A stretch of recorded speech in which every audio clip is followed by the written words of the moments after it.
All over the world, fertile land is vanishing, swallowed up by the desert. Africa has felt the full force of this. In a century, the Sahara has moved south by 250 kilometers over a front of 6,000 kilometers.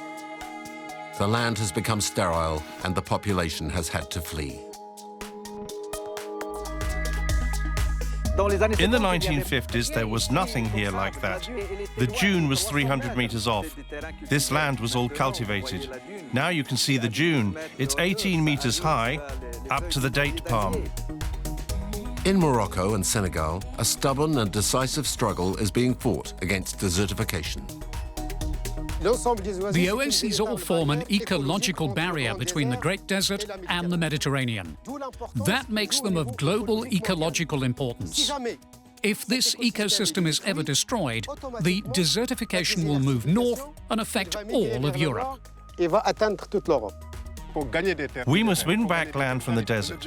The objective is to reconquer 817,500 hectares of land. To do that, we decided to build a Great Green Wall, putting in place 1.7 million to 2 million plants every year to retake strips of desert.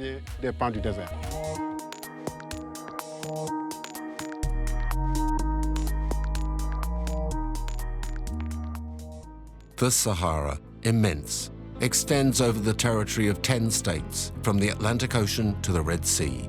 In the north, it reaches the Mediterranean, and in the south, it is bordered by the Sahel, a semi-arid region that then becomes tropical Africa. The Sahara wasn't always inhospitable desert. In the mountain range of Enedi in northern Chad, Yves Gautier, once a research director for the CNRS, is listing the rock art sites that tell of a very different past from today. Once the Sahara wasn't as arid as we see it to be now. During the Holocene epoch, 6,000 to 8,000 years ago, the climate was much more humid, and some people even talk of a green Sahara. Well, it probably wasn't as green as it is in the tropics. More probably it was a savanna with a lot of animal life, but it certainly wasn't at all like we see it nowadays.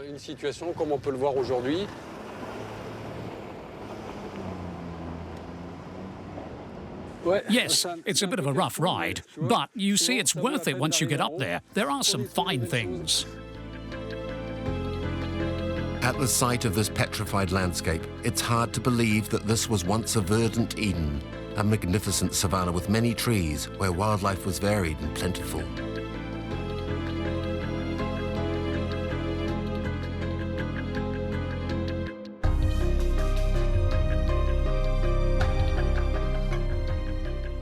This is one of about 800 shelters I've found in Enedi, and the walls display a message. You see the presence of cattle, which shows these people were herders.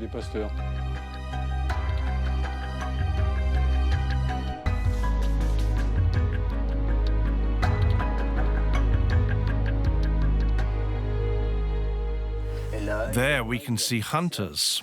Yes, we can see their bows quite clearly, but what we can add is that while they were animal farmers, they were also always hunters. For their arrows, they seem to have used arrowheads of this type. You see, there are several examples which come mainly from deserts, from different Saharan countries, Mauritania, Libya, Algeria, and sometimes they're found in huge numbers, which shows how important hunting was at the time. They hunted all kinds of animals, including elephants, aurochs, small antelopes, and even birds. This shows that the desert was occupied for thousands of years, practically continually. This is in striking contrast to the present situation, where the Sahara is all but deserted. If someone had said to the people who lived here just a few thousand years ago, which is as much as to say yesterday, that the region would become a desert of stone and sand, it's a safe bet they wouldn't have believed it. But the desert is there, and it is advancing. The pens which are around us, like this one, are scattered around a promontory. A likely hypothesis is that the herders settled here at a time when the lake surrounded the promontory like a peninsula. It's an idea which has to be proved, but what we can imagine, and what these pens certainly show, is that the people were herders, but their way of life included fishing. They used the lake as well as the cattle to feed themselves. The cave paintings show in drawings the daily life led by the people who painted them in red ochre. There are portraits of their game animals, descriptions of their hunts. If Yves Gautier has found fishing scenes, these prove that there were many lakes in this region of the ancient Sahara. Hassan, you take the right and I'll take the left, okay? Okay, that'll work.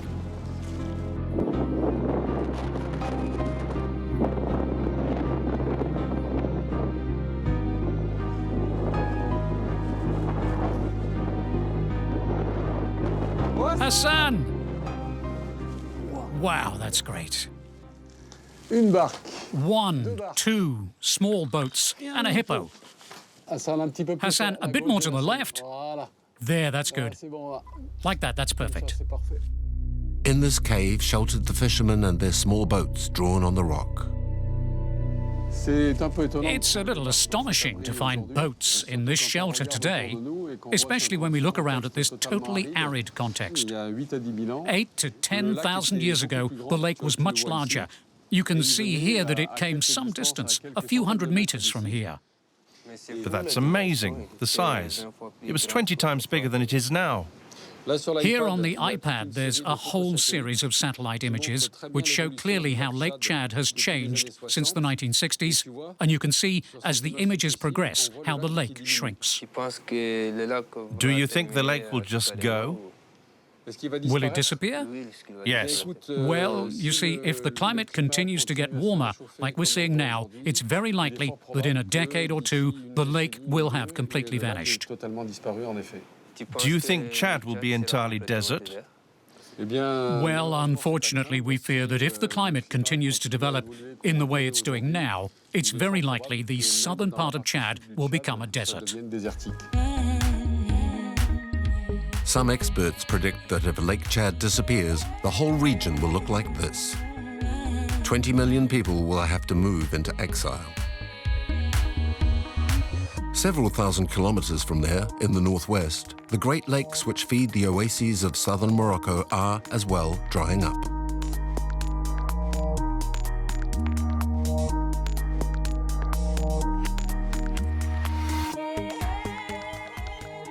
$12.50.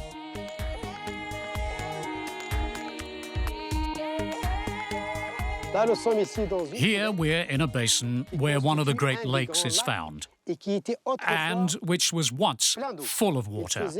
It was between 3 and 5 meters deep where I'm now sitting.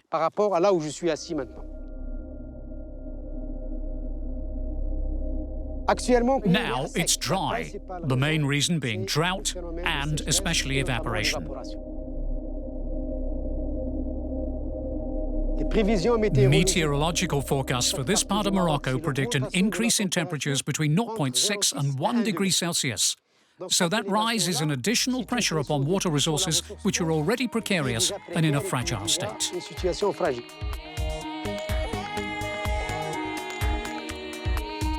Desert rains are unpredictable. Not a drop will fall for months, sometimes for several years, and suddenly a deluge will fall for hours.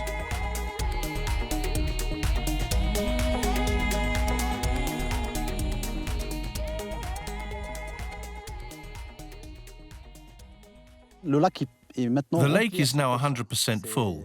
That's thanks to the 3 last floods that the lake is full up to this level. But I took a photo before that here. I'll show you it. And the lake was dry. 3 days of torrential rain have refilled the lake. Do you see where it goes to? It's one of these floods that filled the lake. In some regions of the Sahara, the rains are so violent that they lead to dramatic events. In December 2014, more rain fell here in a few hours than normally falls in an entire year. The Wadi brutally burst their banks, and more than 30 people were carried away and drowned. It caused hundreds of millions of euros of material damage. Thousands of houses were destroyed, roads were cut, and the electricity network severely damaged. This calamity struck an area where resources are rare. All year long, southern Morocco suffers from chronic thirst, and when the long-awaited rains finally arrive, it's a disaster. This water, which could have been providential, was lost and served no purpose other than to create fresh ravines in a landscape that had already suffered.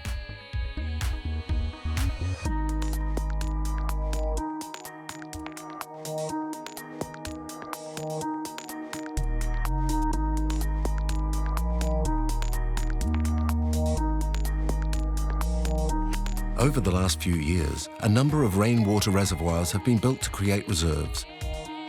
400 kilometers of additional channels have been added to the existing 1,000 kilometers. Recovering all available water and giving it to the population is decisive for the survival of the oases. For some of them, it is already too late.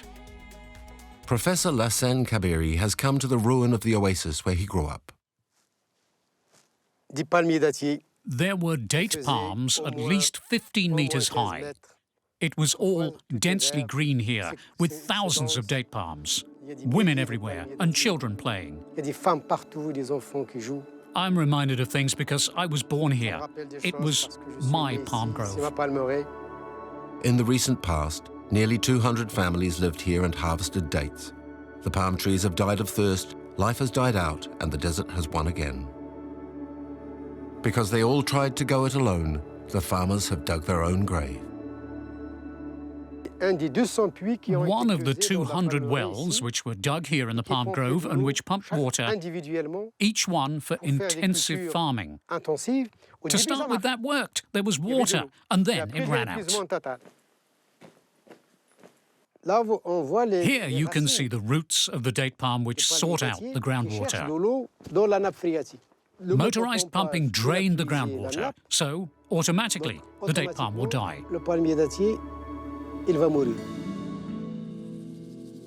The chain of oases formed a barrier which for a long time stopped the desert.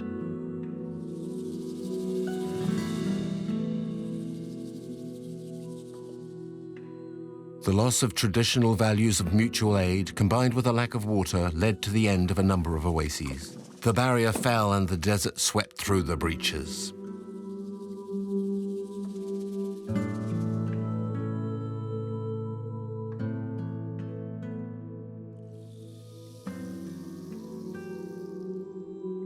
Mohamed Bagwadi, project coordinator for the Southern Oasis program, has made some alarming findings. How did this happen? First, there was the drought, then the sand came. You see, the palm trees are dead. They're broken. And before? Before, the dates were plentiful. There was water, and we lived well. How many people were living here? At the start of the 70s, 100 families. Now there are 4. Where did they go to? They went to work at Agadir, the big towns.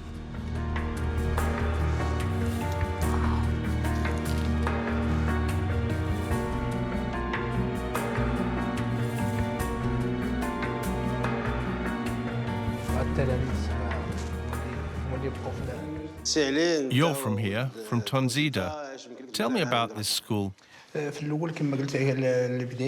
the 90s, there were over 25 students. Now you see there are only 4.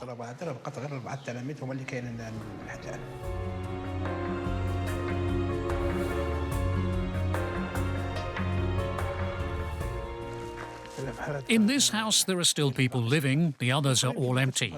As you can see, there's practically no one left in the village. And this house? No one in that one. The same for that one. They're all gone. The decline of the southern oases was also caused by the abandonment of ancestral irrigation techniques used in desert areas of North Africa and the Middle East. The first oasis dwellers found their water in the melting snow of the Atlas Mountains by building networks of underground drainage channels called Qattara. Without maintenance, many of these channels blocked up, and now the water from the Atlas Mountains doesn't arrive. Professor Mohamed Madan is actively campaigning for the repair of the irrigation system. Just where we are here, there's a field of Qattara of over 12 kilometers. You can even see it by satellite. These Qattaras were dug several centuries ago and allowed the irrigation of the palm groves below them. Most of these underground channels were dug 3 centuries ago. The oldest are over 3,000 years old. If they are regularly cleaned and consolidated where necessary, they still irrigate parcels of land.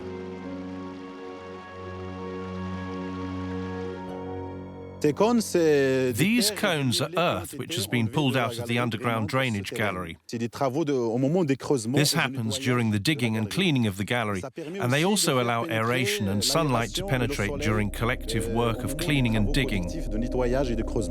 These earth wells are access points and aeration vents. The Kettera system was abandoned in several places for several reasons, not just the natural effect of drought, but also through human factors like urbanization.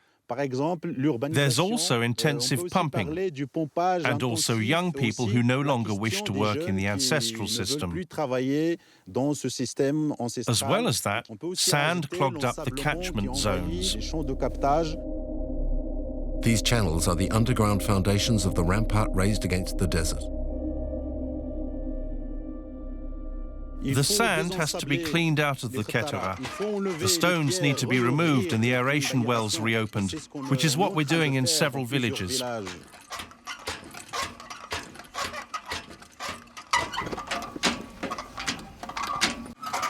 We're cleaning out the Kettera. Work started 3 days ago. And it's about how many meters? In this well, about 18 meters.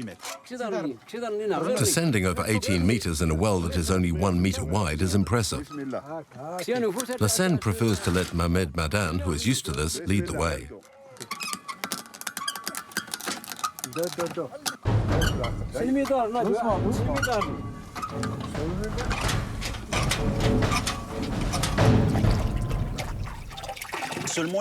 Just here, there's only about 20 centimeters of water. But when there's a good flow, the water can get up to here, about the height of a man. Here, if there are floods or rains, the water can rise back to its usual level.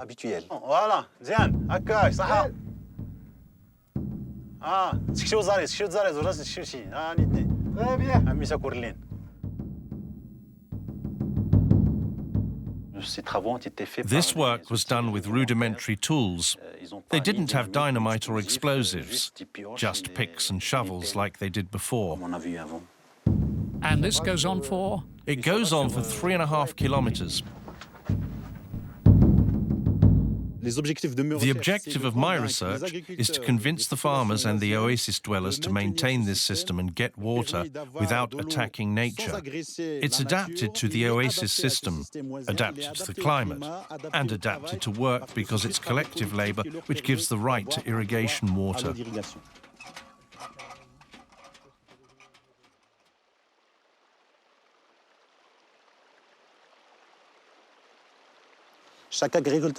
Each farmer has water rights. When their rights are due, they open their stream to irrigate their field, and when their right is up, they close the stream so as to pass rights on to the next farmer.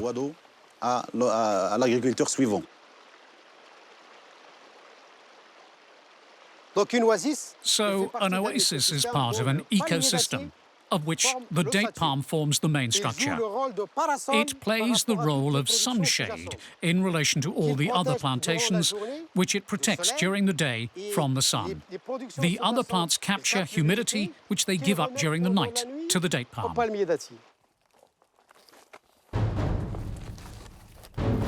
A date palm produces over 100 tons of vegetation during its life. This material forms humus, which is vital to cultivation. It also produces 25 kilos of dates collected by the women, sugar-rich fruit which contain many vitamins and mineral salts.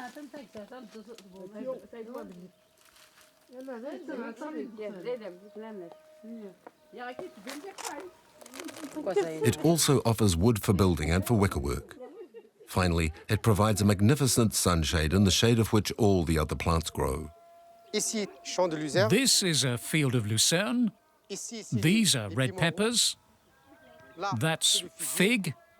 This is parsley, cabbages, carrots, and turnips. Traditional oases were places for subsistence farming, survival-level farming, which had a role a few decades ago, but nowadays the young people of the South don't easily accept a life with no other perspective than a difficult existence with low income.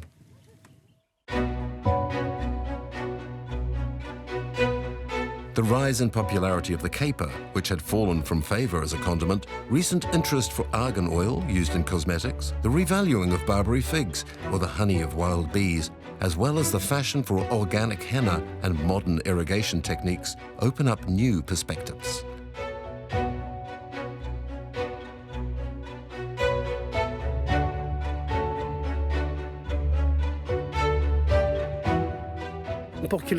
In order for people to stay in the oasis, they must develop a market economy. It's not like before, when they worked just to survive. Right now, farmers are developing products with added value so as to earn money and to remain here. Otherwise, people will leave the oasis and the desert will move in. Nowadays, the oases are cultivating a lot of organic henna and irrigating with drip feed systems, which are costly to install but economic to use. It's true that henna is a plant that uses a lot of water, but we're seeking a compromise between a product which sells well and the available water in the oasis.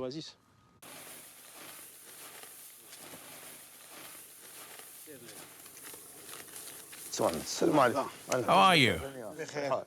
Are prices good this year? They're better. The last 2 years, prices have risen between 50 and 60%.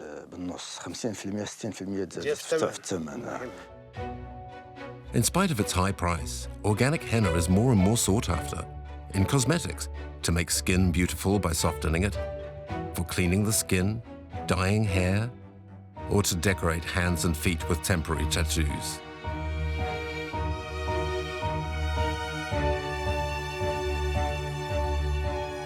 Oasis dwellers have understood that to survive, they must cultivate acclimatized plants which have a niche market. Convinced by this efficient strategy, coastal oases are developing Barbary fig farming, which is also an attractive product. Here we're at a place which is worth the journey. It's a 900-meter high mountain with a real ocean of greenery right in the middle of the desert. On the other hand, to get to this, it isn't easy.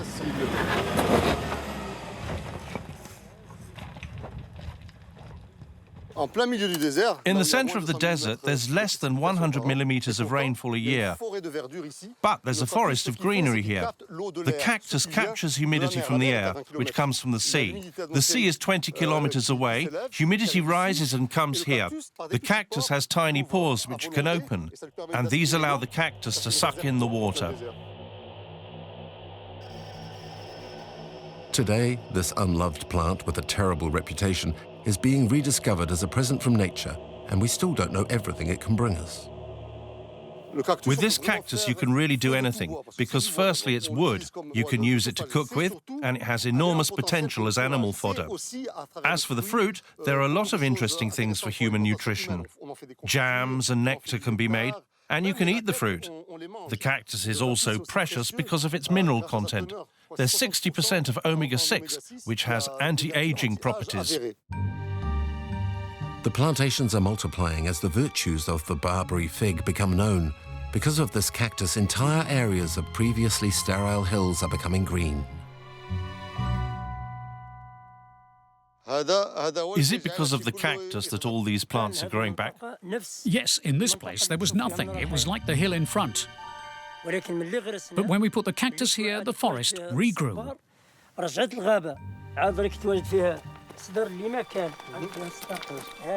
This plant wasn't here before. Now it's everywhere.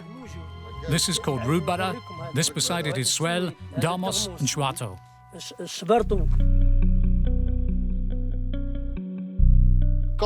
When you plant cactus, as it spreads out, it gives shade to other plants, so they proliferate around it. And when you have plants, you get animal life. A whole chain, a whole ecosystem appears where there was nothing. Bringing plants to the coastal area of southern Morocco is vital. Immense quantities of sand, thrown up by rivers and streams, are left by the ocean on the shore. This sand, carried by the wind blowing in from offshore, creates the dunes which feed the desert. There are dunes like this one which have moved 300 kilometers from the coast to the desert over thousands of years. In the far south of Morocco, the coastal town of Tafaya is at the center of one of the most powerful wind systems of the Sahara. The ocean winds join with the winds of the desert and form giant dunes with bases of more than 800 meters in diameter. The dunes can be divided into two types. These huge dunes, which are rare and are called megabarkans, which move between 3 and 6 meters every year. And these little dunes, which move 25 to 30 meters a year. The little dunes, shaped like a crescent moon, can join up and form a chain known as an erg. The migration of sand from the coast to the interior is so strong that the coastal road is often submerged. Traffic has to halt. You can see that National Route 1 has been covered by sand. That signpost is completely buried.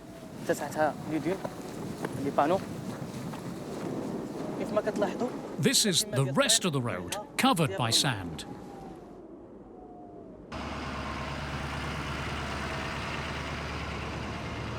The coastal road is vital for the south. Every morning, digging machines go back to work at an endless task.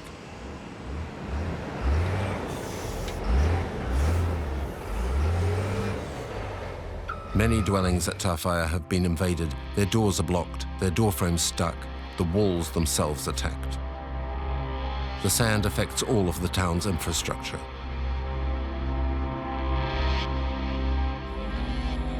A few hundred kilometers to the northwest, the town of Mohammed, close to the Algerian border, is trying desperately to survive the onslaught which has already destroyed half of its houses. Like many of his neighbors, Slimane has had to move several times to escape being buried.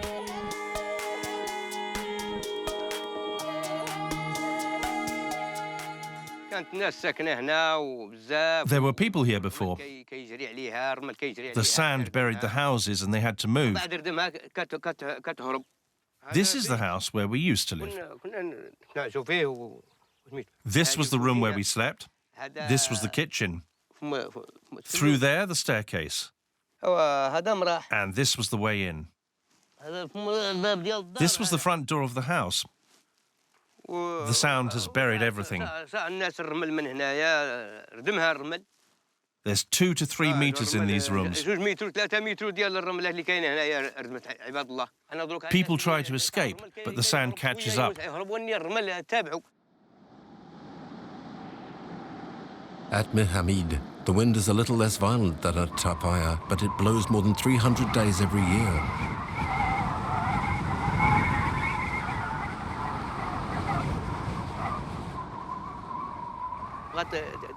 This house may collapse because of the storms. The people are scared, so they're sleeping in a tent.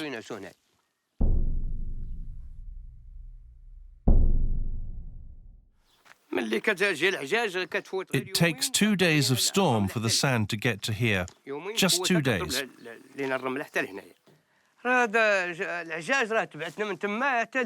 The sand wind follows us from down there right up to here. That's what made this wall collapse. The whole village is under threat. These sandstorms will end up by forcing us all to leave. This is the door of Slimane's last house. How long will he be able to live here? The sand has followed us here. It invades where we live. It follows us everywhere. The sand has blocked my door. We can't get into our house. We clear it away every day, but the sand has beaten us.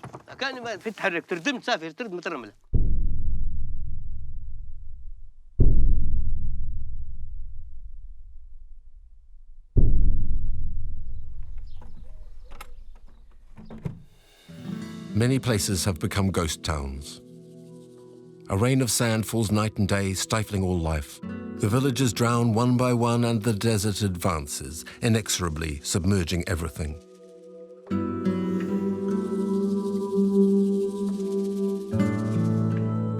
A technique known as palm squares has proved effective. In front of a zone that needs to be protected, fences of palms planted in a square are placed in the direction from which the dominant wind blows. The palms reduce wind speed without causing whirlwinds and stop the sand, which is carried to ground level, falls, and then gathers there before reaching the protected zone. The sand advances 19 meters every year. Against this invasion, there are two methods which work here. We fight using palm squares with the leaves of date palms, but these squares can only resist for 10 years. Besides that, we try to plant tamaris using ceramic pots because the pot retains humidity, and so the cuttings can grow to form a large tree which will stop the sand. Like that, we are making a green belt which will resist longer. Maintaining the palm squares needs a lot of labor, and when returns from agriculture are small, the oasis dwellers give up. At the Architectural School of Rabat, architect Carlos Perez Martin is looking for an alternative. Here we've tried everything to hold back the sand, whether it be corrugated panels, wooden stakes with nets, palms, even earth walls. We've seen that the solutions offered by agricultural engineers don't work. Up till now, the sand has overcome every obstacle placed in its way. But Carlos Perez Martin hasn't given up. The objective is to establish a system with barricades placed on the terrain with a rounded form so as to adapt to the shape of the dunes on a giant scale. This giant scale will also allow us to put apartments inside. Since the dunes rise to 7 or 8 meters, we'll need 3-story buildings with very narrow alleys and small patios. This is just to protect against the heat. Like everywhere else, industrially produced breeze blocks, easy and quick to put in place, have replaced traditional construction techniques. The architect's idea is to build in a way inspired by the old buildings by using earth. To benefit from the shade of the palm trees, the dwellings should be put back in the heart of the palm grove as they once were. This kind of urbanization is nothing new. It's the traditional way of living in a palm grove. Living inside is always more pleasant than living outside, where the palms provide no protection.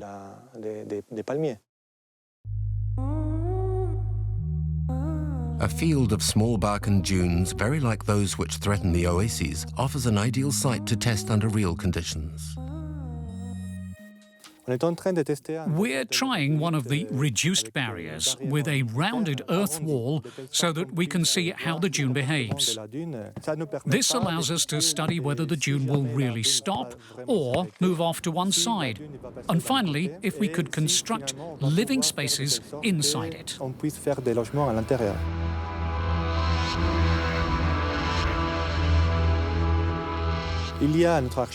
Our architect, Magnus Larsen, proposed working with bacteria to solidify the grains of sand. Once they're solidified, we can start to work from an architectural point of view so that we can make a living space for people.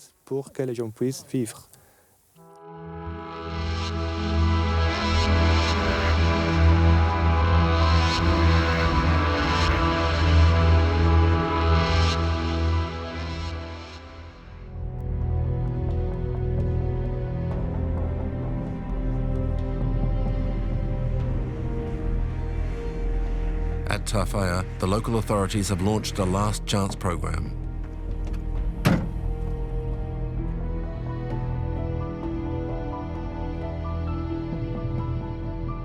كما ترون فإن تحط على المدينة طرفايا. Here at Tafaya, 800,000 tons of sand come from the ocean and fall on the town every year. You see here the wall which was built to stop the sand. It needs to be 6 meters high. Before this wall was here, the sand caused health and breathing problems for the population. هناك الرمال تمر فوق الحائط وتسبب في أمراض صحية كمشاكل التنفس. To stabilize the sand, we use plants which adapt well to the climate here. And what plants are you using? 90% are tafa. 155,000 hectares have already been planted. The tafa must survive winds of over 50 kilometers. Can you give me an idea of how old these trees are? These trees are about 3 years old and they'll grow to 2.5 meters high. Thanks to this, we've managed to reduce sand encroachment of the town infrastructure by 80%. The project is to double plantation surface every 2 years, but the cost is so high as to be out of reach for the very poor southern oases. Does this mean giving up before the desert?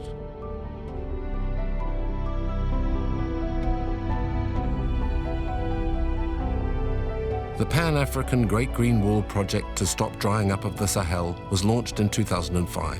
It meant to reforest a 15-kilometer wide band from Djibouti in the north of Senegal over a length of 7,600 kilometers. Up until now, only Senegal has really committed itself to this huge project. The Sahel zone is an intensive mobile grazing territory for vast herds of cattle, sheep and goats. In the dry season, the animals graze the little grass that subsists.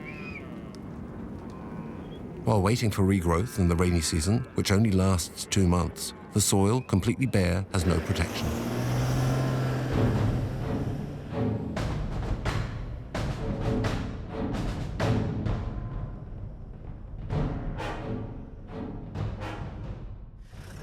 Well, here you are. The seasonal problem. A month ago, everything was dry. No grass, the ground was cracked and very dry. One night of rain, and the way is blocked, the road's blocked. A paradox of desert areas.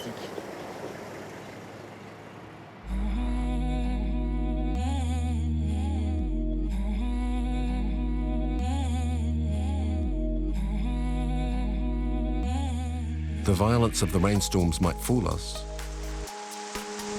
But in fact, the amount of rain that falls annually is low, sometimes very low. The rain falls on hot ground, which increases evaporation. Finally, like in South Morocco, the rainfall is very irregular.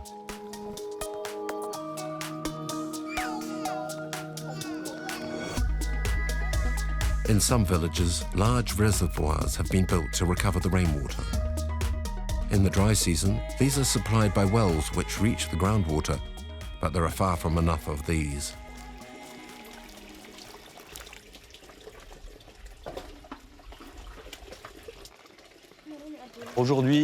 Today there's only one cart, but a few months ago there were 40 or so come to get water to supply all the villages.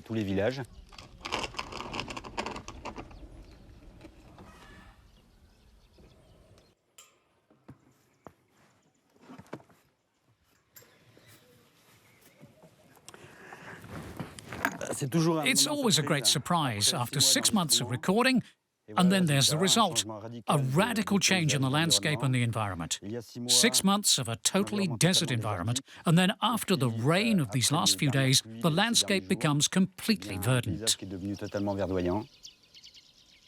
The rainy season is the only time during which the Great Green Wall can be extended.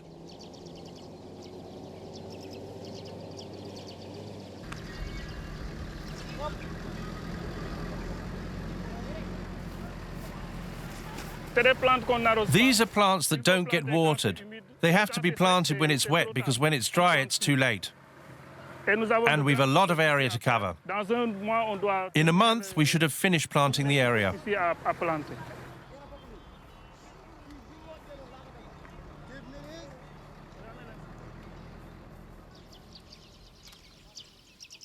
These young trees, very tender, are delicacies for the herds, and all the animals want to eat them. This barbed wire is to protect the plantations. We're in a grazing zone where there are thousands of head of cattle. Without the fencing, they'd graze on anything that was planted.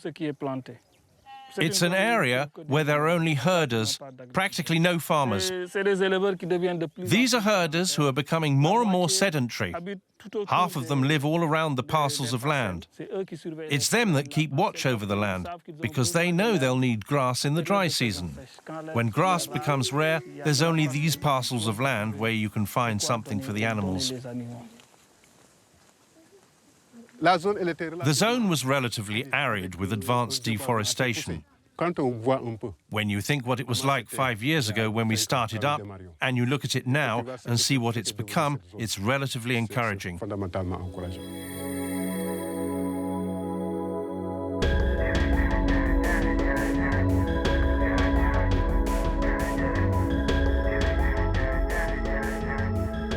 We have to plant a distance of 545 kilometers. That 545 kilometers won't just be one plant after another. We'll plant them in groves. This is Acacia nilotica. We've planted all kinds of acacia this year. 1.72 million plants. That's enormous.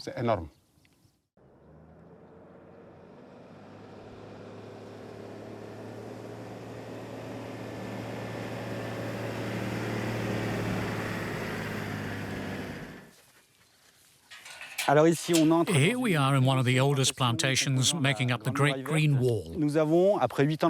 After 8 years, we have plantations of this type of tree, which is particularly adapted to drought conditions. These trees were also chosen because they're used by the local population. For example, Acacia Senegal, which makes acacia gum, which is used in pharmaceuticals, as well as other trees like the balanites, which the local people use for medicine or food. These properties make the local populations conserve the plantations in the long term. Overall, the herders have respected the enclosures, even if, here and there, starving cattle have made a few holes in the fence. Traditional burn-offs to encourage regrowth have been forbidden. A firebreak has been made around each parcel. Thus protected, the ecosystem is reborn.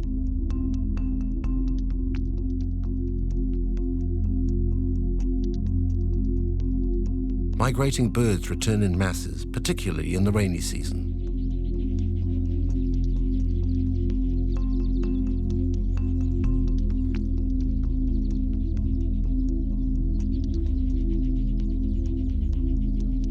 About 20% of the trees planted don't grow, but that's an acceptable percentage in an arid region.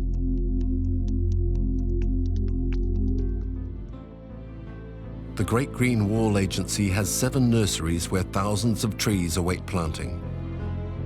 However, scientists would like to improve the resistance of the young plants. They're betting upon recent experiments which have already worked in laboratories.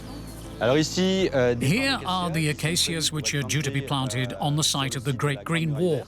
To help them to grow and adapt to a relatively hostile environment in a few months, where they won't get a drop of water for 10 months, we're giving them a partner. It's a mushroom which will help them to resist these adverse conditions for the 10 months to come. The mushroom that we eat is only the visible part. Its filaments develop under the ground over very large areas. The mushroom, as it develops, will establish a sort of web in the soil which allows a liaison and interactions between different plants. Trees and herbaceous plants are more easily able to exchange nutriments between different sorts of plants. Right now, however, the use of the mushroom is limited to a few parcels of land. And in the short term, our objective is to produce enough of these mushrooms industrially to use them on a large scale over large sections of the Great Green Wall. Right, we're going to take the plants from these 2 lots treated with the mushrooms.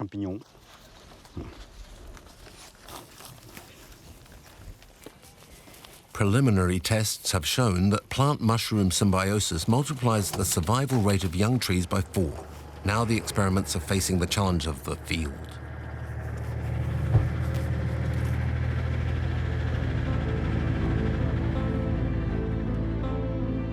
A lot of herders have settled in the areas around the Great Green Wall. Forest rangers work with them to recruit the labor force they occasionally need and to collect information, especially about what they feel.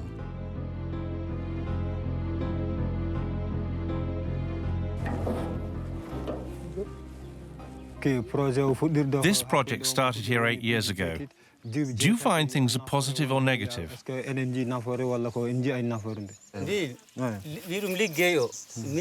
What I want to pass on is that I'm just looking to work. But when this project offers work for several months and you leave behind your sheep and goats and donkeys, you work hard, and at the end of the month you're not paid, and then this goes on for 5 or 6 months. Is there any point in working? If you say you haven't been paid, it's because the money isn't in the treasury. Other people and other projects have used it. But when the money comes in, you'll be paid. In spite of recurrent funding problems which have upset payments of promised wages, the herders have become more sedentary over the last few years. Those who are nomadic come back to the country in the rainy season.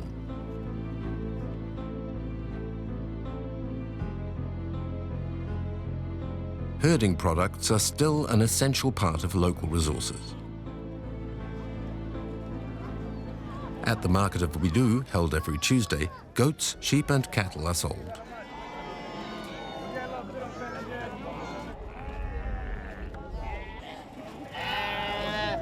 While the Great Green Wall has been built to hold back the sand, the intention is also to fight against poverty and diversify revenue sources for the local population.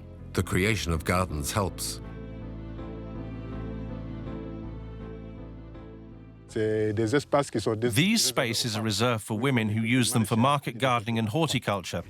They gain revenue from that, and that diversifies work. Already they say it's changing food habits. It's not like before.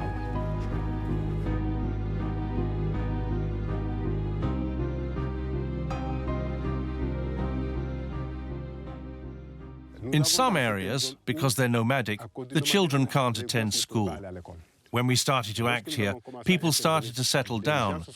And the school which was here reopened because the young people who once moved the animals for grazing stayed here.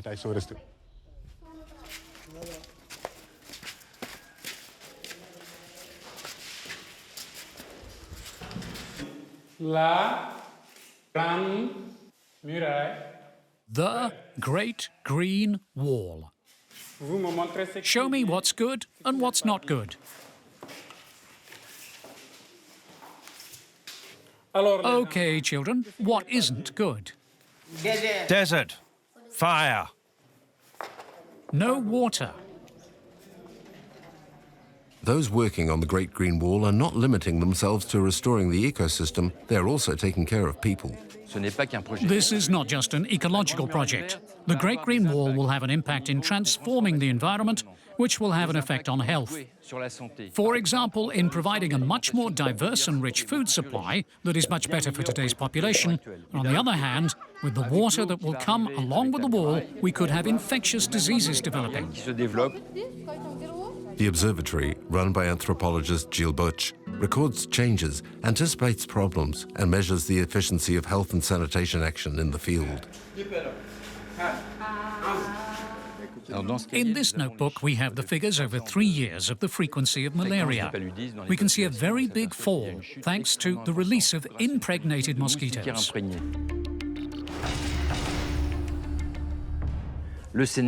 Senegal is absolutely exemplary, since it's managed to link the agency which plants the trees and the scientists which monitor all the modifications which come with that. Perhaps it's a shame that Senegal is the only pioneer, and the others have difficulty following this example. But it has to be said that the Sahel is a war zone, and I think that starting from Senegal, we will convince the others to build this Great Green Wall.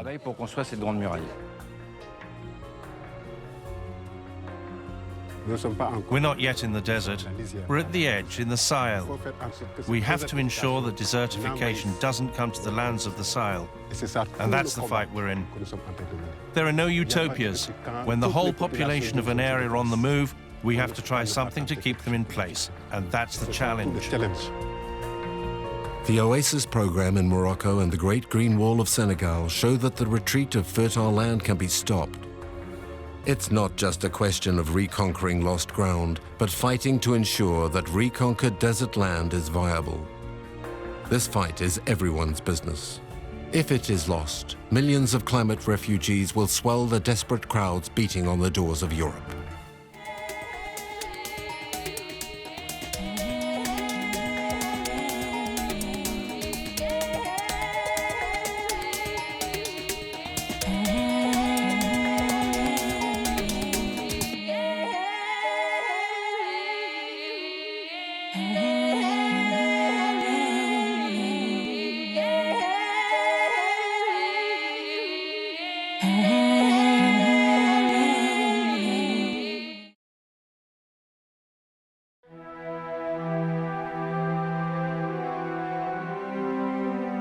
Majestic but inhospitable, deserts have always fascinated humanity. However, we don't know them well, and even though they evoke solitude and the edges of our world, it seems that the mark of mankind is made on them a little more each passing day.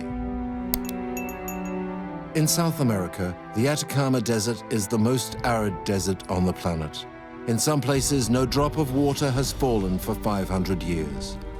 In these extreme conditions, life is limited to a strict minimum and is organized around the small amount of water available.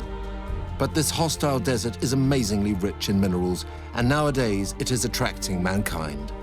The mining industry and the large coastal cities have seized the precious water resources. Small communities and fragile ecosystems are the first to feel the effects. To confront this menace, scientists are mobilizing to understand water, to manage this resource, and to save the last oases. From the smallest form of life to the largest industries, everyone now finds themselves racing for water.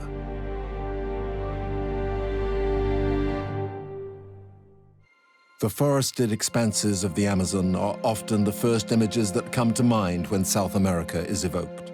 However, upon this green continent, there exists a touch with the color of sand, caught between the Cordillera of the Andes and the Pacific Ocean. The Atacama Desert stretches along all the north of Chile, spilling into Peru, Bolivia, and Argentina.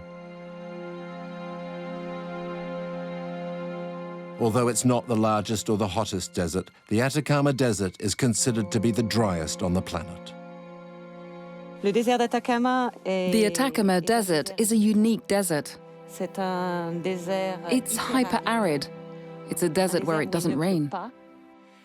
In the Atacama Desert, there is no life, no vegetation, and, as a consequence, no animal life. This is the difference between it and the Sahara, where there are animals, beetles, mice, flies. In the Atacama Desert, there's nothing. This is an absolute desert, a true desert. In the central zone, which is the driest, it never rains. This aridity has a very visible consequence. The Atacama Desert has the weakest biological activity of anywhere on the planet. Without rain, without humidity in the air or soil, it is the most hostile place for life. The central zone of the Atacama Desert is a stretch of rock and dust where nothing ever happens. Extremely dried out, Atacama has crossed the ages like this for millions of years.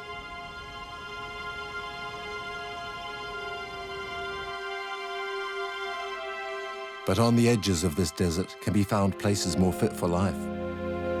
The Atacama is bordered in the west by the Pacific coast, where several big cities can be found.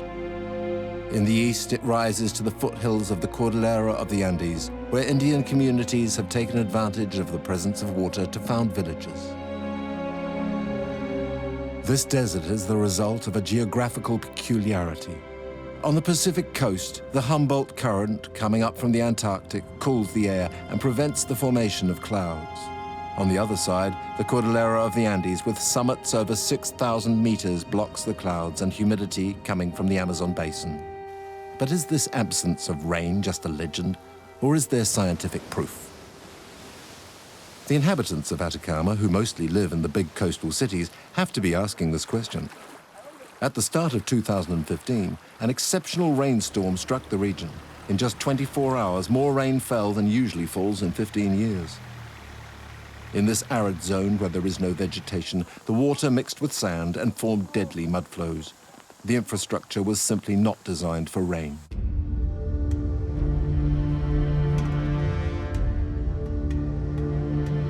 When Luc Ortlieb arrived in Antofagasta in 1991, a similar rain had just fallen on the town. He became fascinated by these phenomenal and rare rains. Research director at the IRD, he works on the evolution of climate in the Atacama Desert. His mission is to reconstruct with precision what the climate was like in the past to better interpret climate changes. At the edge of the town, he found a site where he could learn more about rainfall episodes.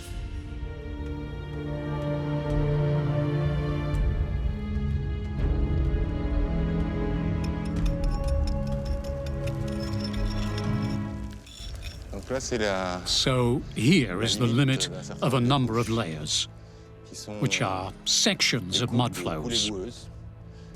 Here there's an overlap, the oldest mudflow of this sequence. One here, one there, third, fourth, fifth, sixth, seventh, 8, 9, 10. There must be a dozen layers here, which corresponds to the last 500 years. So there's the only evidence of rain. A dozen rains in 500 years. That's the coast of the Atacama Desert. During the very rare times when it rains on the coast, mudflows which form accumulate upon the older flows. While these accumulations give an idea of the frequency of rains, Luc wanted to know more. For his work, he needed to know the precise date when each of these episodes of rain occurred. I tried to find clues that could be dated using carbon-14.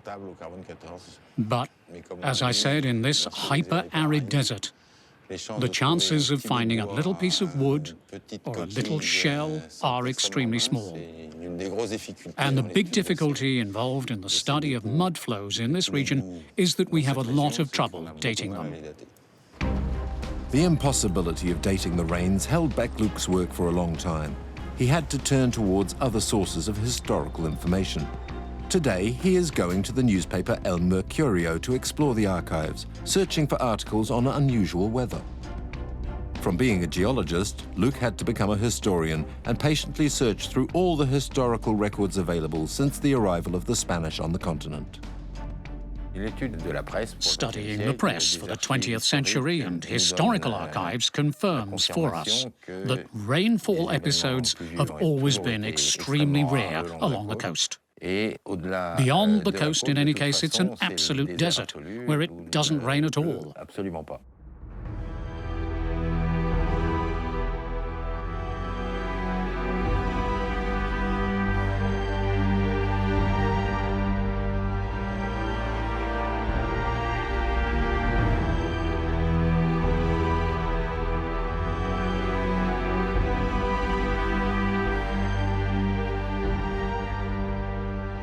The study of historical archives brought some information about the last 500 years, but Luc is also working on much older periods of time. And since the Atacama held no clues to help him, Luc ended up by turning towards the sea.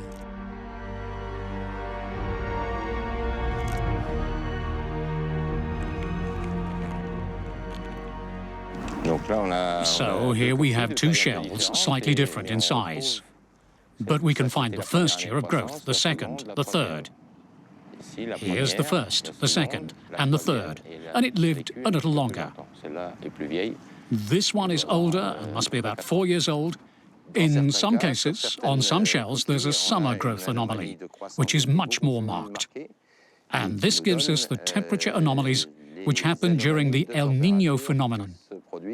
During El Niño, the temperature is 1 or 2 degrees higher. El Niño is an exceptional climatic phenomenon which can modify all of the climate in the Pacific Ocean. It takes place when warm waters, usually off the coast of Australia, shift towards the coasts of South America, pushed by winds and currents. El Niño can also change the course of cyclones, cause droughts, lead to the disappearance of fish, or move zones of precipitation. This is what happens when it rains on the coast of Atacama. If today's shells carry the marks of these climatic accidents, it should be the same for older shells. So Luc asked himself what he could learn from shells that were thousands of years old.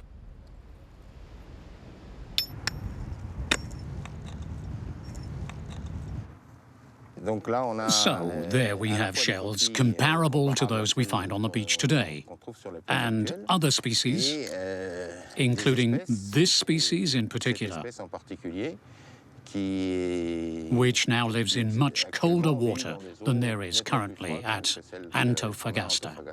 During the deposit of these sediments and these shells, the water was much colder at this spot. In this way, Luke managed patiently to recreate the past climates of the coast of the desert of Atacama. This also gave clues to the future of this desert in the context of global warming. The El Niño phenomenon is tending to become more and more frequent, with greater and greater intensities. And this growth in the frequency of phenomena could increase even more with the effect of global warming. So there will be more and more heavy rains along the coast of the Atacama Desert, not inland, but along the coasts. This precipitation won't cross the first hills over the coast. Beyond that stretches out the vast plateau upon which it never rains. This is the central zone of the Atacama Desert. But the total absence of rain by itself doesn't explain such arid conditions. To pierce this mystery, Elizabeth Lichtevu and her team are seeking to quantify the dryness in different places around the desert.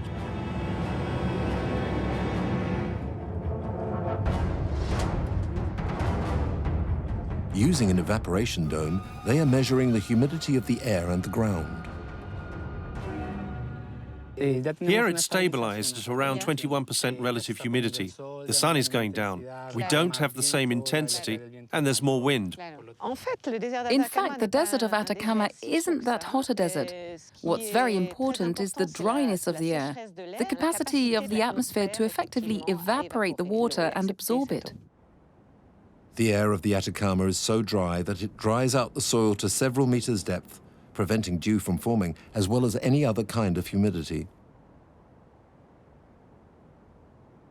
But the evaporation dome reveals a surprising phenomenon. So there we're seeing evaporation. Yes, from the water table. The water table isn't deep here, approximately a meter down. So we have a little evaporation. Although the first few meters of soil are totally dried out, the dome has shown there is subterranean water just below. What's extraordinary here is that once past those first few meters, which are extremely dry, extremely arid, there's a subterranean water layer, an enormous reservoir of water.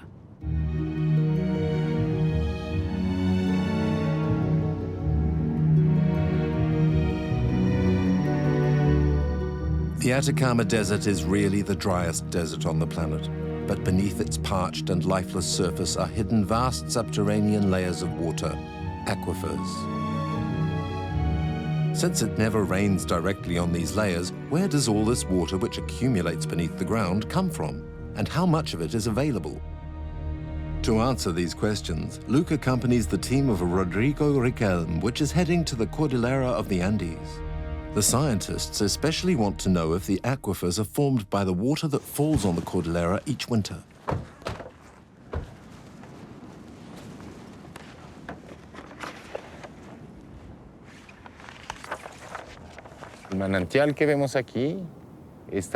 Is the spring we're seeing here essentially fed by snow and rain? Where else could it come from? Yes, well, here there is precipitation. We're at the start of the Cordillera. What altitude are we at? We're at 3,300 meters. And there's precipitation. There is precipitation, mainly in winter, more or less 200 millimeters a year. With altitude, the climatic exception that surrounds the Atacama Desert no longer applies and rain falls again. The Andean summits capture clouds charged with water from the Amazonian basin. This is what is called an altiplanic winter. Thanks to this rain, the Andean altiplano is biologically richer than the Atacama Desert. Despite the altitude, lack of oxygen and glacial nights, plants and animals can find here a little water to survive and develop.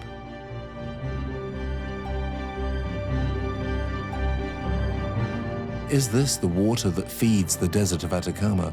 Before answering, the scientists must analyze the spring.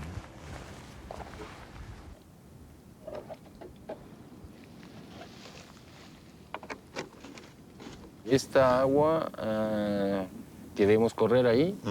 water that comes through here, where will it end up? Will it get to the sea? I think the water infiltrates a little lower down.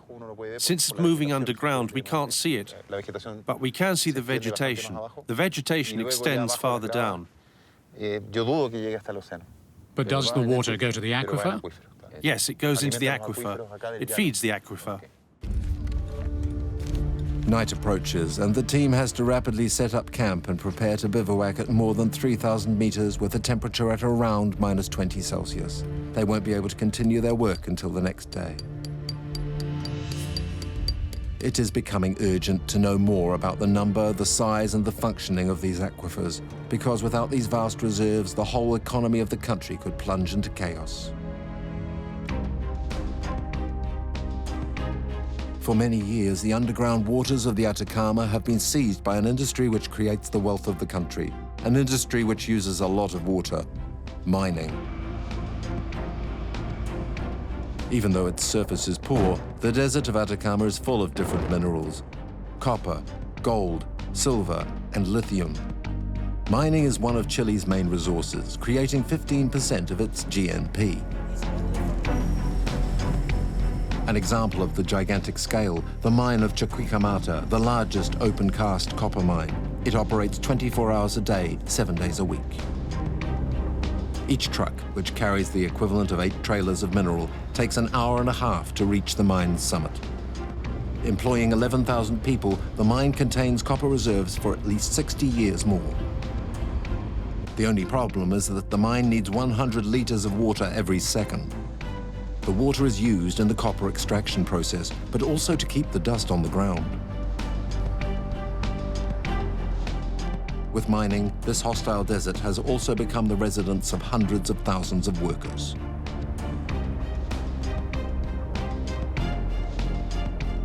The great coastal cities like Arica, Iquique, and Antofagasta have also seen their populations multiply by 5 over the last few years. The result is that towns move into the desert a little more every day, and the demand for water has exploded.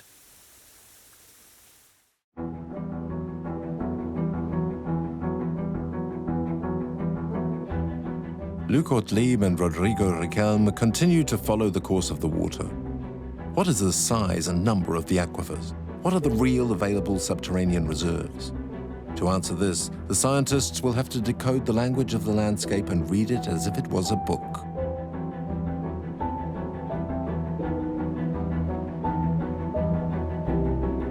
Rodrigo Riquelme is a specialist in geomorphology. By observing the nature of the rocks, the folds, the layers, and their porosity, he is attempting to deduce the structure beneath the ground where the water continues its course and where it accumulates.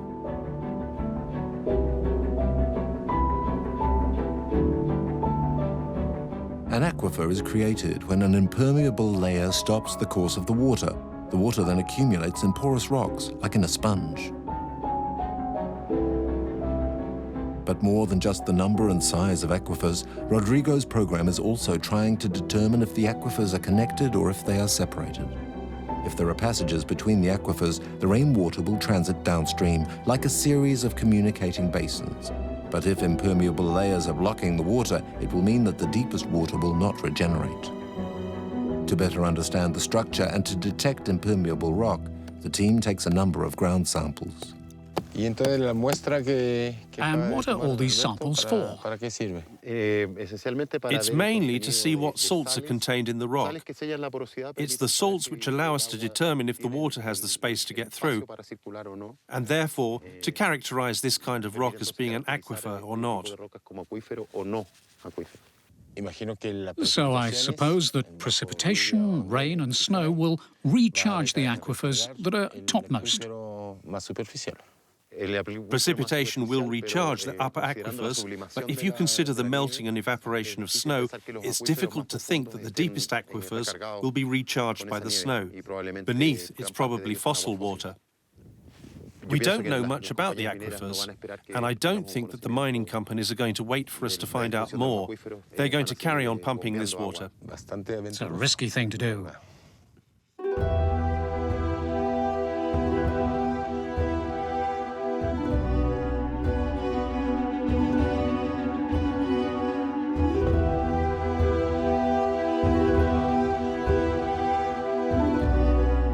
The mining industry uses water from the aquifers without knowing whether it is a renewable resource. In the central zone of the desert, some places are starting to show signs of fatigue. This is what's happening to the salars, spaces made up of stagnant water and mineral salts. Luke goes with the team of Jorge Valdez to the Salar de la Mara. He hasn't been here for 20 years.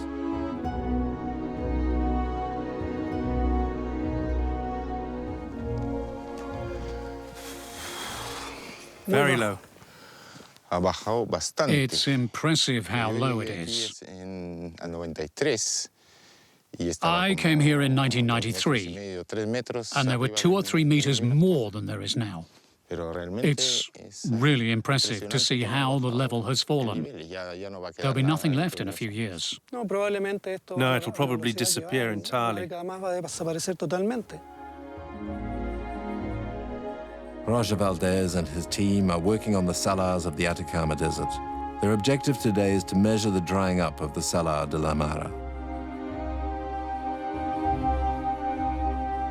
The salars are characteristic of the desert of Atacama. They form when a subterranean water layer gets too close to the surface, the air and the sun. The water then evaporates, but leaves on the soil the many minerals it contains. A crust of salt forms slowly on the surface.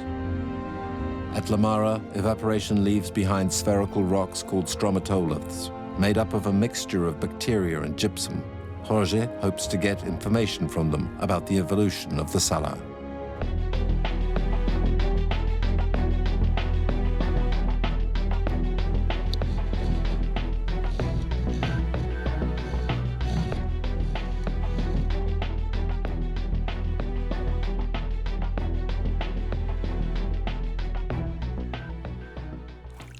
Se la marco y gira. Así. Para ver abajo. Ok. Aquí ya se ve la coloración, los distintos tonos. Verdes. Here you can see green coloring, which is getting darker. Then at the center it becomes white. Here are the different strata, and by cutting them, we'll see if the strata repeat. Now we can see the coloring.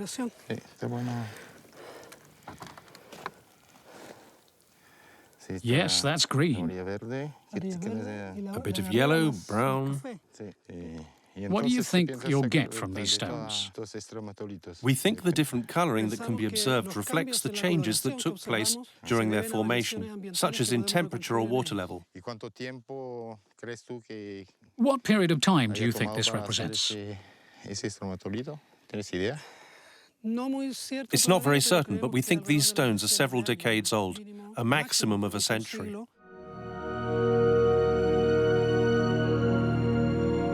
The drying up of a salar is a natural phenomenon, but the Salar de la Mara is drying up very quickly now. This worries Roger's team. Despite their very strong salinity, the salars are in fact environments where life can be found. Some species have adapted to this extreme environment, which is 10 times more salty than seawater. So the total drying up of this salar would mean the end of an oasis of life. Does the change in the water level seem natural to you?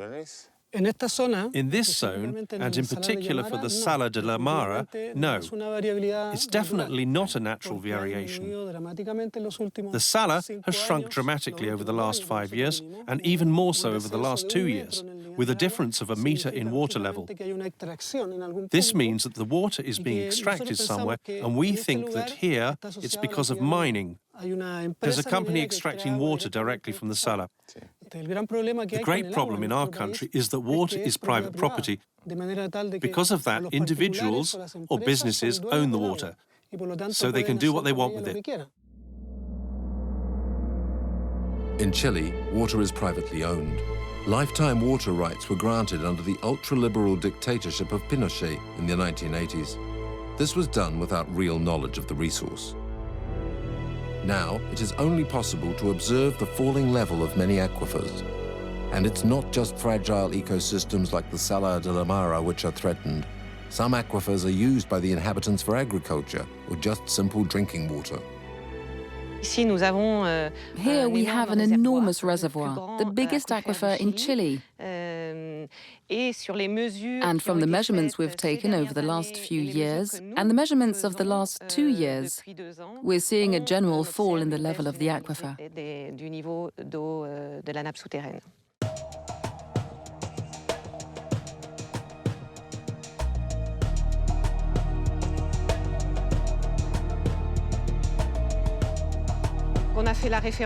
We made our reference level 0, and here we're dropping at a rate of 4.5 meters per minute.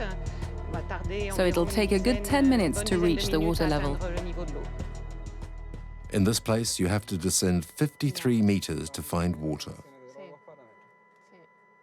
Everything all right for the speed, Fernando? 50? 54? It's going up. In what units? Don't we have a scale? No scale, no. This here is the conductivity, and that's the temperature.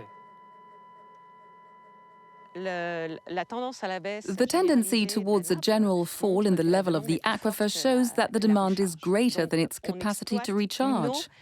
So we're exploiting fossil water, which is non-renewable, because it took thousands of years to accumulate in this reservoir. The penury of water is felt more and more by the desert villagers who take their water from the aquifers. In the little village of Tirana, tension reaches its heights during the festival of the Virgin Mary of Carmen in July. Each year, supplying water for the festival becomes more complicated. The religious festival brings together many troops from all over the country. They dance in traditional costume for 2 weeks, all day long, and they do this whatever the temperature.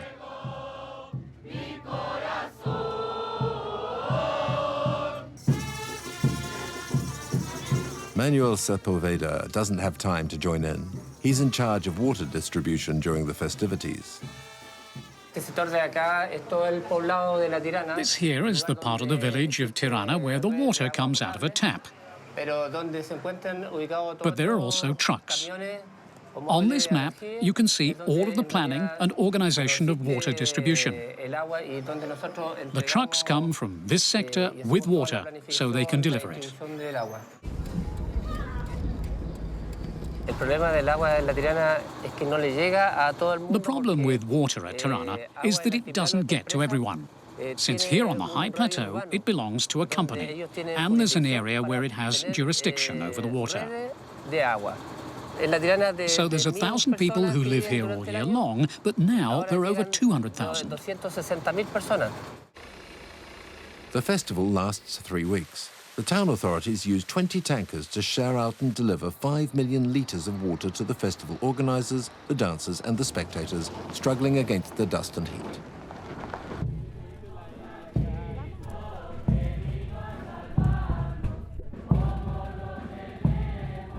Without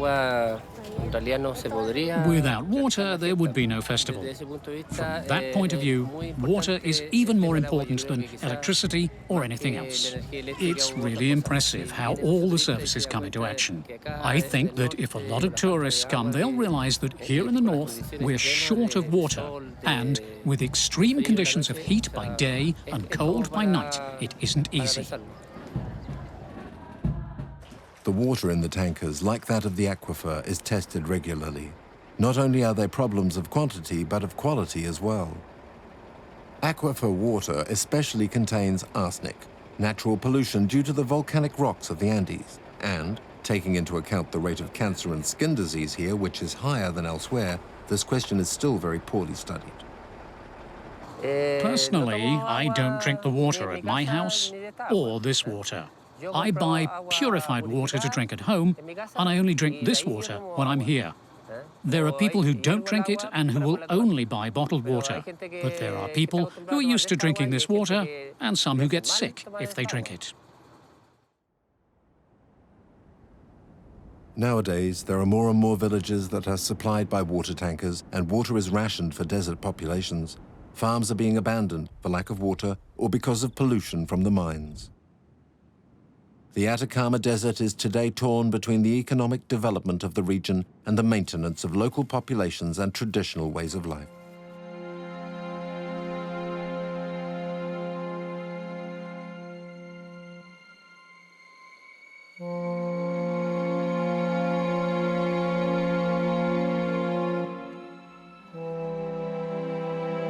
Sabaya is a little village in the foothills of the Andes. Supplied by a spring, there are cattle and a lot of farming on terraces.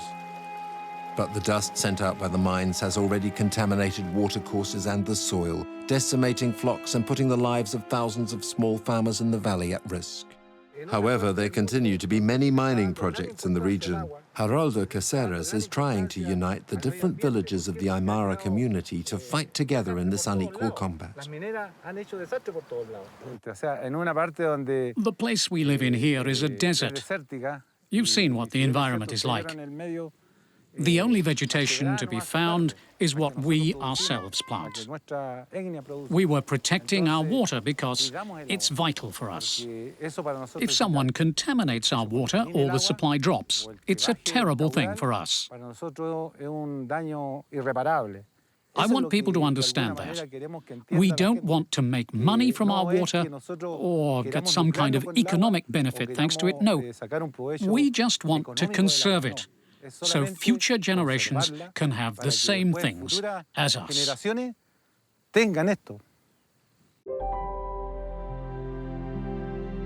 The village of Quilagua has already been in this situation. 15 years ago, major contamination changed the environment radically in an irreversible way.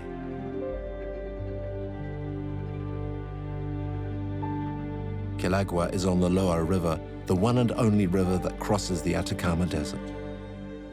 Winding its way through the arid plains like a thin trickle of water, its course passes close by several mining sites, like the enormous complex of Chuquicamata. Margarita Cortez Rodriguez has seen the water quality of the Loa degrade and her village being transformed. Today, she is president of the Assembly of Quilagua Residents.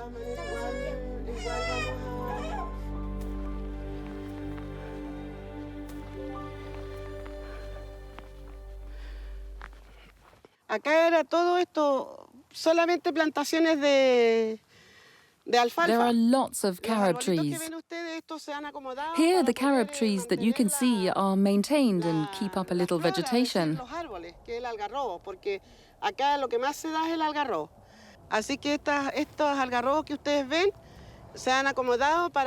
But it used to be lucerne, and now, where you're going, you'll see land like this, dried out land. Y así está, pues ustedes a donde vayan van a encontrar esta tierra así, ¿ya? Esta tierra seca. The Quilagua farmers can no longer irrigate their fields. The water of the Loa is too polluted to be used.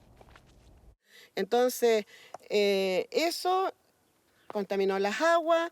The water was contaminated, and the farmers continued to use the water without knowing it had been contaminated.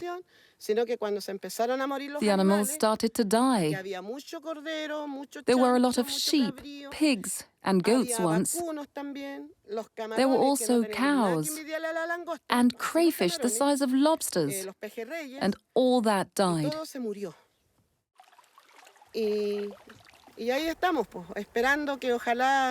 We hope that one day life will come back to Quilagua by the river to feed us, because it was a source of food, corn, crayfish, and all the animals. El choclo, el camarón, el pejerrey, y los animales que tenían. In the same way as at Tirana, the town authorities look after water distribution.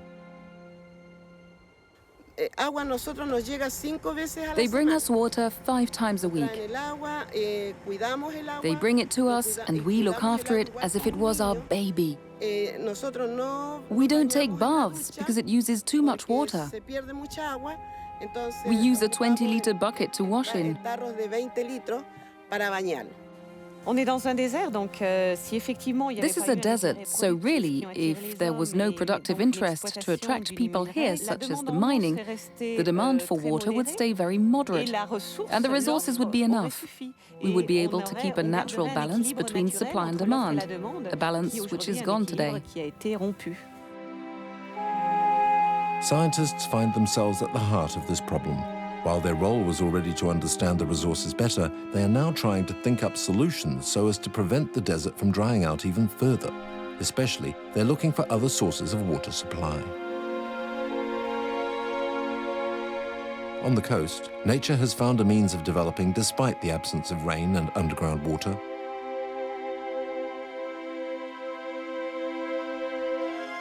When the humid ocean air meets the very dry air of the desert, a thick layer of cloud forms and encounters the first hills of the coast.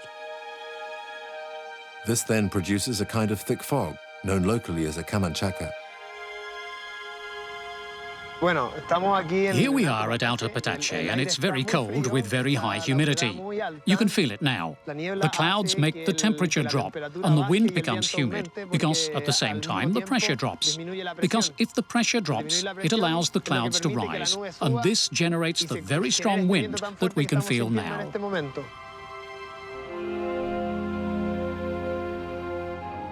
Felipe Lobos is studying this very localized phenomenon.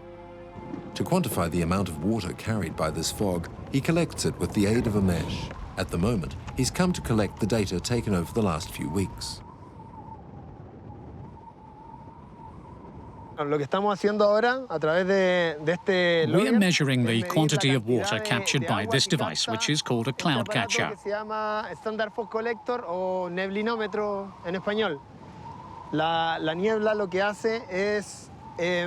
Cloud comes from the ocean, and little drops are caught here until they join together enough to form a normal-sized drop, which has enough weight to fall into the gutter.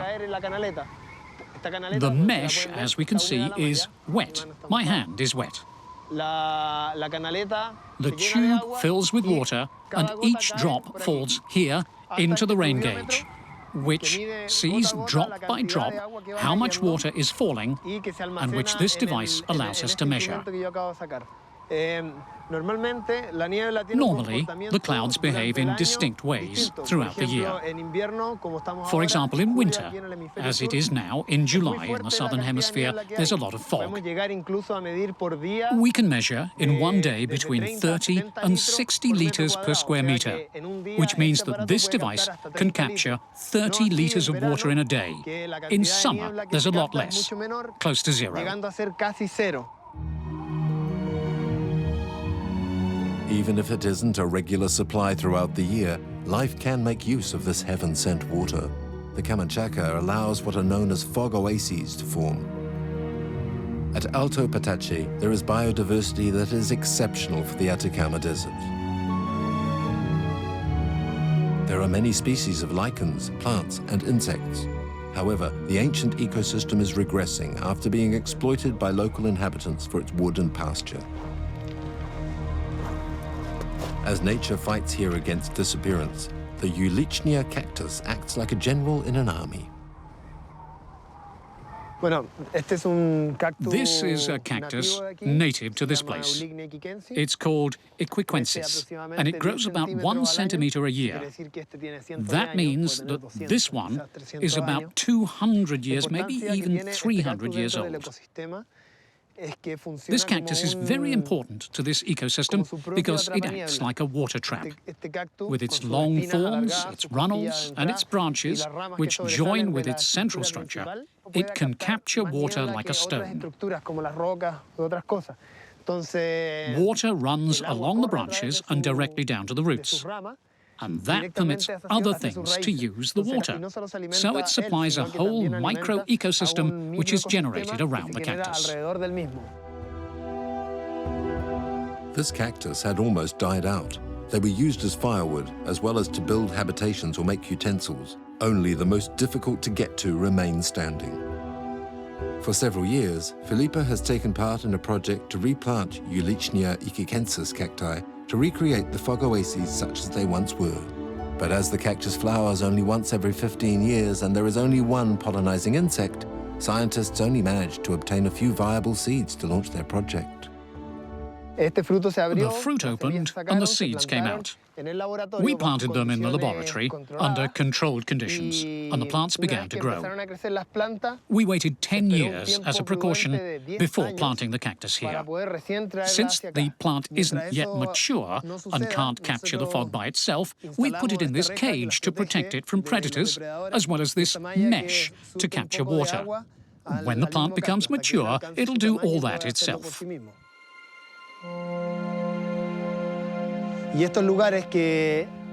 In these places, which seem to be total deserts at first, there are plants which are unique on our planet.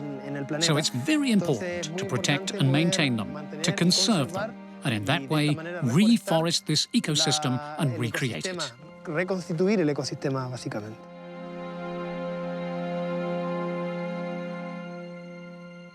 Elizabeth Lichtervaux would like to go further and use these cloud-catching meshes to provide water for people.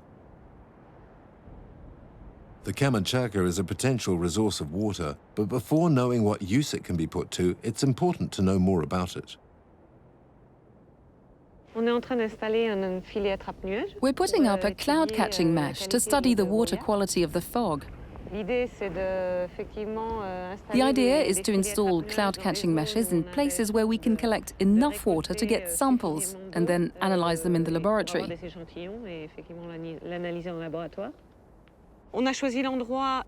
We've chosen this spot because the vegetation shows it's a place where the fog concentrates, as this is a rootless plant, which moves about the hills and dunes according to whether or not there's fog.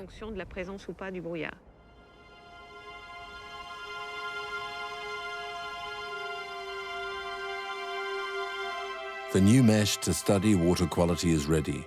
Now it will take until tomorrow to see the first results and hope that the fog rises to this research site.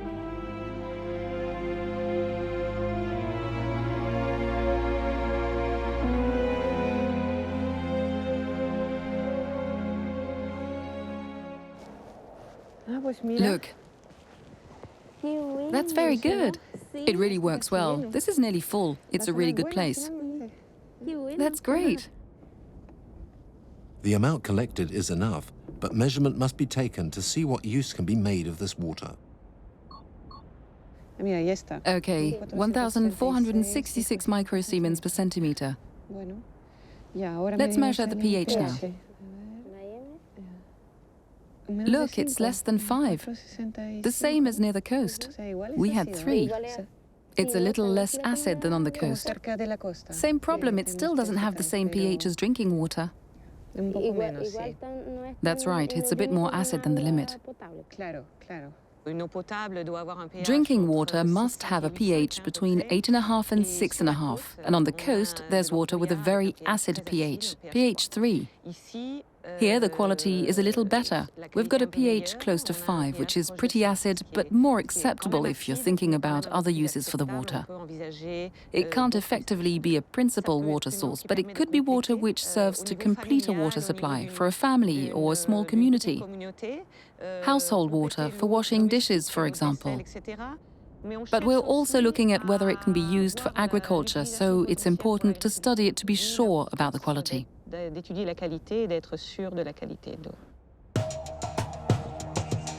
The quality problems don't just concern mesh water. The management of wastewater is another major problem. When it goes back into the soil, it contaminates the water table and makes all the water unusable. Elizabeth's team are trying to filter this water using plants. Hello, Leonardo. Hello. How are you? Fine, thanks. Is this the treated water? No, it's still not finished. It needs a few more days. Water takes 7 days here, and this has only had 5. As you can see, it still has a color. What's the quality of water like? We've analyzed the water quality. If you can hand me the tray, I can explain it better for you. We made an analysis based on spectrophotometry, that is color. This, for example, is phosphate analysis. This is residual water without treatment, and this is treated water. As you can see, there's a clear difference in color. This is ammonia. Again, you can see the difference. Wastewater and treated water. That's right. That's conclusive. This totally natural technology seems promising. The plants feed by filtering the organic material found in wastewater. But the right plant has to be used. This technology is used all over the world, and finding the optimal plant isn't simple, especially since it's complicated to adapt plants to the arid conditions of the Atacama Desert. We're trying out different kinds of plant. We're working with native varieties and also with plants from elsewhere.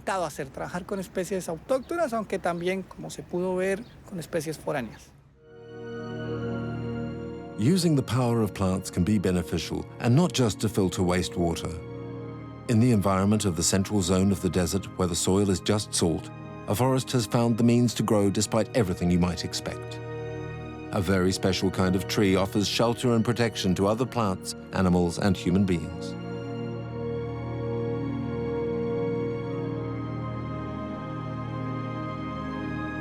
Sergio Barraza, from the Chilean National Park Service, watches over the health of this fragile forest in the middle of the desert.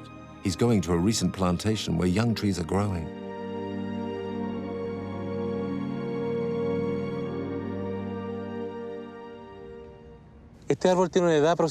This tree is about 6 months old.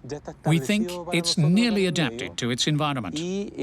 What's visible is a 40 to 60 centimeter high tree, and beneath there's a root which must be about a meter long.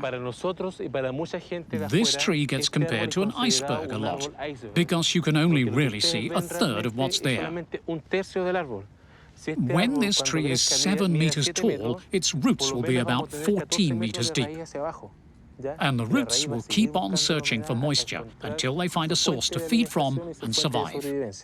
The tamarugo's main priority is to pierce the crust of salt with its powerful roots. If it doesn't quickly make contact with moisture underground, it will die quickly from lack of water. But this tree has a number of other adaptations to life in the most arid desert in the world. The leaves are small to reduce exposure as well as to reduce the transpiration of the plant. The thorns protect it from animals. This tree is well adapted to these difficult conditions. The tamarugo has a last astonishing adaptation to fight the dry conditions. All plants have stomata on the surface of their leaves. While other plants use these openings to evacuate water, the tamarugo can use them the other way around, as a door to capture the air's humidity.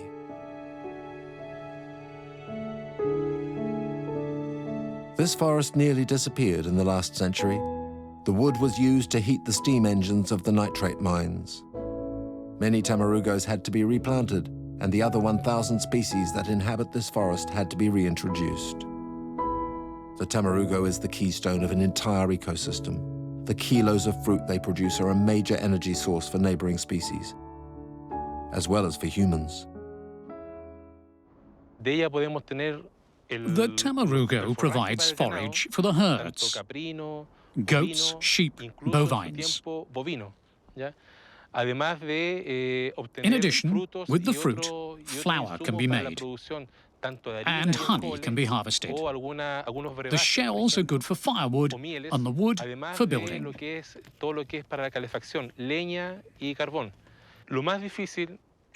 At one point, it was difficult to get the community to participate in this project, but now they're happy.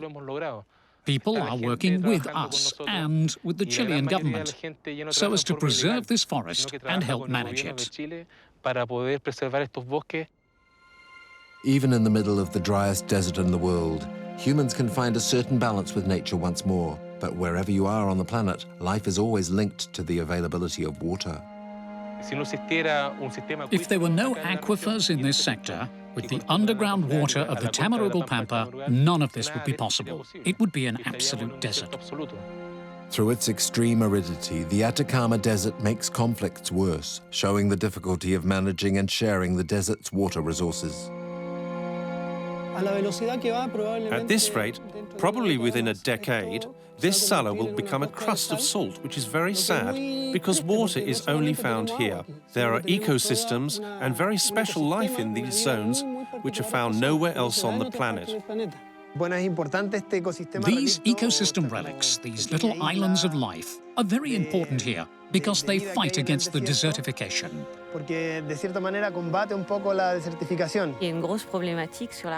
There's a big problem with water resources, which is limiting their use, essentially for little users, farmers, and which is really putting populations and long-term development of the region in danger.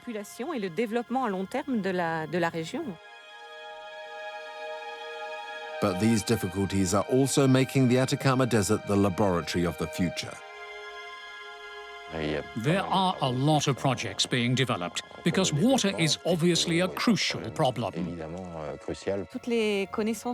All the knowledge we acquire here can be applied to other arid zones throughout the world and improve our knowledge of arid areas.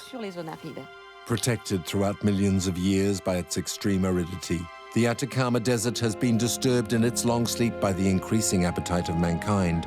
Does this recent disturbance announce the desert's end? Or on a geological scale, is it just a drop of water?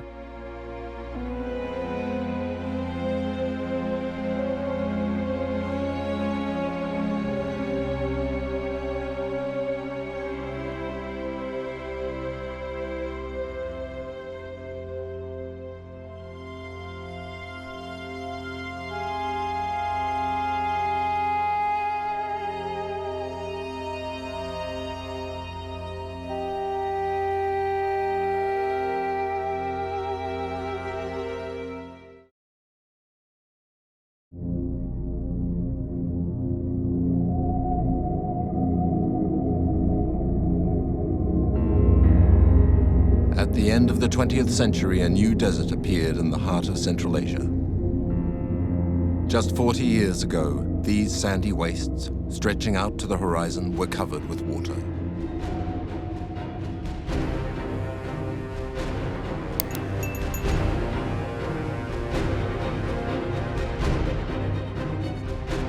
The world's youngest desert, Aralkum, is the result of an ecological catastrophe which has led to the disappearance of 3/4 of the Aral Sea.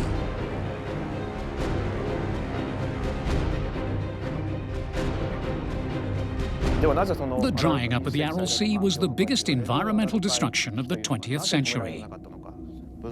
At the start of the 2000s, we could still swim off this coast.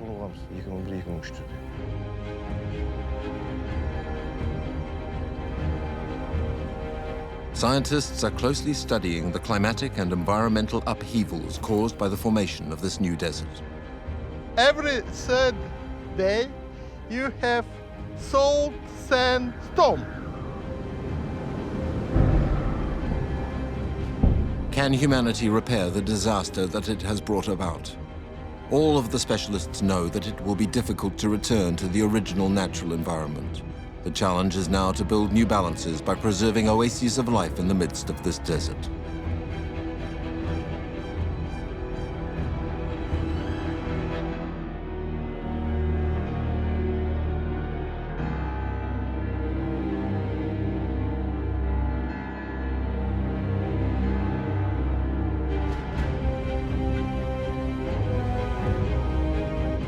When a sea disappears to leave in its place a desert, it leaves traces behind.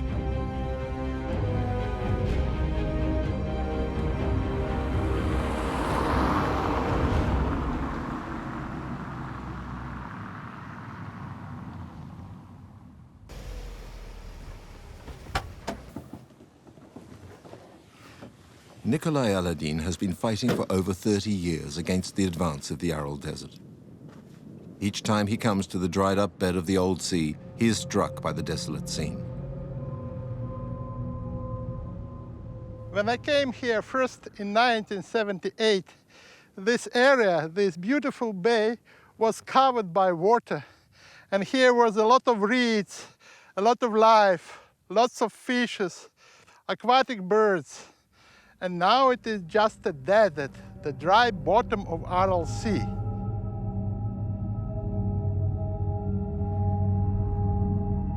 Today, the coastline of the modern Aral is about 25 kilometers away.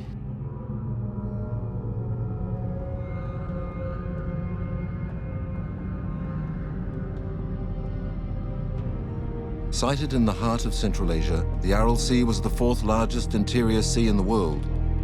In 1963, it covered 66,000 square kilometers, the equivalent of twice the size of Belgium. In 50 years, it has lost 3/4 of its surface area.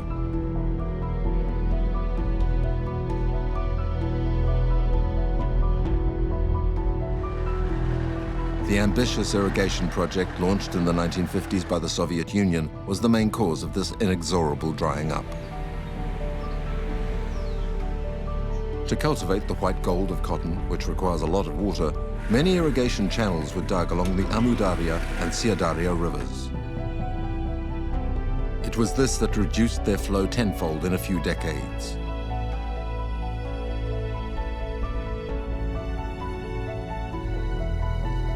Often, in their downstream part, close to the sea, the rivers are reduced to small stretches of water.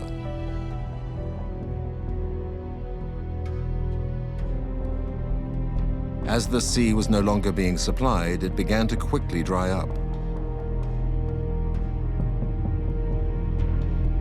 The landscape was completely changed. The cranes of the port of Aralsk are frozen in time. The wrecks of boats aground in the midst of desolate wastes testify to this impressive phenomenon of desertification.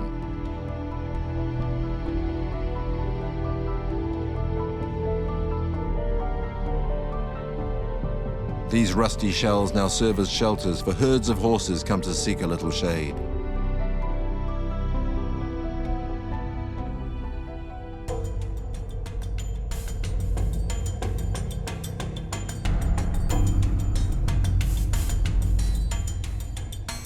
Once the process of drying up had begun, it became a vicious circle. The diminishing water surface generated less condensation, so there was less precipitation. A thick crust of salt formed on the dried up seabed. This concentrated salt filled the air and sterilized the soil. Vegetation became more rare and no longer produced water vapor. This chain of phenomena added to the continental climate of this region of Central Asia, which was already very dry.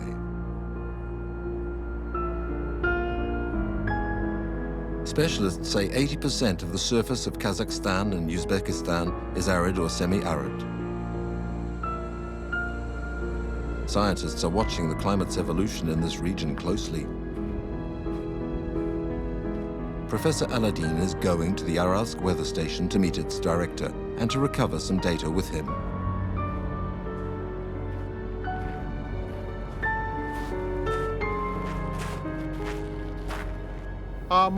What's the minimum temperature in winter? Minus 35 degrees. Oh, right, 35 degrees. And in summer, how high does it get? As high as 43.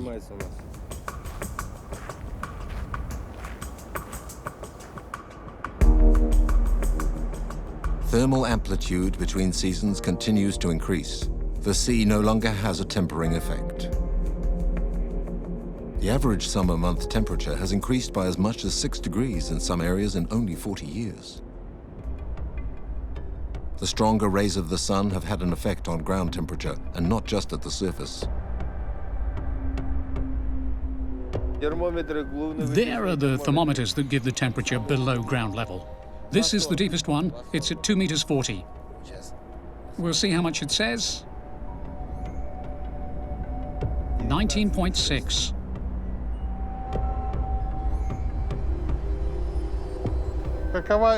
How is the climate evolving around the town of Aralsk?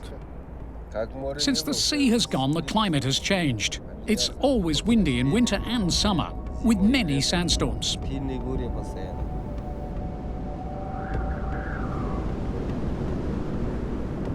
Once wind speed rises past 55 kilometers per hour, which is a force 7 wind, the National Kazakh Climate Institute records it as a sandstorm.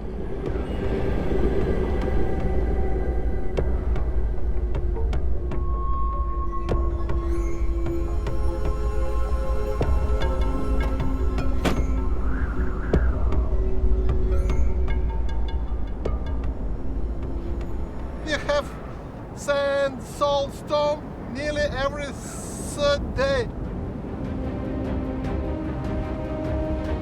This zone of marine soil open to the sky has become a gigantic wind tunnel which carries 200,000 tons of sand and salt particles a day.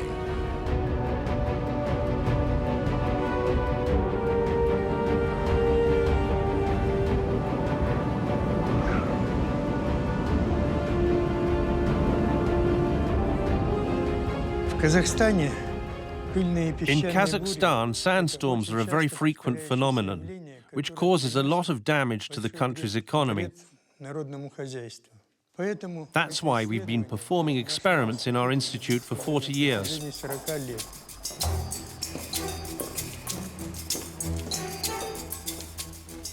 At the Almaty Institute of Climate and Ecology Research, Professor Oleg Semenov and his team use laboratory simulations to analyze how sandstorms form and move. There are a great many sand deposits here in Kazakhstan. These samples come from different regions, and you can see that the grains of sand are different sizes and they have various colors. This sample was collected from the dried-up Aral seabed. Now I'm going to analyze this sand to find out its dispersion capacity. I'll put it in this device, which will give us an idea of what type of sand grains the sample is made of, by sifting them according to size.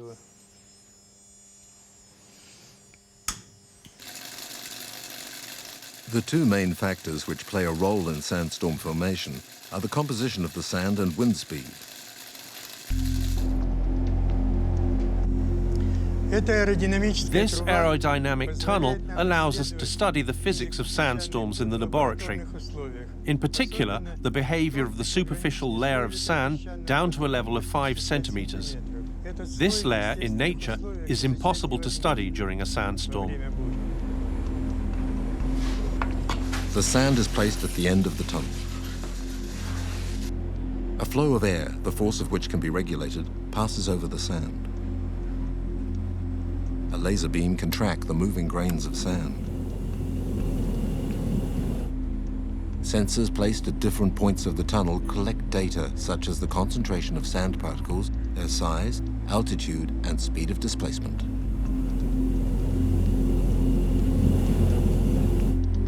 The experiment can measure, according to wind speed, the size of sand particles which are carried away, their density at different altitudes above the ground, and what average distance they travel.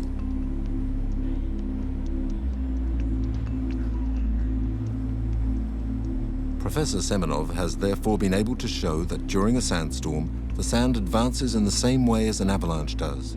The lighter particles are raised up and push the heavier ones.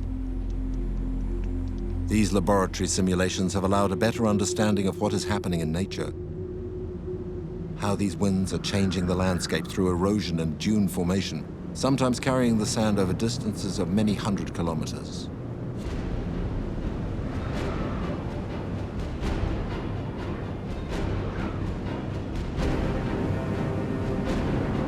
If the winds have important effects on nature, they also have an effect on the region's population.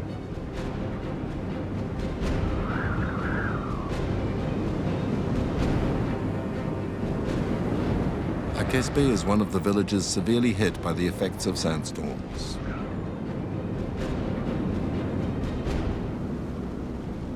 The advance of the desert here is spectacular. Once at the edge of the sea, the village is now encircled by dunes. Some of the houses are beginning to be swallowed by the sand.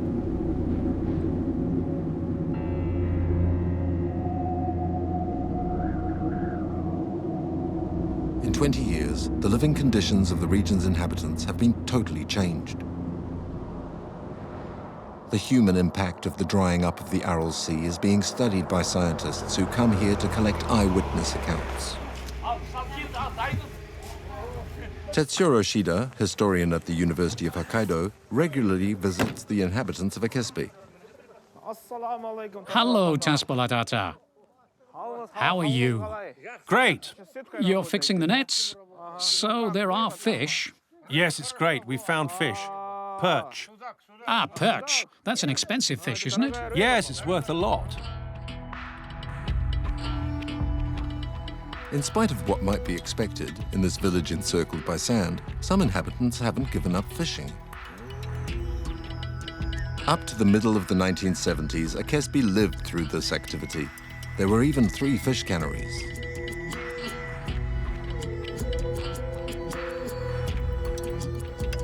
When the sea moved away, 3/4 of the population left. Only a few families remained in the hostile environment.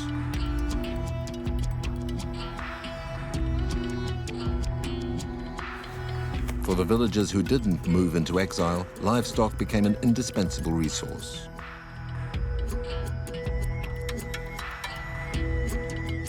However, a few inhabitants kept on fishing in the sea by going further and further away.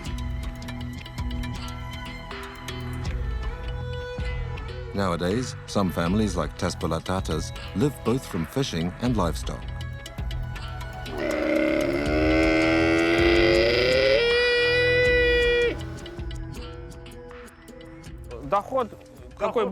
Which is the better resource, fish or camels? Camels. How many camels do you have? 15, maybe 20.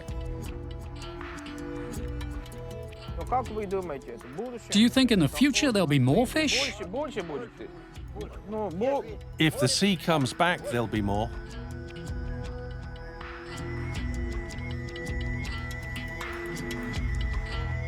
The return of the sea isn't such an unreal dream as all that, because for several years, the sea has once again been moving closer to Akesbi.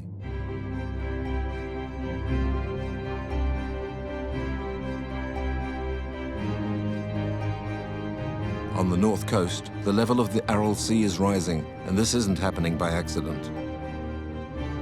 The Kazakh authorities realized the extent of the catastrophe and are trying to limit the consequences.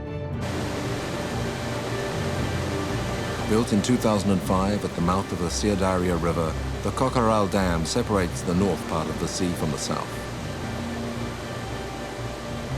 It is completed by a 13-kilometer-long dike, which stops the water from flowing to the south, where it would drain away uselessly into what has become a desert.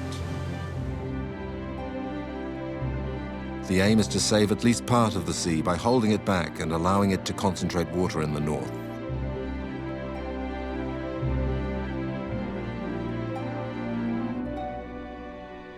This part, which is now called the Little Aral Sea, has regained 20% of its surface area thanks to the building of the dam.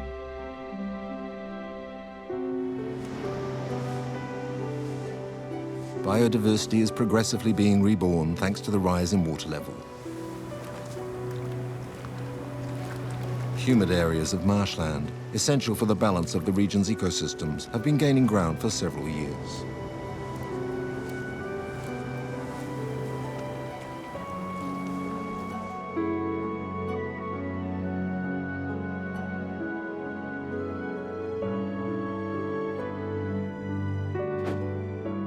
Each year, Professor Aladdin takes samples in this part of the sea. He's especially interested in the microorganisms that are living here since the dam's construction.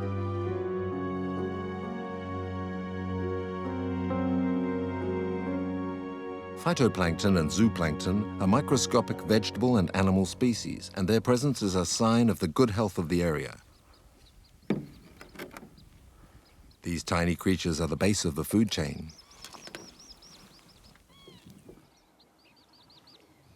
I could see a lot of zooplankton and phytoplankton. And zooplankton is presented here by lots of copypoda, lots of cladocera, some protozoans. And these creatures are a basement for a good food chain. This area is rich in life and biodiversity because of lower salinity.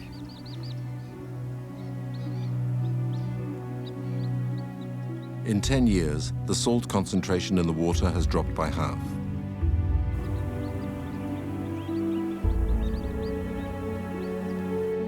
Reeds and a wide variety of aquatic plants have multiplied in the shallow waters newly reconquered by the sea. They offer a favorable habitat to fish and to many species of birds.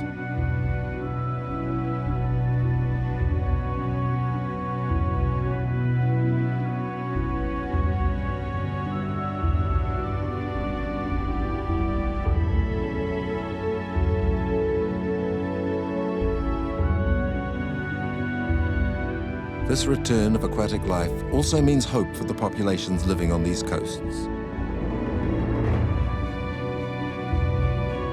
The fishermen are coming back little by little. The nets are filling once more with different kinds of fish. The number of species, which fell from 32 to 6 between 1960 and 1990, has risen to around 20 now.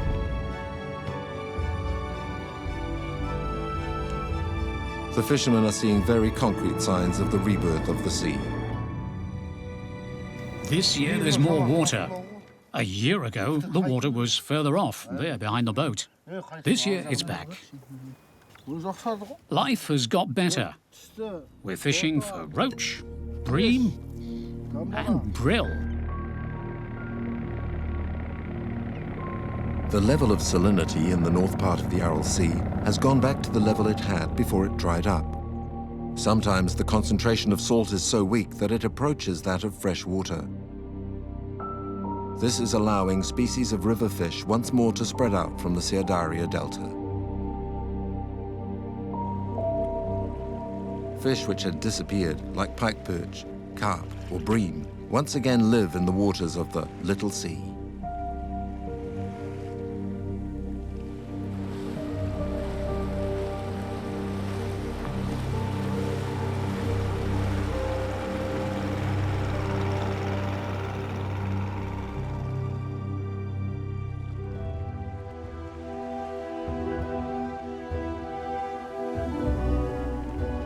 In order to stabilize the sea level independently of the seasonal impacts, and also to optimize the water supply from the Sahara, another large hydrographic project was begun.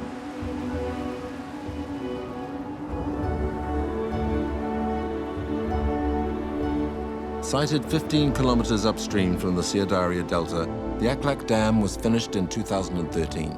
It allows the river's flow of water to be regulated, and the riverbed is better channeled.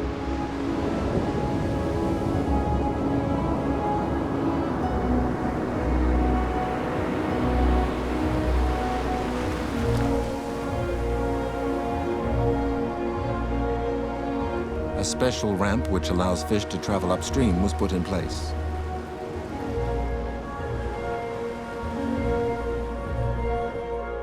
This dam has also permitted the creation of reservoirs of water for neighboring villages.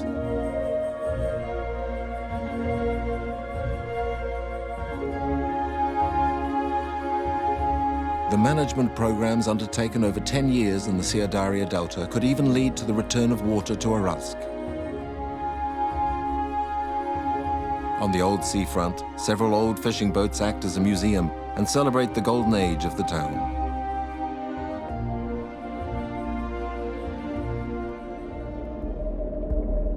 Once, this main port for the northern Aral Sea flourished.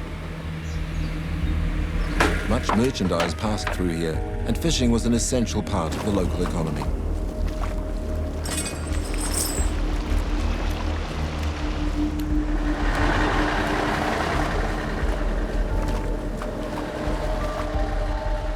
Since the sea dried up, Aralsk has declined over the decades.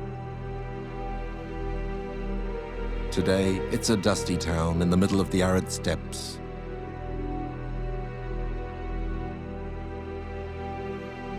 But behind the current decay is a hidden hope, for the sea is gaining ground.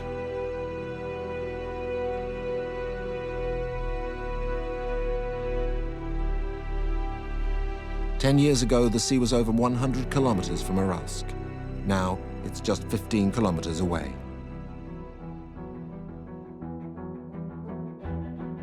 The return of the sea has become a public objective.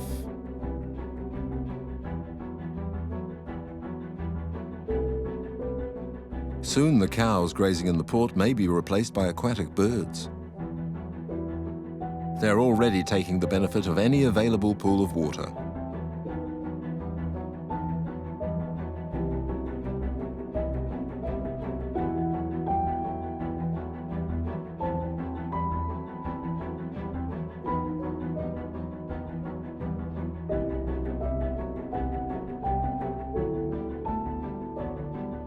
As the sea gets closer, life returns little by little.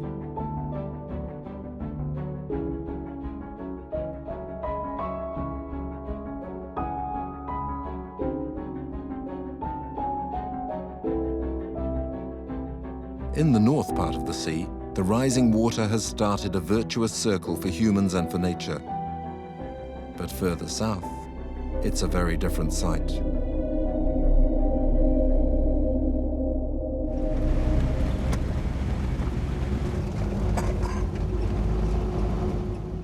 Here, only the shells half buried in the dry sand remind us of the presence of the sea.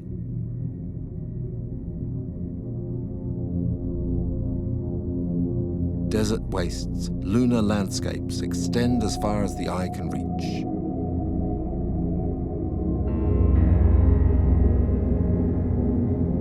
There's no hope of seeing water return here now. From now on, the challenge is to limit the impact of desertification.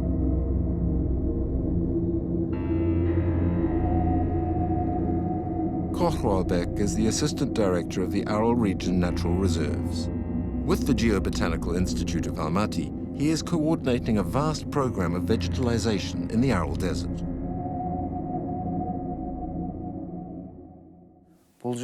Here, the water level fell in the 1990s. Since the drying up recently, the salt concentration in the soil is still high.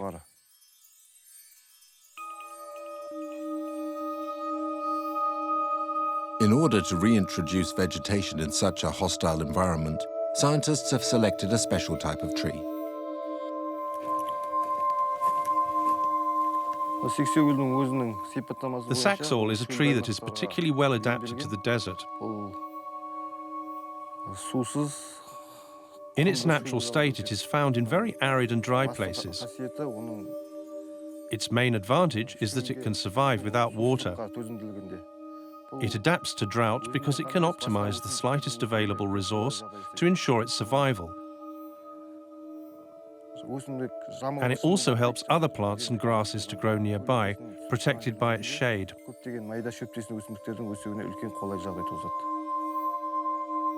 The saxaul stocks water in its roots, stems, and leaves. It concentrates moisture in its structure, but around it, humidity is also created. It's an ideal plant to create islands of vegetation with a rapid development cycle. These saxauls were planted in 2010. After the sea dried up, there wasn't a single plant here. When we planted them, they were only 20 centimeters high, about as high as that. The first results from these plantations have been rather encouraging. At present, we can say there's been an increase in the different species of plants. The saxauls are developing from year to year. Their seeds spread out and take root. These naturally sown seeds allow new trees to grow. By extending out little by little, the saxauls stop the dust from spreading when the winds are strong. These bushes, with very deep roots, help fight erosion by securing the sandy soil.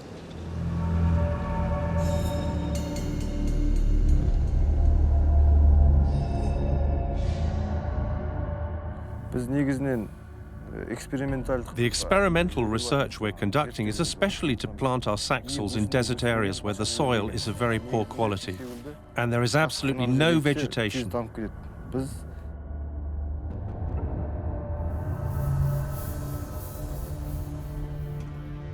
The aim is to plant a sufficient number of plots to start a natural process of growth that moves out from them.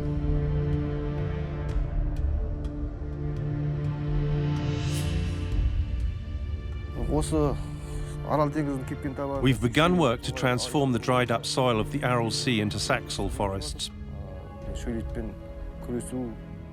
To fight against the advance of the desert, thousands of trees must be planted on the old seabed.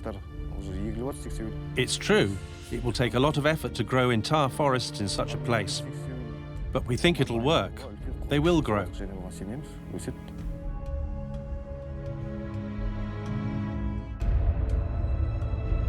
At the end of the 1980s, the Aral Sea broke into two parts, the Little Sea in the north and the Great Sea in the south. Since the Koch-Aral Dam was built, the Great Sea was cut off from all water supplied from the north. It was only fed by the Amu Darya in the south, where the delta was slowly and inevitably drying up.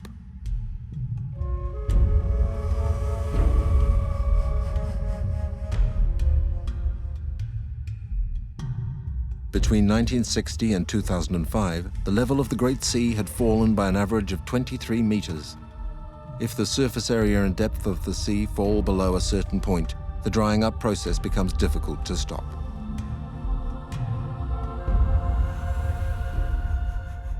I was here just 2 years ago, and where I'm standing right now talking to you, it was water. And look, now is water far away. The spectacular fall of the water level has profoundly changed the chemical balance of the sea. On each of his expeditions, Professor Aladdin measures the main parameters that indicate how the situation is evolving.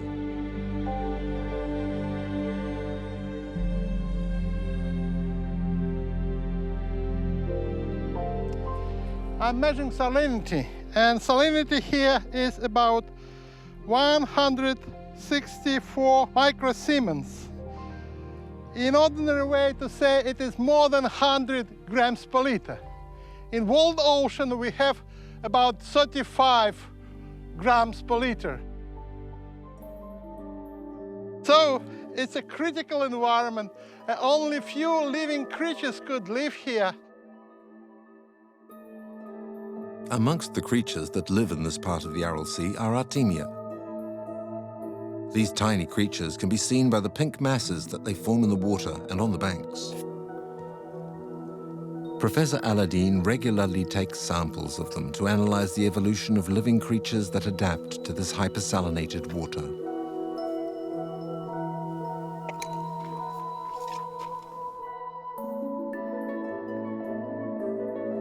Only Artemia and some salt-tolerant algae and some tolerant bacteria are living here. The food chain is very short here.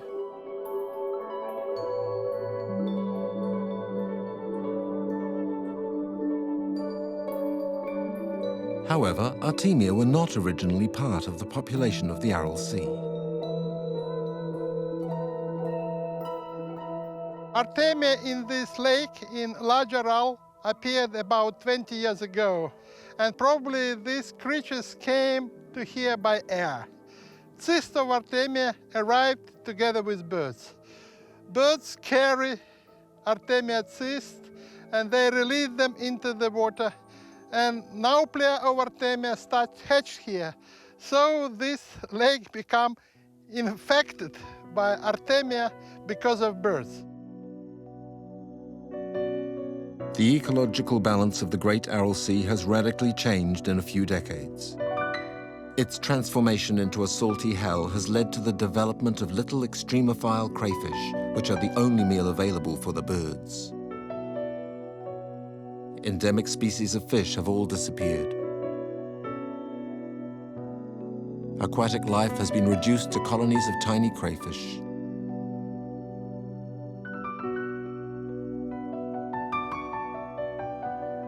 Before drying out, that which remains of the Great Aral Sea becomes little by little a liquid desert, and then sand and arid wastes that stretch as far as the eye can see.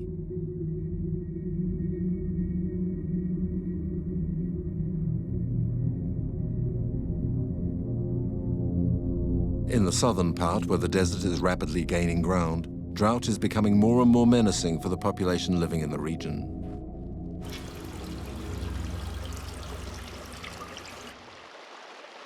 Here, access to water is becoming a major problem.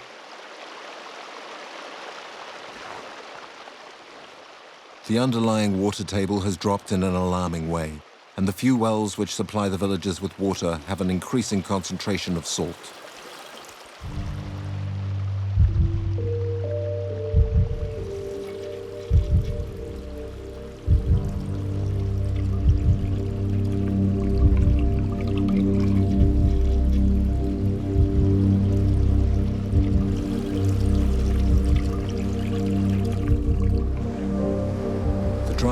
The Aral Sea has also an effect over distance on reserves of water at the highest level.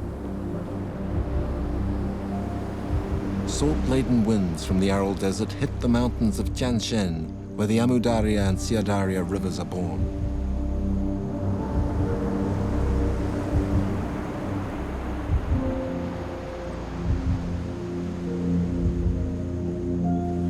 the salt in the air is melting the glaciers 12 times faster today than before the sea dried up. This effect, accompanied by global warming, will be disastrous for the glacial reserve of water for the rivers, which will dwindle not only downstream but also upstream at their source.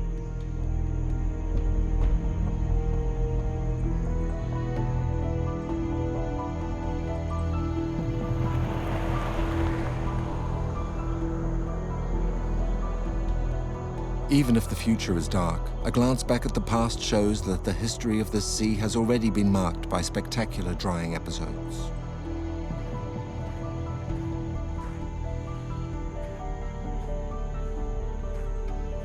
This history can be read by analyzing geological layers and fossils.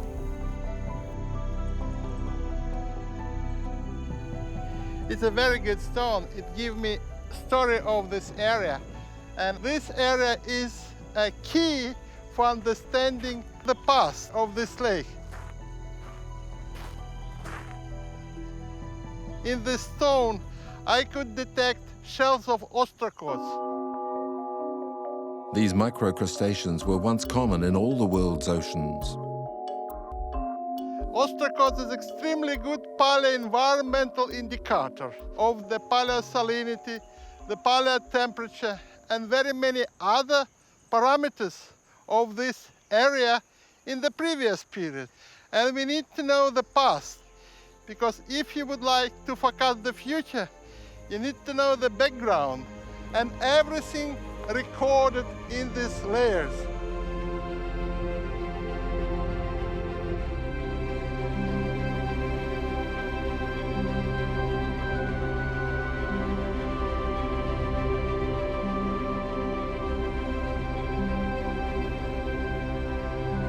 Professor Junpei Kubota has long been interested in the eventful history of this sea and the signs that allow us to retrace its past.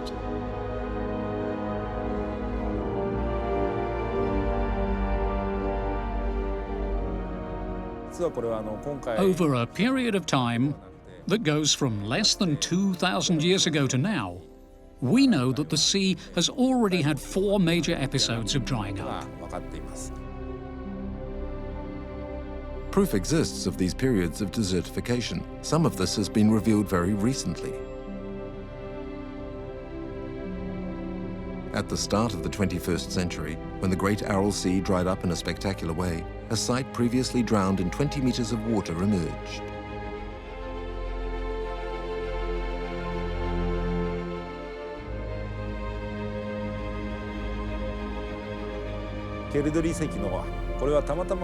The site of Gaudry was discovered completely by chance by a fisherman.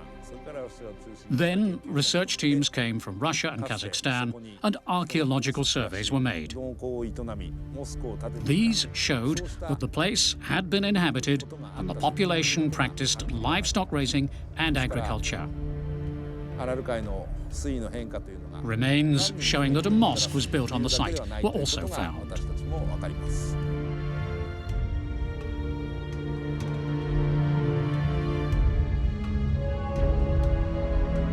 The discovery of this 13th century medieval site proves that at the time the sea level was comparable to that of now, and that populations had established themselves on the dried up seabed.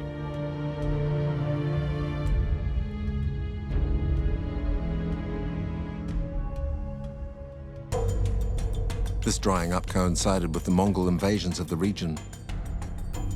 According to historians and geologists, destruction of dikes and drainage channels in the Amu Darya Delta changed the course of the river towards the Caspian Sea. The river no longer fed the Aral Sea. Later, when the dikes were reconstructed, the sea level rose again and Gaudry was swallowed by the water.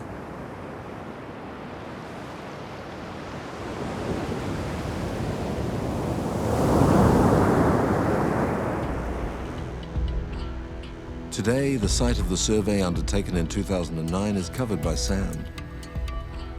Only an alert eye can spot a few clues lost in the desert. Selim, who guides groups of tourists in the region, sometimes finds relics that were missed by the archaeologist. This piece, as I understand, it's a part of the grain that the nomads used for graining the wheat.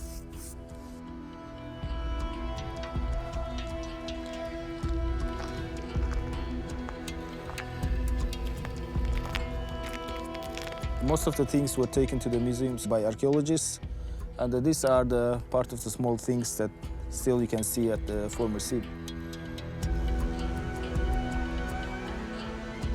In the Aral Desert, these medieval remains lie beside others, bearing witness to the last retreat of the sea in the 20th century.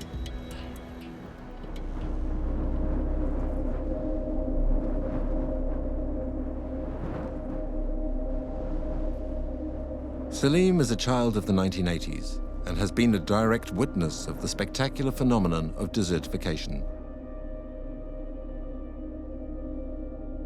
Unexpectedly, he realized that the catastrophe had become a central theme of his activity as a guide.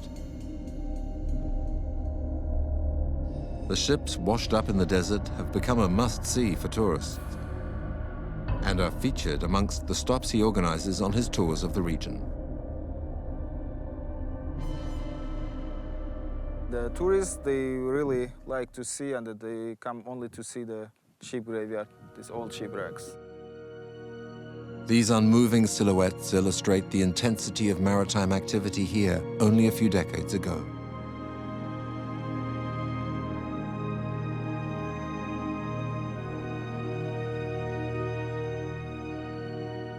Around Aralsk in the early 60s, there were about 100 fishing boats like this.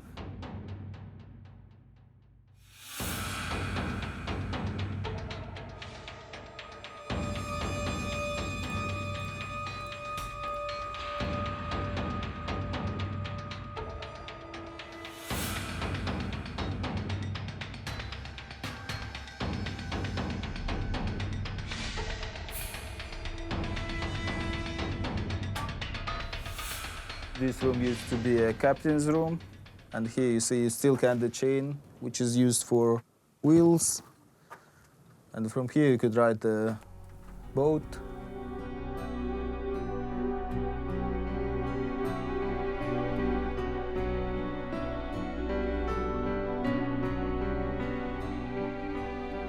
This is the anchor of the ship that you can see behind me. And I can imagine that here the depth of the sea was about 17 meters, because the length of the anchor chain is about 51 meters. So usually the chain is used 3 times longer than the depth of the sea, where the usually ship is parked.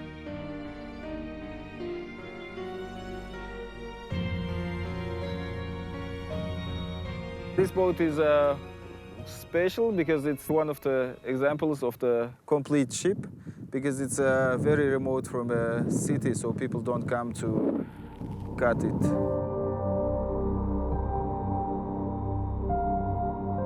Nowadays, most of the ships are cut into small pieces and taken away by the locals, just to sell it as a scrap metal.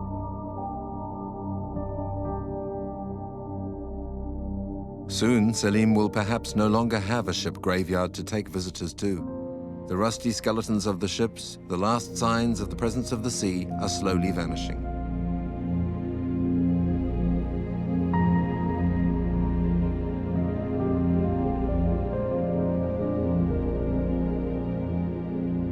The shells that still carpet the soil are being slowly covered by sand, and this desert will look like many others.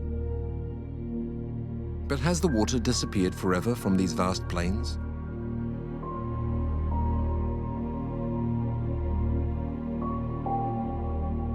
If the sea returned after past periods of dryness, why isn't it possible now? In fact, in the middle of these arid plains, water is sometimes not very far off.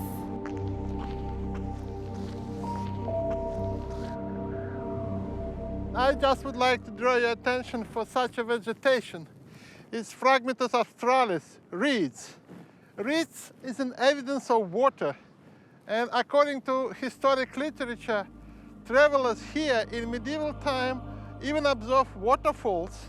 And this small amount of vegetation is an evidence that if you will start to dig a well here, it will be the source of water. And if you will go along these cliffs, you could find about 20 places with water. The western coast of large Aral is donating water via underground sources, and this is quite nice because we have no riverine water for large Aral. Might be underground water will support it.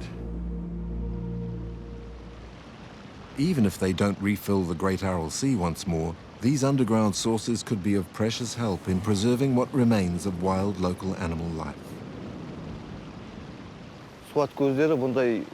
Watering spots such as this are vital places for animals to come and drink. In this part of the desert, there are 3 springs like this. Large mammals, like wild donkeys, gazelles or antelope, come here for water. The water allows oases of vegetation, and good grass is found there, which creates favorable conditions for animals. So it's in this region that the animals that once populated the natural reserve of Barsakelmes have taken refuge. This reserve was situated on an island in the middle of the Aral Sea. As these pictures from 1963 show, water surrounded the coasts and wildlife was abundant there.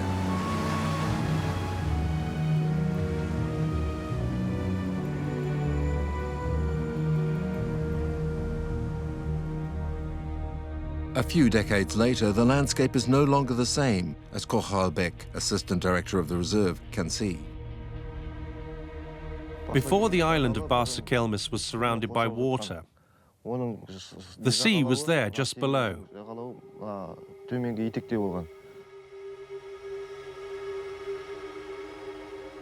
The depth of the sea along this coast varied from 16 to 24 meters.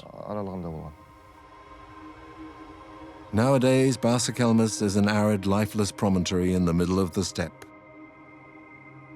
After the sea dried up, the animals went 100 kilometers away to where waterholes were created from underground springs. It was there in 2005 a new natural reserve was created.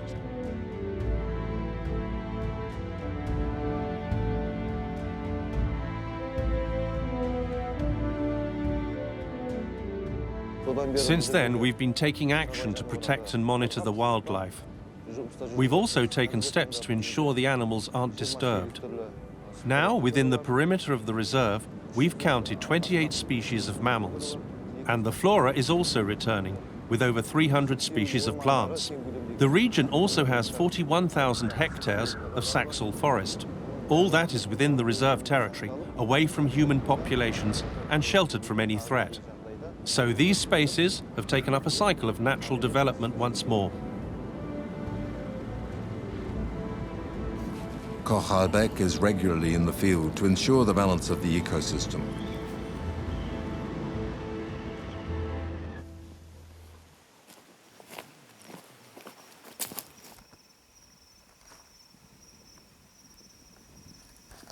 We systematically examine the plants which are part of the food supply of the herbivores. These seem healthy with no disease or parasites.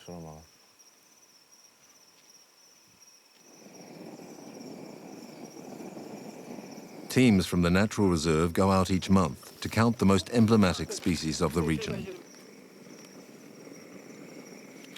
These expeditions require several nights bivouacking in the middle of the desert, several days away from base.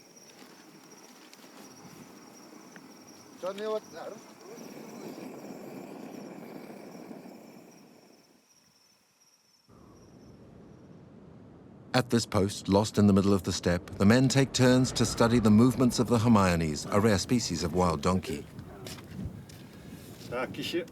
Yesterday we saw some over there. There, not very far off. There were 17 head with 5 mares. They went off that way. Then they were quite close. Yes, really, not very far, about 300 meters off. They might be over there. It often takes entire days of searching to find these wild Asian donkeys classed among the species in danger of extinction. After the drying up of the sea, there were only 50 Hermione in the region at the start of the 1980s. Now, thanks to the creation of the reserve of Cascaculan, there are more than 500 wild donkeys, and their population is continuing to increase.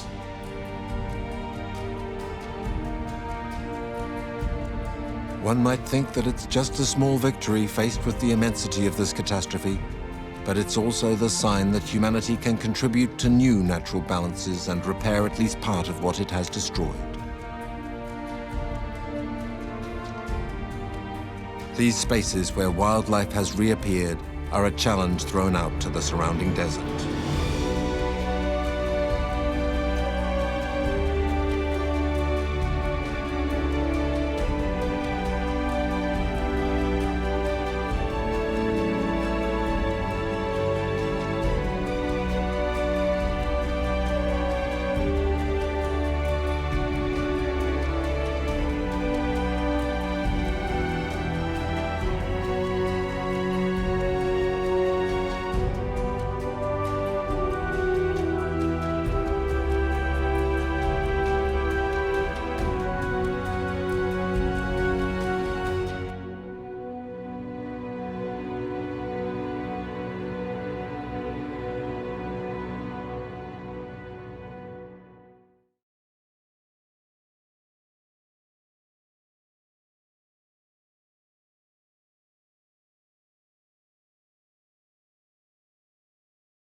"75% of Australia is arid or semi-arid.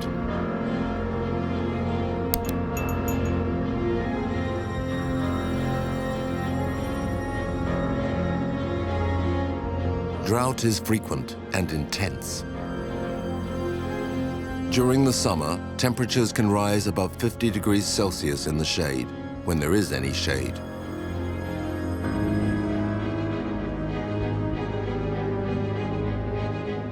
Most of the inhabitants live near the coastline, where the climate is not so harsh.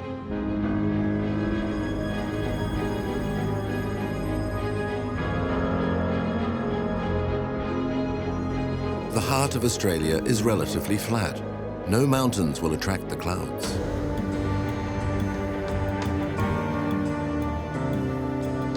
Rain is infrequent and capricious.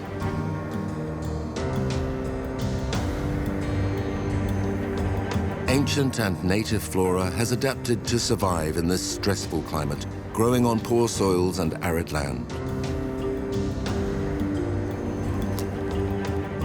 Animals once imported by the settlers are now wild and are devastating the landscape.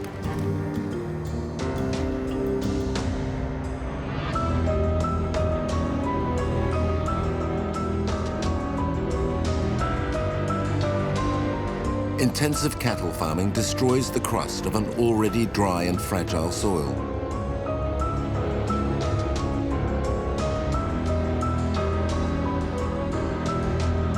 The earth has become sterile. Desertification intensifies.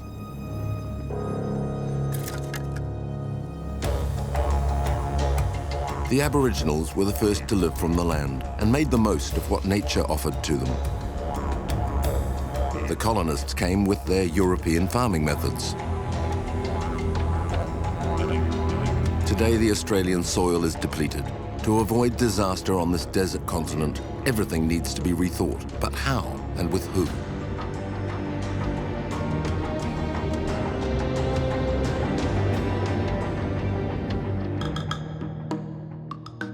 The heart of Australia is the land of 10 deserts. The Great Desert of Victoria, the largest of them all, is as vast as Germany.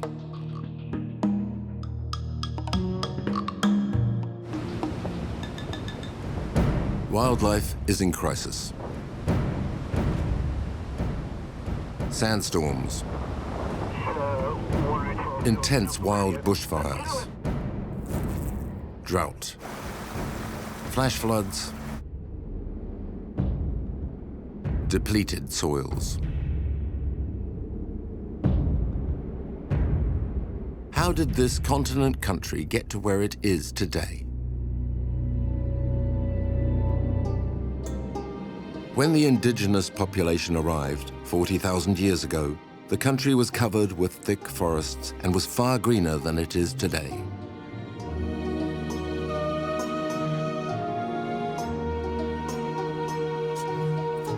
The Aboriginals lived from hunting and gathering, making do with whatever they found.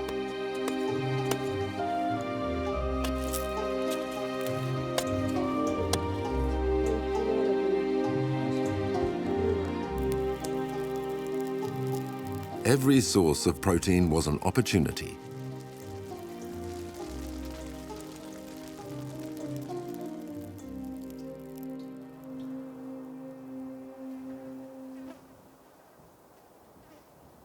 The English colonists did not see life in this way. Cook landed on the Australian coast in 1770, and the Crown of England took possession of the continent in 1788. Minerals and gold were discovered. The island seemed promising. Settlers flocked in great numbers and came with a wide variety of fauna that did not exist in Australia. This damaged native plants and wiped out local wildlife. Forests were logged to make place for farming. Disaster was underway. This area was completely covered by a forest, and farmers would have cleared this forest to grow crops and pastures for the grazing of sheep and cattle.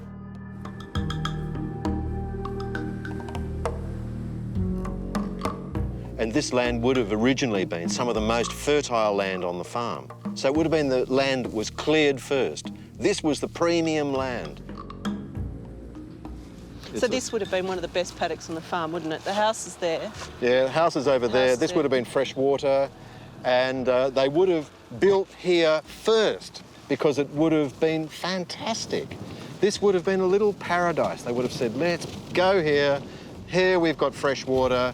This is the place for us. The colonists that established their homes in this corner of Australia were convinced they were creating a New England, but their dream soon disappeared, eaten by salt. Yeah. It's a piece of an old plough that has rusted away. In a funny way, the plough caused the problem of the salinity, and now the salinity is taking the plough. Look at the way it's just rusted, just amazing. Completely rusted to pieces. The salt that killed the farm has contaminated all the southwest region. Scientists estimate 5% of the southern lands of Australia is hit by high levels of salinity. The disaster is irreversible.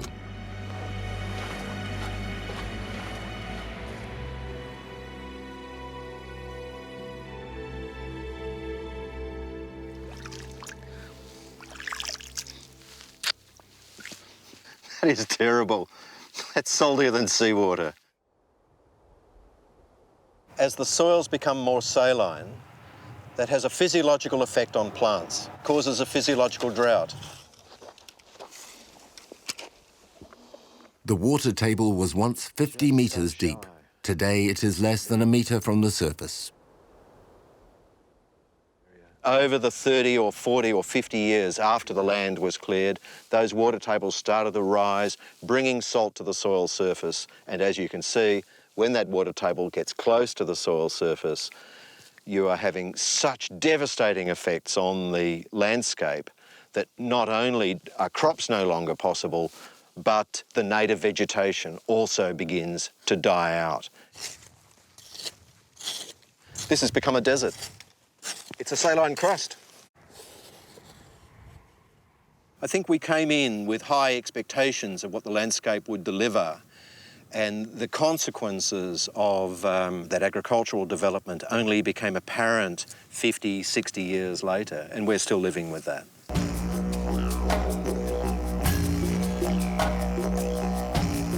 Nothing grows here. The land is abandoned.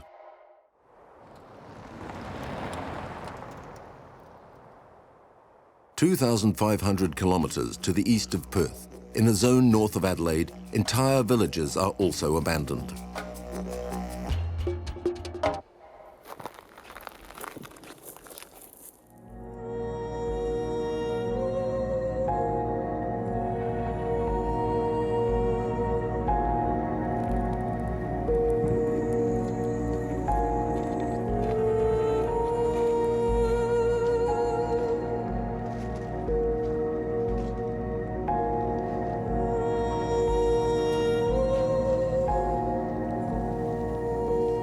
They must have thought they was going to be here for a long time, the amount of work they put into it anyhow.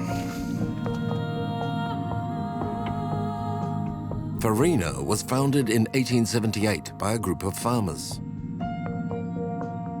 10 years later, it was already a thriving town with a school, a post office, a hospital, a police station, 2 churches, 2 hotels. Even the train came to Farina.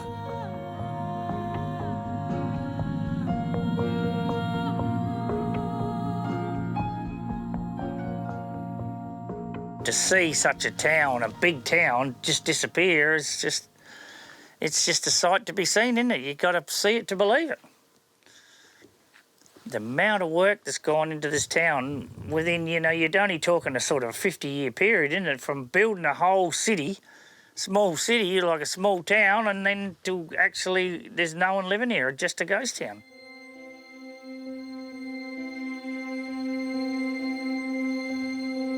In Farina, only the cemetery is still standing.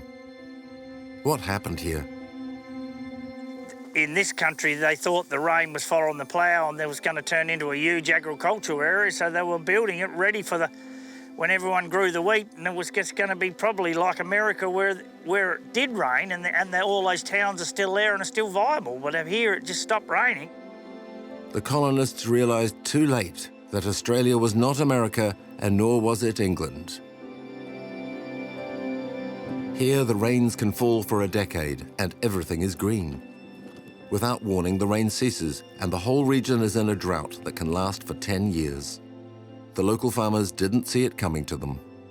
I would like to say that it's not the beginning of the desert, but in the wrong season, it is the desert. So when you get those dry years and persistent hot winds, well, it turns into a desert. Other villages in the region of Farina have come to the same end. In the 1850s, Kanyaka was the home to 70 families. 50,000 sheep grazed the land.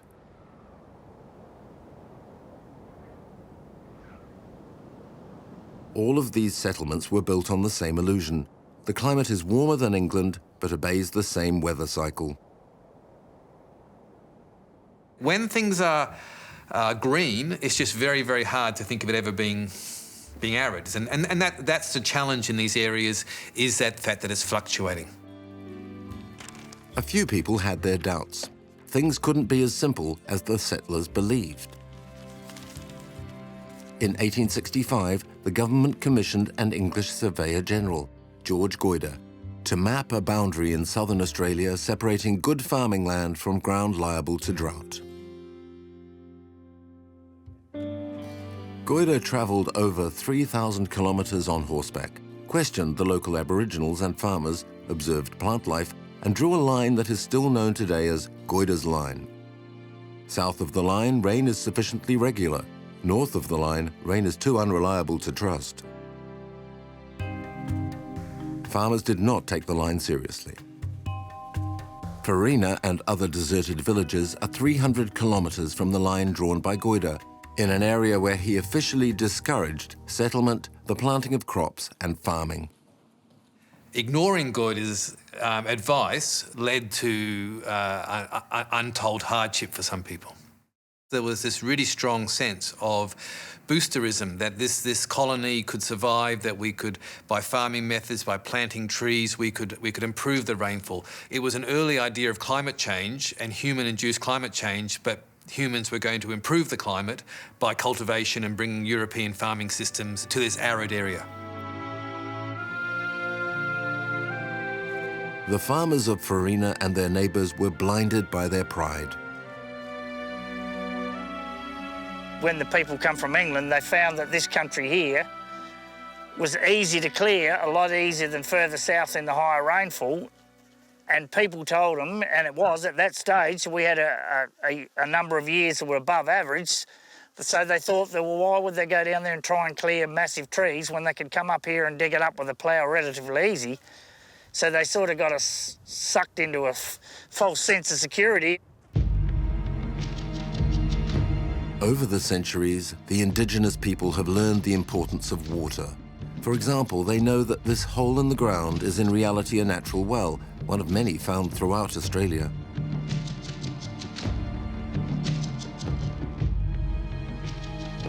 most farmers still use the high-productivity agricultural model that spoils the fragile land and wildlife due to the specific Australian climate.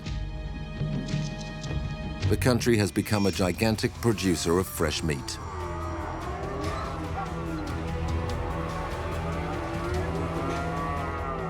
$258 Zincaline, till it's 158 till Dundana, 256. 104 million animals are bred, mainly for export. If we were to take into account the damaged soil caused by today's grazing methods, we would realize that the price to pay for an Australian beefsteak would be exorbitant.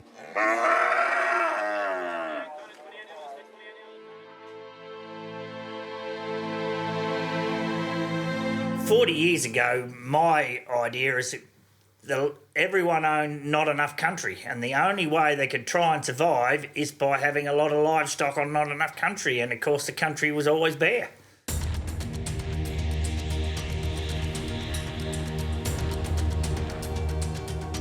Despite the damage of such farming methods, this devastating logic seems unstoppable.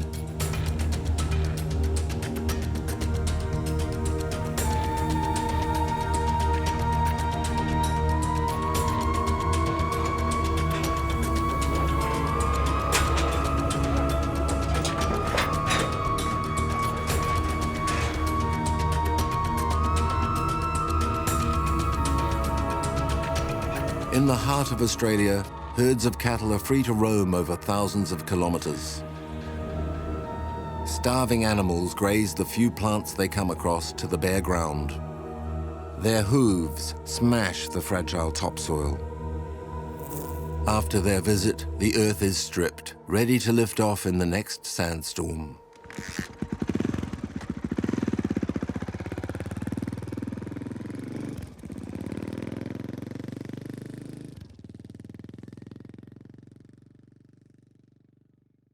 In these semi-arid zones, the cattle are always on the limit of survival, and despite such vast farming areas, when the drought is set to last, it is still not enough to save them.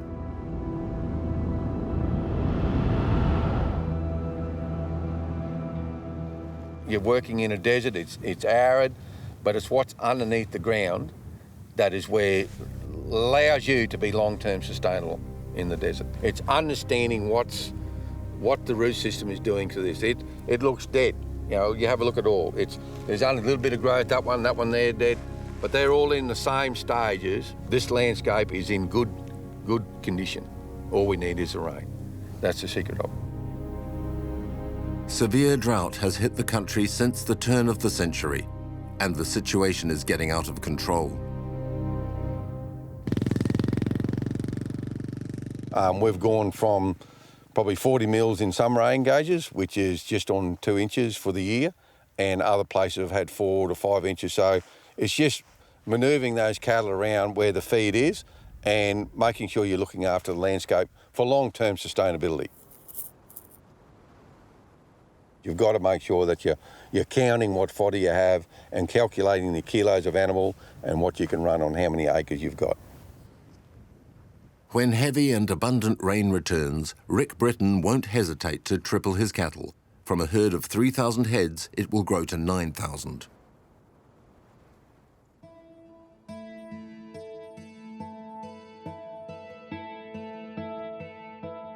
If some ranchers can still juggle with the drought, as difficult as it may be, others have already got both feet stuck in the mud.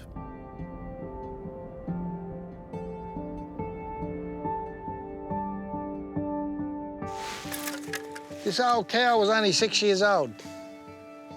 380 cows from his herd died through starvation and thirst. We're at the end of our wet season, so to speak, or when we're supposed to get our rain, and we haven't seen any yet. Even if it does rain in winter, it won't rain grass. The farmers of the area are forced to sell their reproductive cows, the key to their breeding program. We're selling all these female cattle, and they're chopping their heads off and they're grinding them up and they're feeding them to the Americans and to the Chinese in hamburgers. And once a female cow's had her head chopped off, she's not going to breed another calf.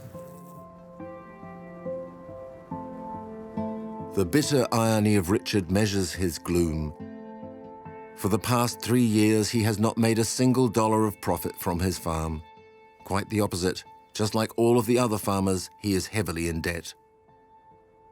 Richard and neighbouring farmers at Longreach in Queensland are doing what they can to save their cattle by sending them closer to the coast, thousands of kilometres from their ranch.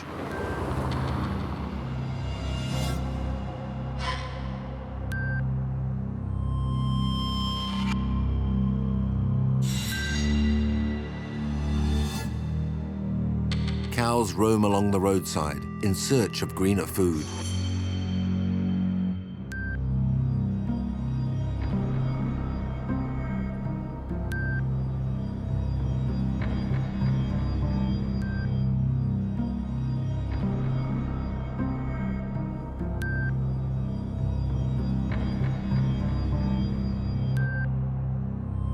Cowboys watch over the herd's rambling as best they can. The herd is under transfusion. Trucks deliver fresh water to the thirsty cows twice daily. Farming methods imported from England have reached their limits.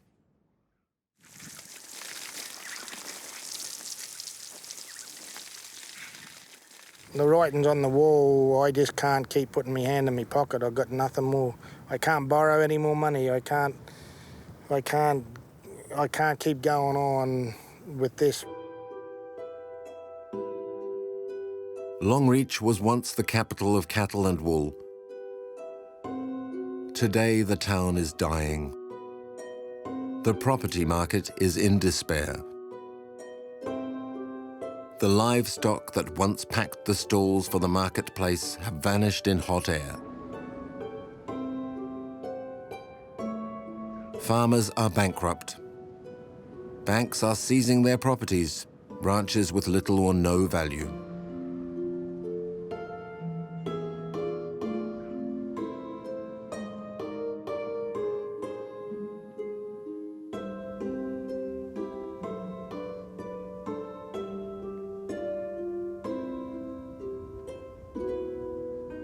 Men, you know, they get depressed and they're not talking to anyone, and of course, you know what happens. They just think that it's better they're out of it.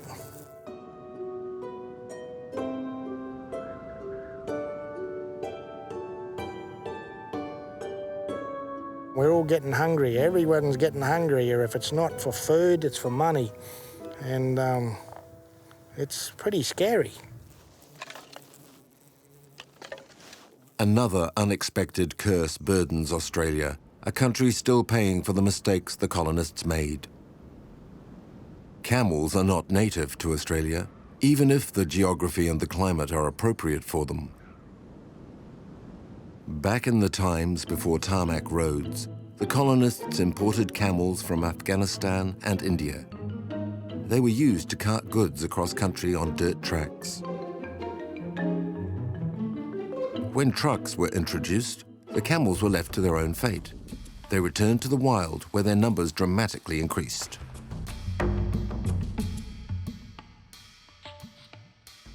Over 1 million of them devastate the centre and west of the continent, their numbers doubling every 10 years. Local vegetation is not adapted to the grazing of these imported animals and suffers from their predation. As the drought settles in, the mammals infest pools of spring water, deteriorate and pollute them at prejudice to other species.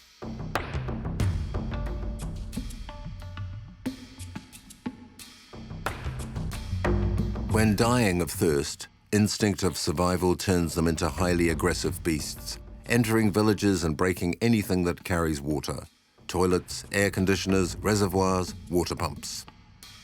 It's a problem that really snuck up on us, and I think the reason for that is that a lot of the camels are out of sight and out of mind, and there wasn't really a strong appreciation of how quickly the population was increasing and by virtue of that, the impacts that they were having, until it really started to happen around human habitation. hordes of wild camels became a pest for the remote Aboriginal villages in the heart of the country. Damaged equipment was expensive to replace for these communities with limited resources. The Arid Zone Research Institute was in charge of the problem. In 2010, the government-funded camel culling program came into action. –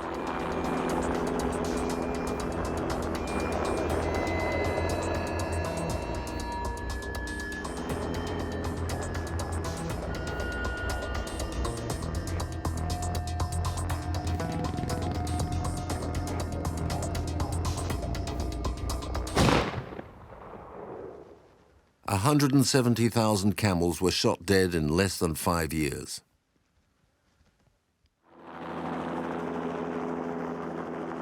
When the animals get to high numbers, something has to be done, because at the end of the day, if you don't, a lot of them die anyway due to thirst and starvation. The whole of the southwest of Australia is under severe drought, including the coastal zones and the city of Perth, the capital of Western Australia. The 100-year average runoff into our dams is 350 billion litres per year. Last year we got 11. So it's gone from 350 billion litres to 11 billion litres. That is a phenomenal change in water supply in a very short period of time.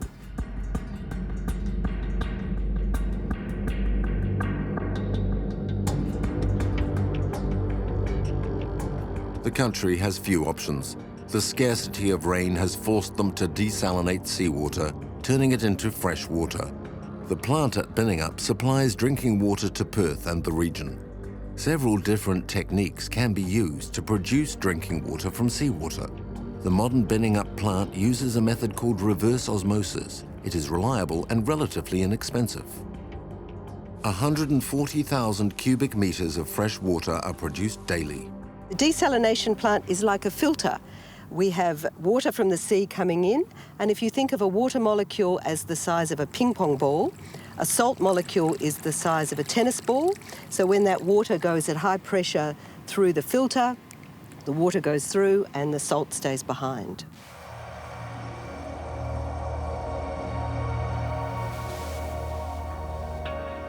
Perth has a population of over 2 million inhabitants, and the number is forecast to double by 2050.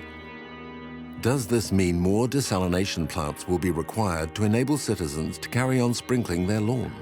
More and more people does not mean more and more water. Our population has grown by 1/3 in the last 10 years. Our per capita water use has dropped by 1/3. So the people of Perth use 1/3 less water each than they did 10 years ago. So we have educated the community and worked with the community to never waste water and to understand how precious water is. Our future planning assumes no rain ever again.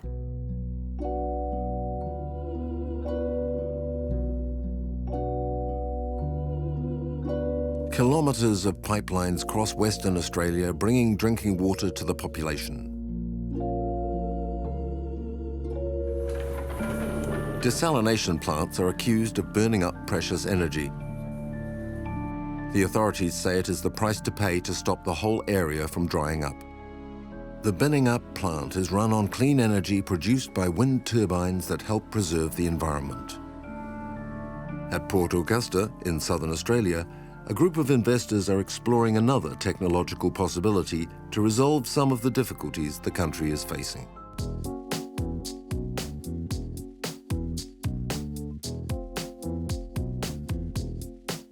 In this arid landscape lies a pilot research centre with a greenhouse of 2,000 square metres. Growing inside are hundreds of plants that seem oblivious of the outside weather constraints. We use concentrated solar power, concentrating the sun's thermal energy. We use thermal desalination, basically boiling salt water to make fresh water. And we use a steam turbine to generate electricity.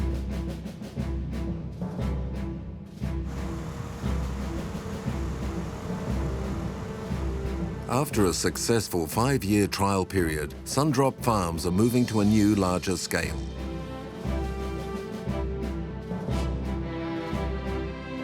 Four giant greenhouses, each covering 5 hectares, are under construction. 880,000 tomato plants will grow here, producing 10% of the country's needs. Water is pumped from the nearby ocean, and solar energy is captured by 23,000 mirrors, individually controlled by GPS for optimum efficiency.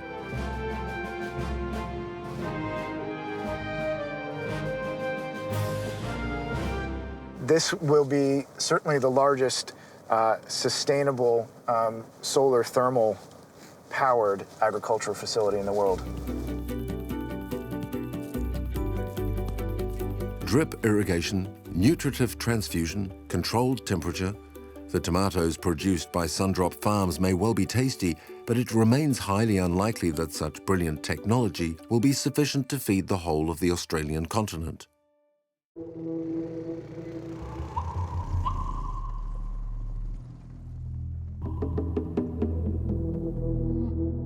Today, most Australian farmers feel trapped in a cul-de-sac.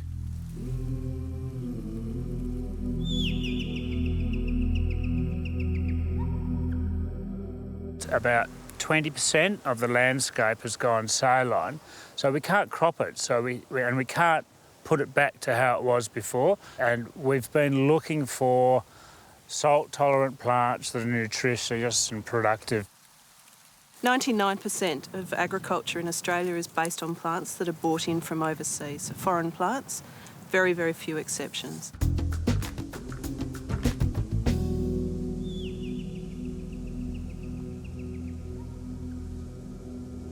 It's time for researchers to return to the deserts and take a closer look at local plant species that have been scorned and neglected for far too long. Some in particular have survived the climate and are food for the wildlife. For the past decade, a group of scientists from various fields of study have collected and tested over 60,000 plants. If anyone comes to you and says, I have the right plant that will provide a total ration for sheep, they're a liar. There is no such plant. What we are after are combinations of plants, mixtures of plants. The old man saltbush, known as a Triplex nummularia by scientists, has several qualities the team are looking for. This plant is a desert plant from the middle of Australia. A perfect example of how native plants adapt to the continent's severe climate conditions. We can have them here in 100 millimetres of rainfall, and that doesn't worry them too much. You could say that the rainfall in our agricultural zone is more than these plants are used to. So we're not worried that they'll survive. We know they're going to survive. They're a native plant.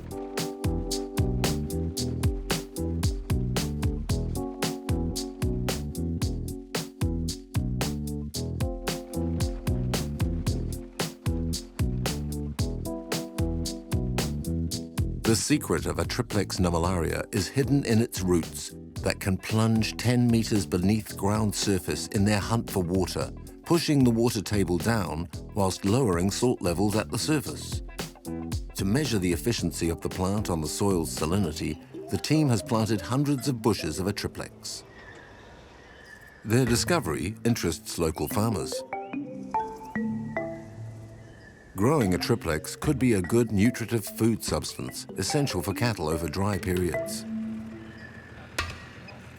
These shrubs are already adapted to the worst case scenarios that we might expect with climate change in this part of the world.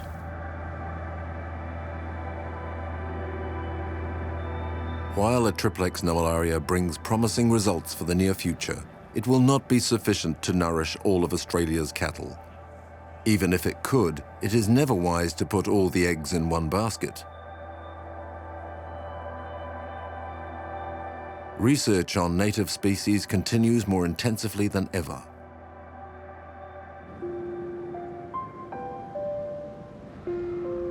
Another native plant interests the farmers. It's called Mitchell grass, a plant whose qualities were already recognized in the mid-19th century by Scottish explorer Thomas Mitchell. Like many local species, it was then ignored and forgotten about.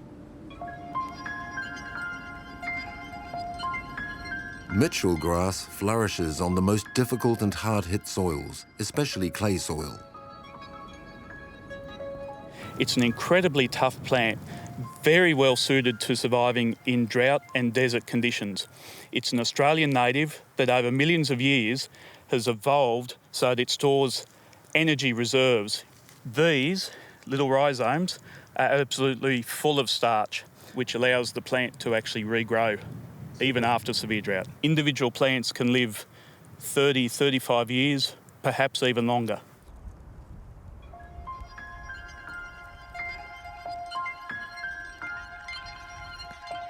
Dr. David Phelps is collecting samples from each field of experimentation. What we're really interested in knowing is how much seed from the Mitchell grass, which is our preferred native grass, is actually here in the pasture. Once we have an estimate of how much seed is there, we can tell the graziers how well their country should respond once the drought does actually break. And more importantly, how long they need to rest their country before they actually bring cattle or sheep back onto it, because we need to let those seedlings get established and start to grow before there's too much grazing pressure on them.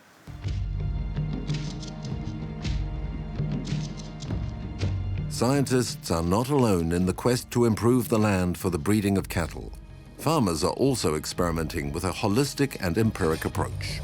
The piece of country that my father had, he didn't believe you could ever eat it out. And he did. He ate it to bare ground. Almost every year cattle died because of lack of nutrition. So you can imagine the disaster that came when he'd produced a man-made drought. Eventually nearly everything died. When Bob's father moved here in 1920, the landscape was green and the soil was fertile. He put too much cattle on the land and it was the beginning of the end.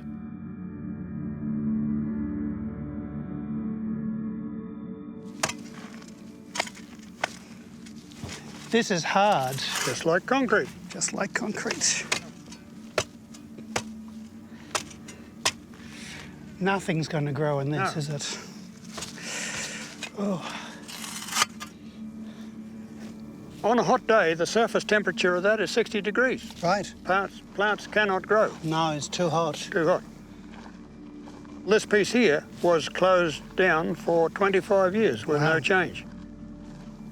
So and if you do nothing about that, it will not change. Well, you can see what happens here. The wind, if it's strong enough, will take that off.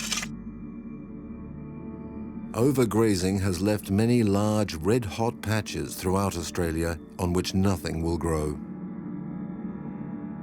You have an A, B, C horizon. The A horizon is what plants like. The B horizon contains minerals and stuff, but it doesn't have the organic matter or anything that plants need. You'll have the minerals, but you won't have anything else. It's missing all those other vital sources, and so you can rip it up with any machine that you like and turn it into a pseudo-looking soil, but it's not going to grow. You are still ripping a soil that plants don't want to grow on. And you can put as much water onto it, still nothing will grow. It's a very poor soil. And people come and they think that you can apply the same approach, the approach that is used in other countries, to Australia. It doesn't work. Bob inherited the ranch from his father in 1960. At the time, the ranch was in a poor and desperate state. Today, he is convinced it's man's greed that turned the soil into a desert. For over 50 years, with his wife's full support in remote Central Australia, Bob has worked relentlessly, applying scientific research to the field. He has the intention of developing a sustainable land management program. Step by step, with his holistic approach, he pinpoints a 4-point strategy. Step number 1, keep ahead of scientific research and adapt its findings to fieldwork. We took all the advice that people could give. You must realise that we started from being absolutely broke.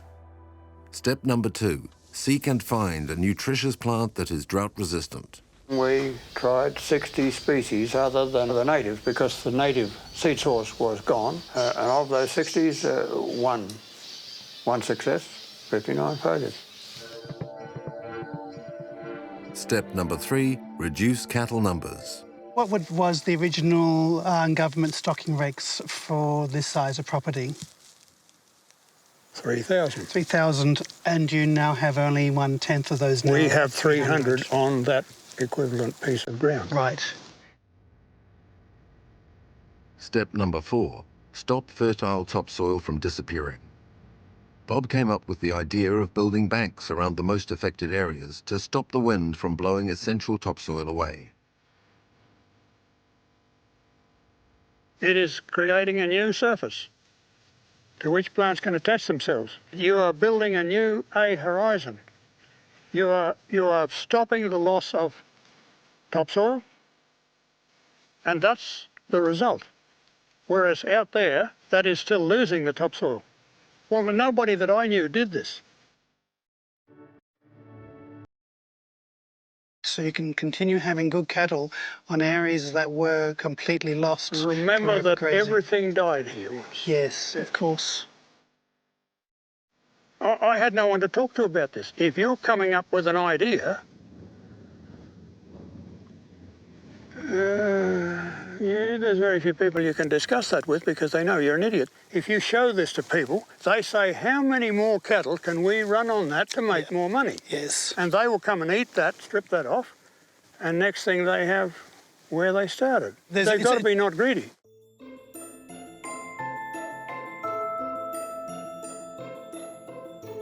Thanks to 40 years of intense effort and his curiosity and creativity, Bob has succeeded in re-establishing a natural balance that his father once compromised. He is a free but lonesome soul in a world where greed and profit repeatedly win against ecology.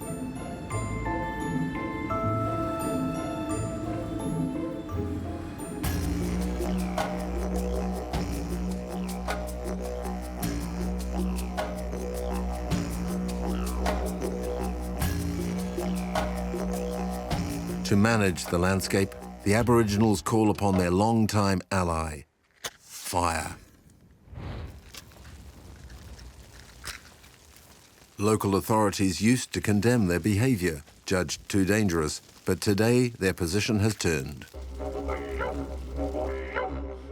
They have understood that traditional patchwork burning comes from good knowledge of the landscape.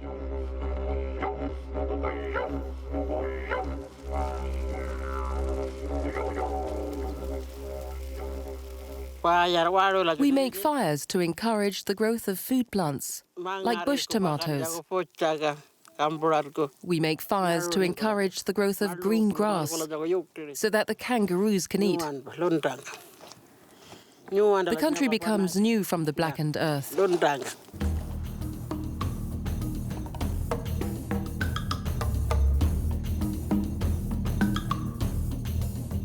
Controlled patchwork fires are also a good way to reduce the quantity of combustible matter that ignites when lightning strikes, creating devastating fires.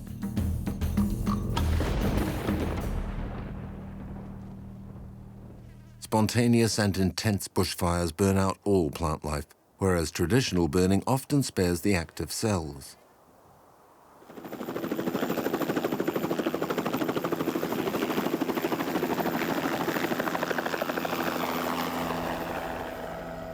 Specialist in the ecology of bushfires, Dr. Robert Boyd has studied patchwork burning as done by Aboriginals.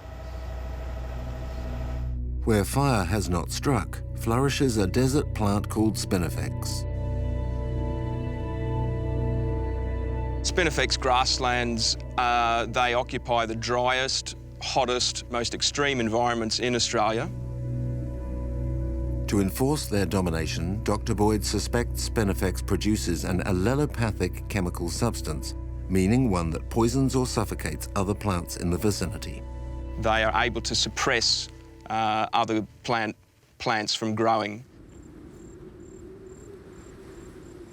A spinifex can reach the height of 2 meters, a diameter of 5 meters, and their roots have been found as deep as 30 meters below the surface. Their stems can become so hard they can pierce the reservoir of a vehicle, and so dry they can ignite in a flash. Just below the soil surface, there can be up to 20, 25, 30 even different species of plant existing as seeds, just waiting for the right conditions to happen. When you get a fire come through in these spinifex grasslands, the spinifex grasses are killed, and all of a sudden there's the competition is removed, there's nutrients released in the ash into the soil, competition for water is reduced, and when the rains come along, these other plants are able to germinate and grow, and so all of a sudden the desert becomes a garden. Aboriginals harvest the grassy spinifex seeds to make bush bread. When necessary, they set fire to the plant to free the soils from their suffocating domination.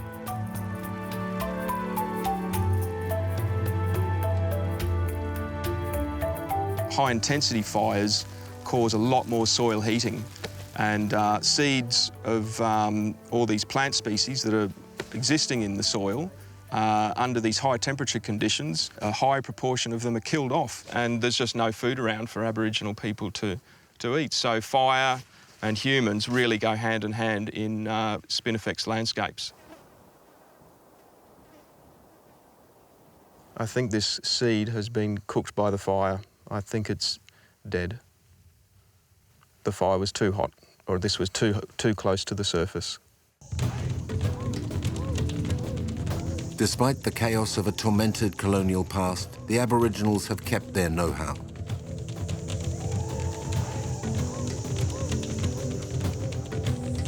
It took over a century for the value of their savoir-faire to be recognized. Today, scientists are interested in the knowledge the Aboriginals have acquired by living in the desert for 40 or 50,000 years.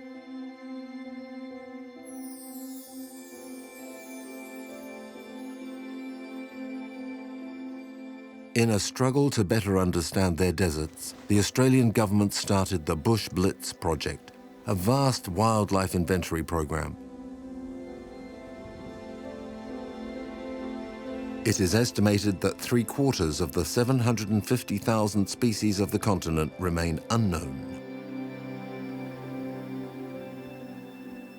We're going to be working in one of the most remote areas of Australia and also one of the most extreme environments in the world.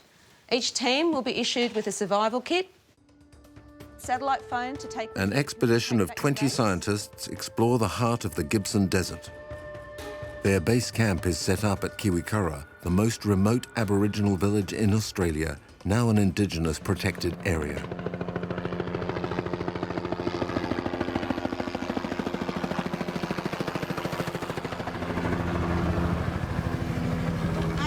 The scientists are counting on some of the elder members of the community to help them.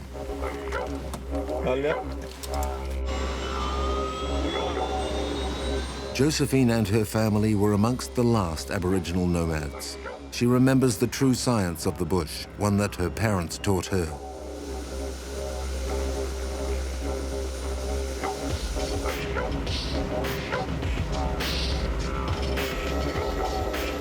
Survival in the desert may require a healthy body, but it would be impossible to exist without an intimate knowledge of the bush.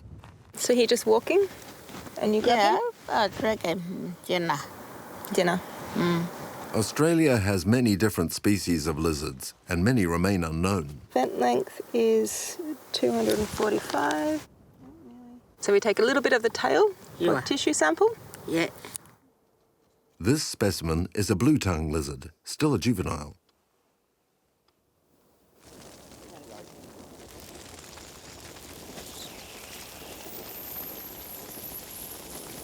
In the desert, survival can depend on a lizard that you know how to catch.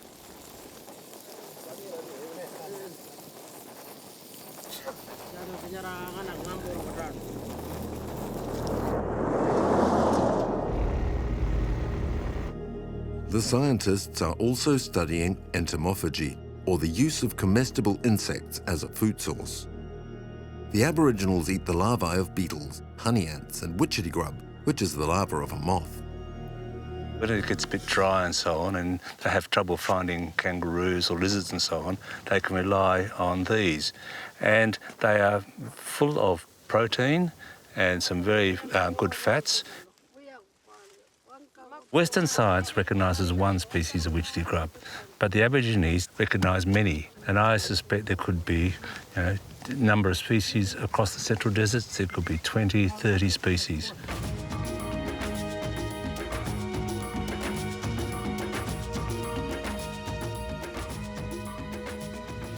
Working with the Aboriginals it's really it's humbling in a lot of ways, because they know how to survive here. They know how to find food where we think there's no food. We don't see water, they find water. They're resourceful. They're brilliant at tracking animals. This is their land. They're part of it. They know how to live here, and you kind of feel like a child when you come to a place like this and you see how adept they are and how little we know. During a helicopter flight across the Gibson Desert, the scientific team discovers a lake that is not on any of their geographical maps nor any satellite image. The whole zone is abundant with life in this unbelievable oasis. The last thing I expected was to be standing in water in the middle of the desert. Isn't that brilliant? That's brilliant. This island of plants bubbling with life, set in a landscape scorched by the heat, gives a deep feeling of unreality. It shows that life persists, even in places that you think are unlivable. It brings you hope. You know, you just have to wait for the rain. Scientists don't know what impact the desert has on droughts, or what impact the desert has on the massive fires that destroy homes. We don't even know if it's expanding or not. And that's why we're here, to try and find that out, to try and help put the pieces of the puzzle together. Australia finally recognises that Aboriginals, who know the bush better than anyone, can help rethink life in the immensity of Central Australia. A place the colonists once thought they could master and that today is slipping out of control.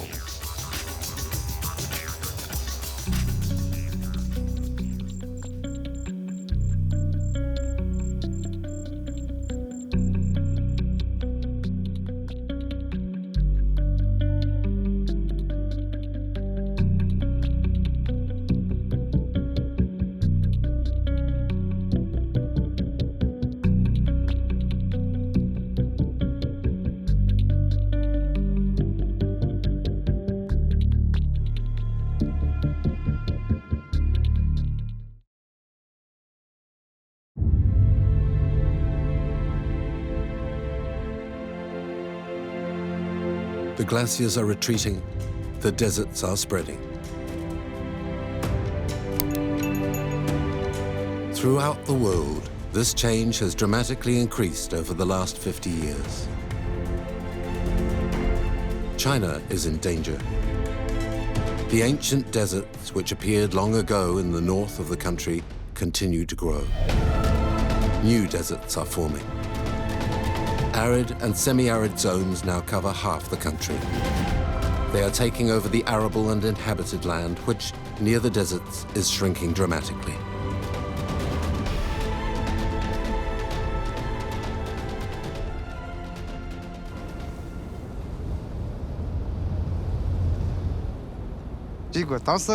I saw a very high wall of sand coming towards me.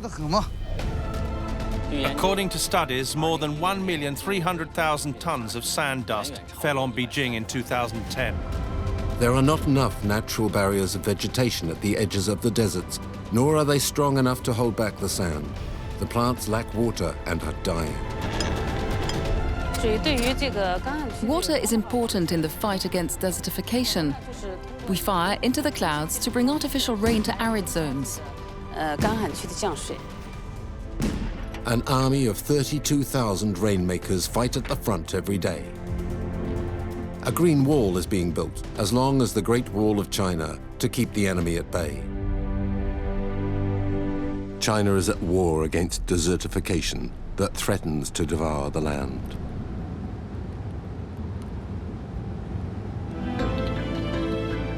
Each spring, the capital of China and its region are drowned in an orange fog for days on end. 270 million people suffocate. Dr. Wu Zhanwei monitors these storms from the National Desert Monitoring Center, which is connected to observation satellites and ground stations. The sand dust comes mainly from land which has been destroyed in 4 ways: overuse, deforestation, lack of water, clearing of vegetation by domesticated animals.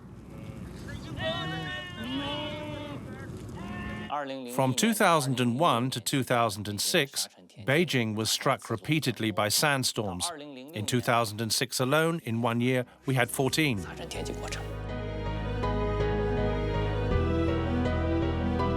By examining the dust which regularly falls on Beijing, scientists have found that it comes from deserts which are many hundreds of kilometers from the city.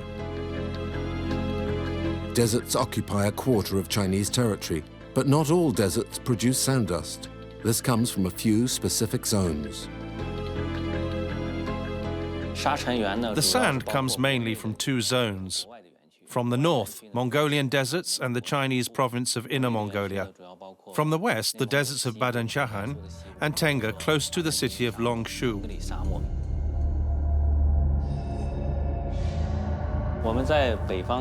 We've put 39 control stations in place to monitor the sandstorms, like those at Longshu and Minxin. Longshu, the provincial capital of Gansu, was once an important step along the Silk Road. The city is 150 kilometers away from the Minxin oasis. This machine allows us to capture grains of sand. Let's open it and give me the pincers, please. Above are grains which have a diameter less than 100 micrometers. Below are grains which have a diameter less than 10 microns. Take the filters.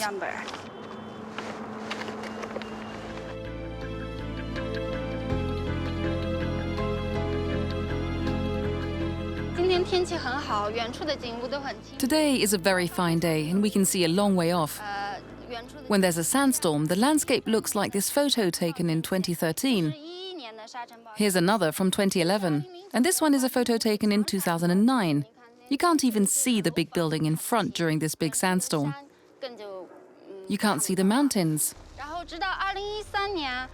Up to 2013, we had violent sand winds 5 times a year and 1 sandstorm.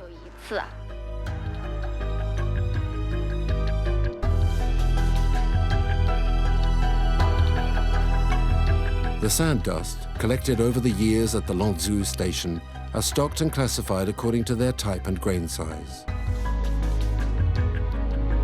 A series of identity cards is then made.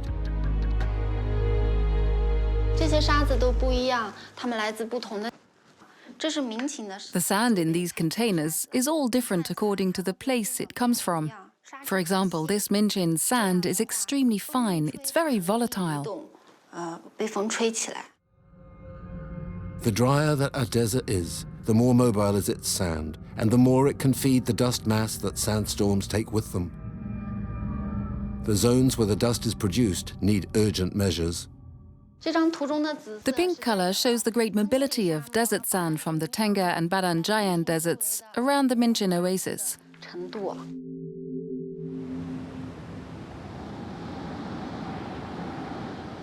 Minxin is a strategic point in the war against desertification. The winds rise suddenly and are extremely violent.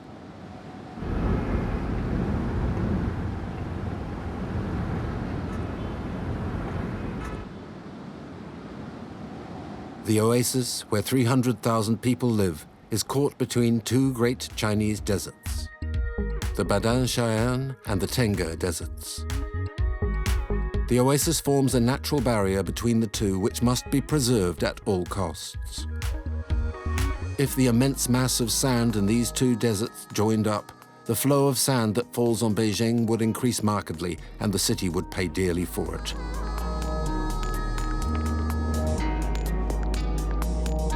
This possibility worries the Chinese authorities so much that they are closely monitoring the two deserts.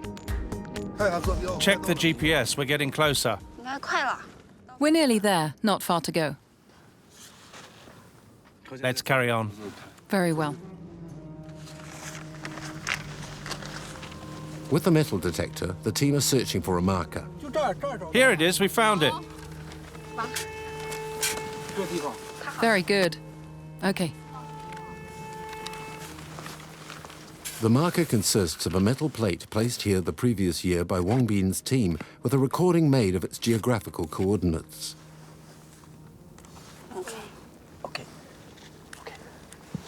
The current GPS position of the marker allows the length and direction of its movement since it was put in place to be measured. 50 meters, that's it. That's it. Okay, we can see that the sand has advanced a bit more.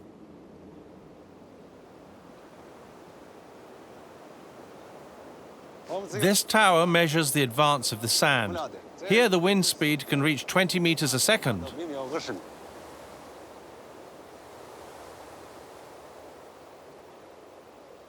According to our observations taken over the years, 9.3 tons of sand fall annually upon this 50-meter tall, 3-meter wide tower.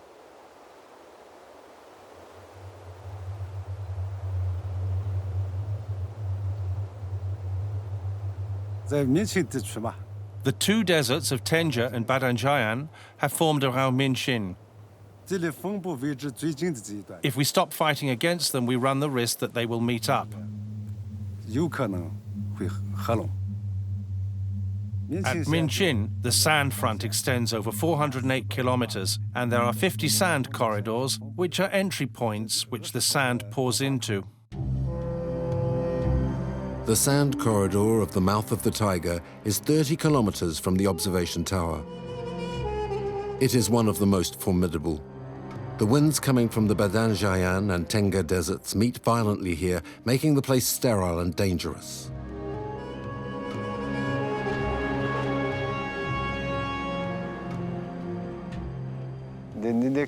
Have you been in a sandstorm? Yes, about a year or so ago. I was working in the fields, and all at once, I saw an immense wall of sand coming towards me. Sand flew, and I was completely blinded.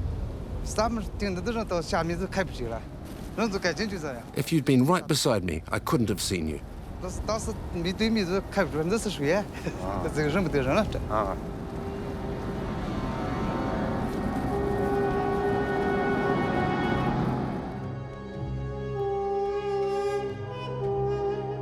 In the provinces which are on the fronts of the deserts, sand and drought have forced many villagers to flee.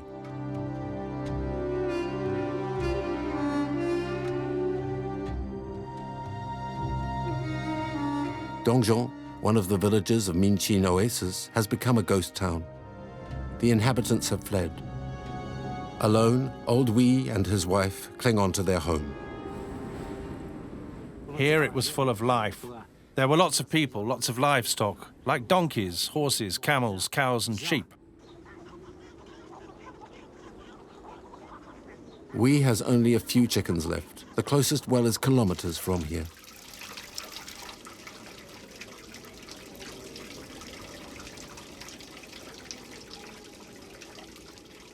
We've never had enough water. Before we dug wells to get water, the level began to drop, and in the 90s there was no more drinking water.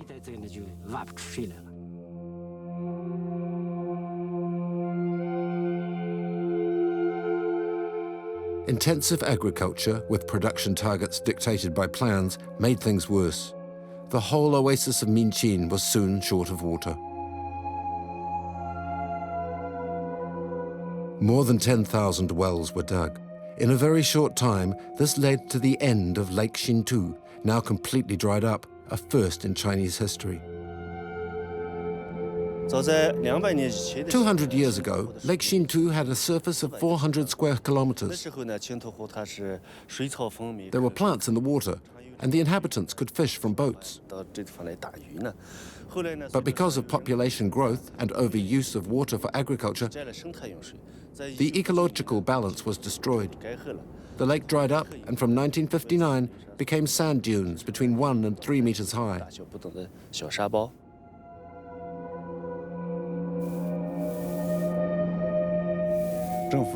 The government forbade the digging of wells for agriculture and limited water consumption.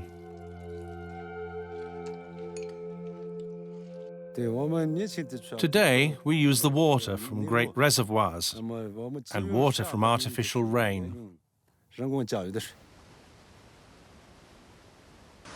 The gigantic reservoirs which feed the oasis are fed in two ways: through the artificial rain program and by changing the course of large rivers. Seeding the clouds leads to the fall of what the villagers call artificial rain and limits the dry conditions. The principle of artificial rain consists of sending substances which activate condensation in clouds where the temperature varies between -10 and -20 degrees Celsius. It's the zone where ice transforms into water. To make it rain, the condensation in this zone must be increased. To send these substances into the clouds, China uses recycled military equipment: planes, artillery, and rocket launchers.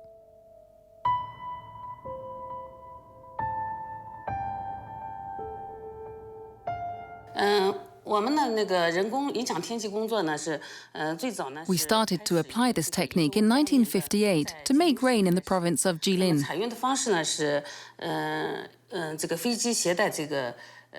At first, planes transported salt to increase condensation in the clouds.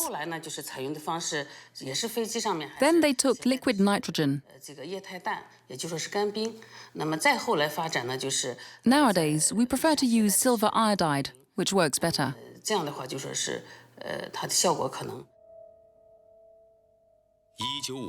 On the 21st of July 1958, a Do-2 plane loaded with kilos of salt took off. It was the first time that our country had used artificial rain. We made a dozen tests. Even if some failed, others managed to bring water to the land. Chanli is responsible for the program in the town of Wuyi. Nationally, the program mobilizes an army which has 30 aircraft, over 7,000 artillery pieces, and nearly 5,000 rocket launchers.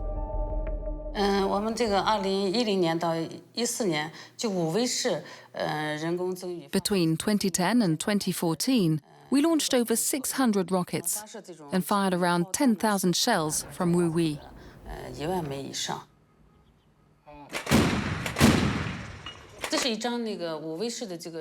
This shows the distribution of artificial rain systems from the town of Wuyi in the Gansu province. Nowadays, we have 63 work sites in this region, which is about 6,000 square kilometers in size. The red zone shows the rocket sites, the blue zone shows the artillery, and the green zone shows us where the reservoirs are.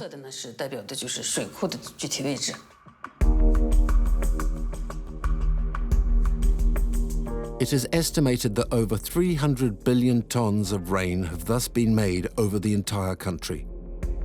This technique isn't unanimously approved by the scientific community. Some think that rainfall only increases by 20%. And the question of the toxicity of silver iodide and its effects on the ecosystem is raised. Are you ready? Ready! Let's go.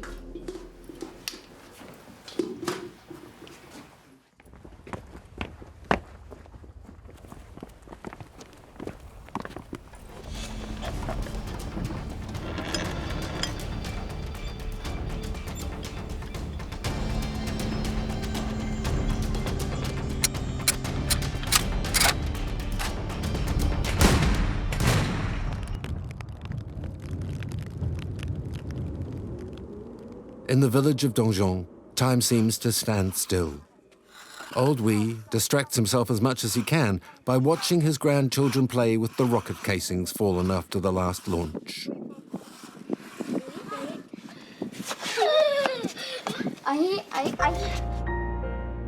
When there are no clouds, artificial rain is not enough to fill the reservoirs, and rivers come to the rescue.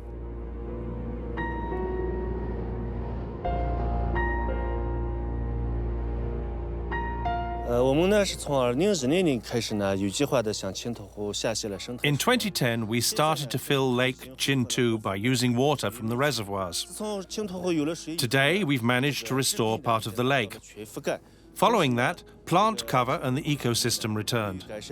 Humid zones and the water table were re-established. Thanks to this lake, we hope to stop the two deserts meeting up.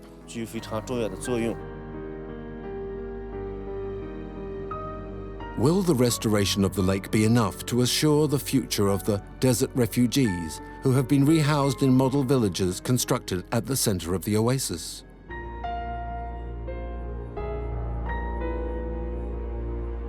Bai Huiben is soon going to move to a new village close to the mouth of the Tiger.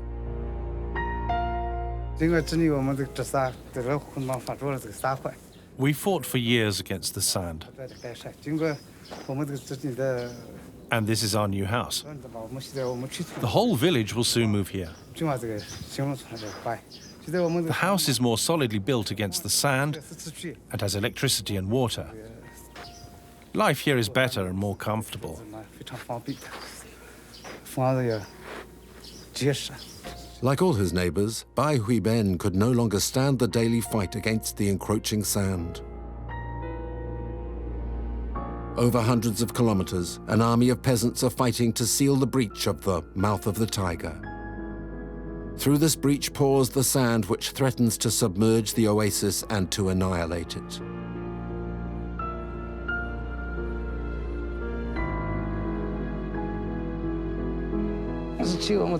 Before, there was just moving sand everywhere.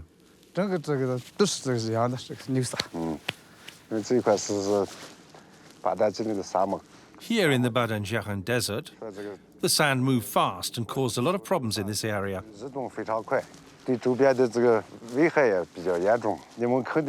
What did you do to improve the situation? Beforehand, there was moving sand which flew everywhere, and we started fighting desertification in autumn 2008. We mobilized 1,000 people to stabilize the sand. The first step was to stabilize the sand with blocks of straw before planting. Up till now, we've planted trees over 6,670 hectares. You've been working here 6 years? Yes, since 2008. You've done well. To plant the trees, Dr. Liu Chuzong developed a new plastic mesh to block the sand, which was quicker to put in place than blocks of straw and very economical.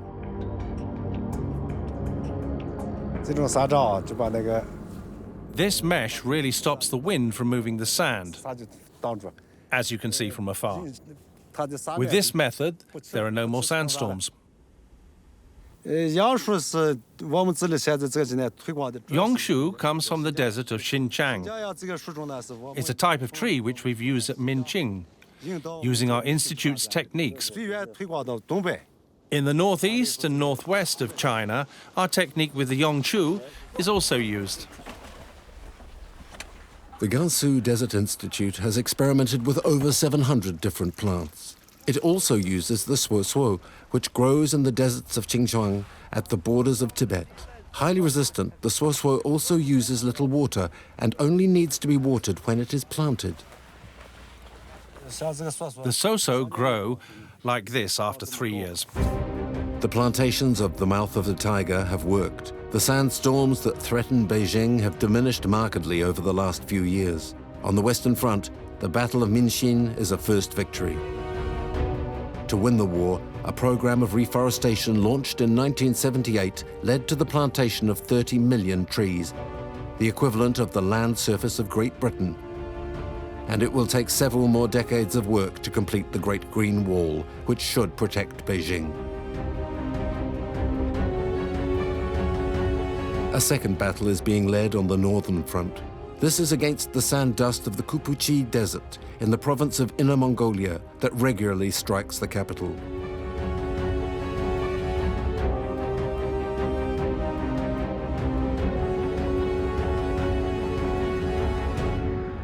The roads that cross the Kupuchi Desert are regularly invaded by sand.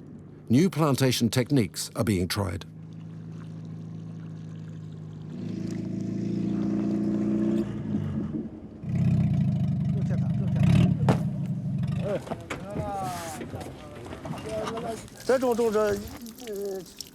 Thanks to this solution, it only takes a few seconds for 2 people to plant a tree.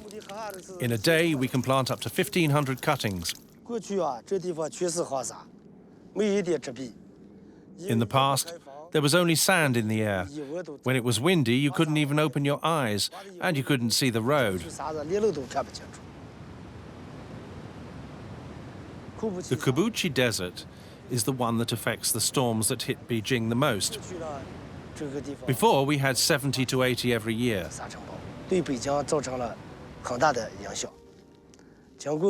Today, after years of work, there are only 3 to 5. Beijing suffers a lot less.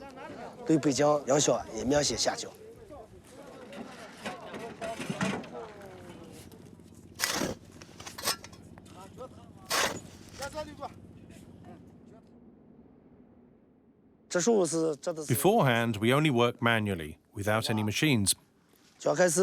I didn't know how to plant trees. Often I'd dig a hole and the sand would just fill it straight up. In 2007 and 2008, we learnt how to plant using pressurized water. We put this straight to use and planted a lot more trees.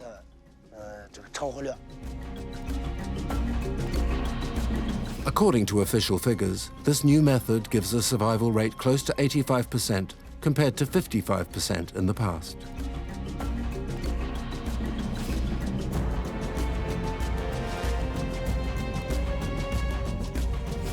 The wall of young trees now stretches out for kilometers. Thanks to this, it has been possible to build roads across the desert which no longer become buried, and Mr. Chung never gets tired of watching the cars go by. The Great Green Wall is fragile, and only time will tell if it will be able to resist the pressure of the desert. In the urgency of the 1980s, trees were chosen for their ability to grow quickly and absorb greenhouse gases. Poplars, which should live 30 years, didn't survive. Why did these poplars die? Because they require certain conditions to live. Water has to be sufficient and the ground fertile. So if the water table drops and it becomes arid, they'll die. The calculation which led to favoring these types of tree which grow quickly in the hope of greater efficiency wasn't the right one. That there is the local poplar, which grows very quickly, is tall and blocks the sand heading for Beijing. The downside is that it has quite a short lifespan. That's why we're cultivating instead Zhangzizong pine trees, like this one. They adapt to the sand, have a longer lifespan, and also hold back the sand from the storms. It's a very good type of tree.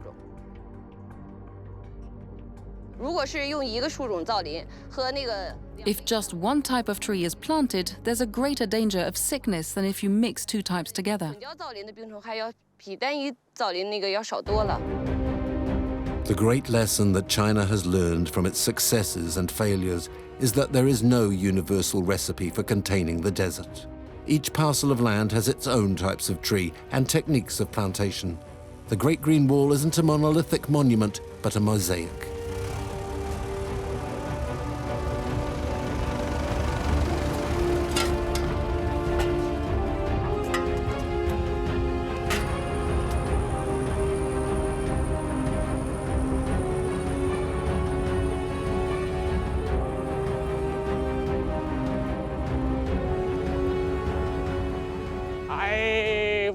Come on, hurry up. We're still collecting the dead trees that haven't survived the aridity, the heat and the wind. Conditions are very difficult. We've planted several kinds of tree like Chungsu Song, woodland pine, Shentao, wild peach, and Shalu, sand willow. Shalu adapts best, then Shentao. For Chungsu Song, woodland pine, it's more complicated. The tanker makes intensive watering possible when planting, but the water is very quickly absorbed.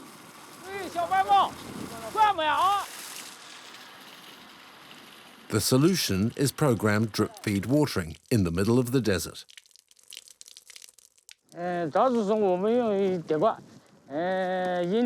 We water this type of pine twice a week during the first year. Then the second year we water it once every 2 weeks. In this zone there are around 200,000 pines.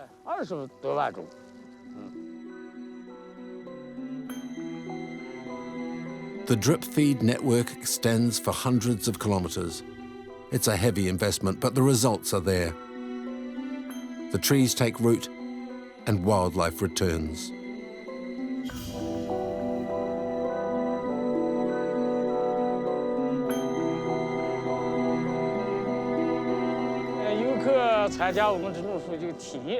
We attract tourists who help planting trees. Our goal is to help people live in this desert.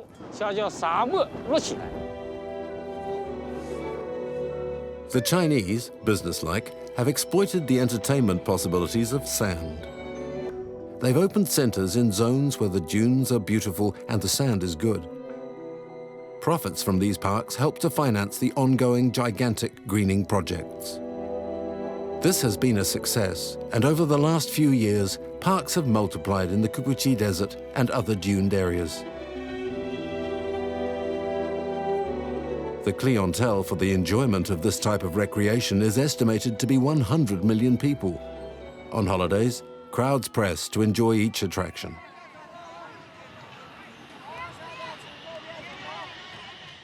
Today at Cupuchi, with a road network crossing the desert, an immense hotel complex has appeared at the center of the desert. Cupuchi has become a model, and not just thanks to tourism. Rich industrialists have been able to build an economy on sand.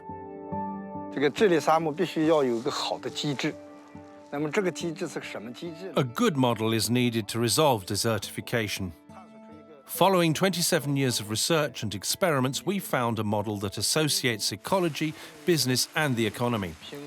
Ecology is the basis, business is the guarantee, and the economy provides the motor.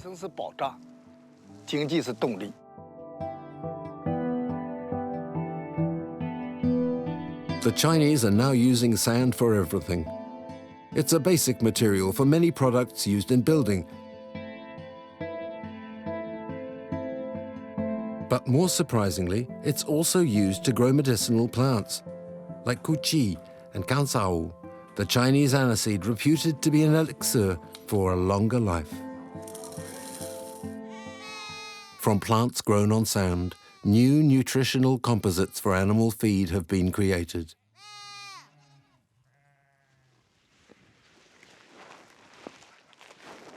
Livestock, which is the main, if not the only resource for Mongol farmers, is undergoing profound change.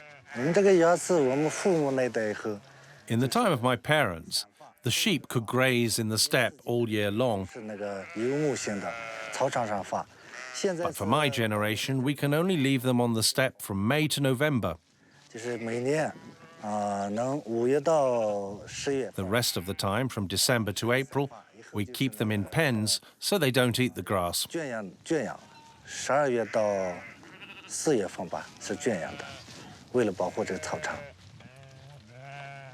In May, when Moncre Lallet finally frees his herds from the pens where they've been closed up all winter, he only allows them a relative freedom.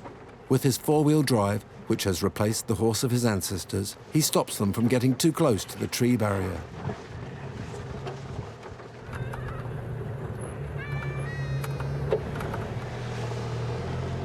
Unrestrained grazing is one of the major causes of desertification. In a few days, the hungry herd can eat all of the vegetation from a dune and give it over to the desert. the government has imposed very strict laws which govern the movements of the herds.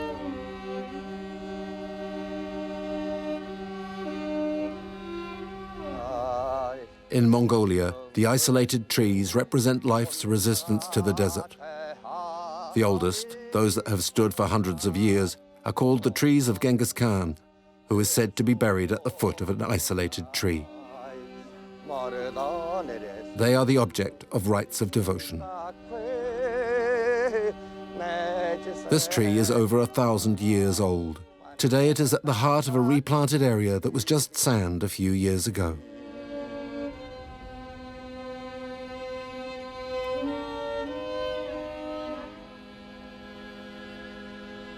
This shepherd's house has been saved by Mr. Wong, the president of Ilion Industries, as a witness to past times.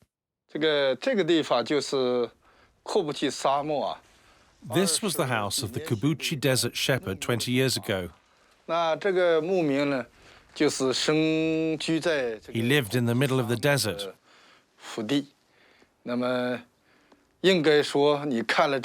We can imagine how he must have lived here. I too was born in the desert. I have the impression that from my birth I lived in a world of sand, so I can understand the life of the inhabitants here. However, according to history, during the Han Dynasty 2,200 years ago, this was all green fields.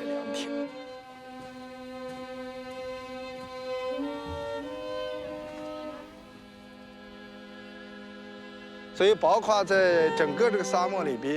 the Kubuchi Desert, there were about 10 to 20,000 houses like this one over an area of around 18,600 square kilometers. They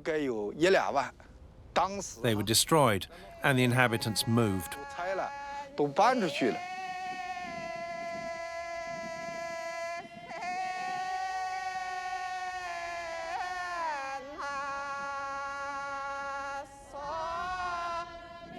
In Inner Mongolia, as in Gansu, many peasant families have been rehoused in recently built cities.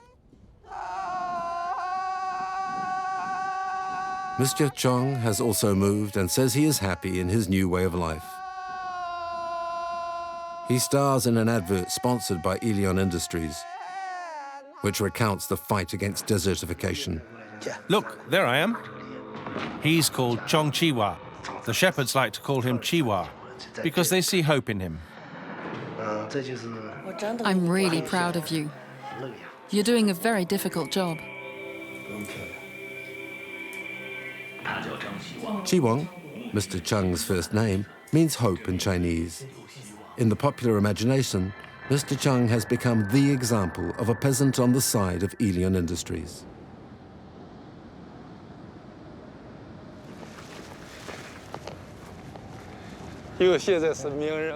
You're famous now.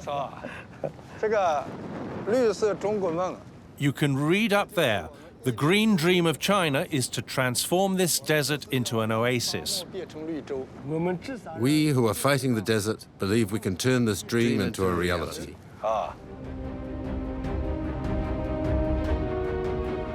Some in the scientific community ask questions about the impact of these massive reforestation projects and ask whether it would not be better to put in place solutions on a smaller scale, more natural solutions.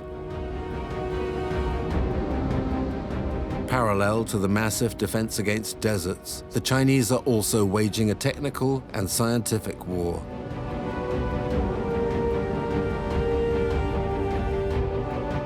At the oasis of Chaputu on the Western Front in the Tengger Desert, natural techniques are being experimented which favor the development of substrata in the sand that help trees to grow. 50 years ago, all that was to be found here was moving sand. Later on, we helped crusts of sand appear to cultivate trees that were resistant to an arid climate. Thanks to them, the ground became solid and lichen developed naturally. Lichen takes a while to get to the size of that one, which is 40 years old, but that's too long.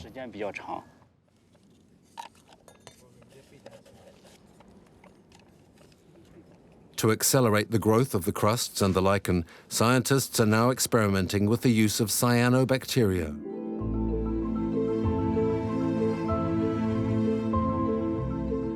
Cyanobacteria are very ancient organisms which have contributed to the expansion of the forms of life currently found on the Earth. This artificial method for the development of lichen is faster than the natural cycle. Nowadays, it only takes 1 or 2 years for them to grow. We apply this method to large areas.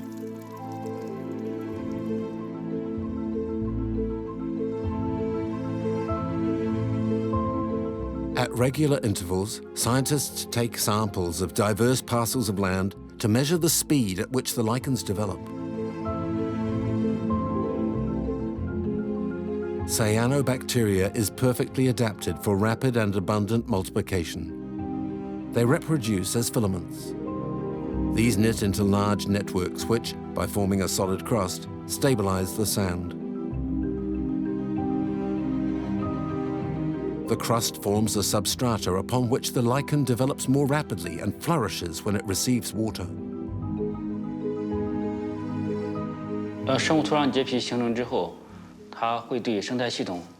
Lichen makes a strong contribution to good ecosystem development.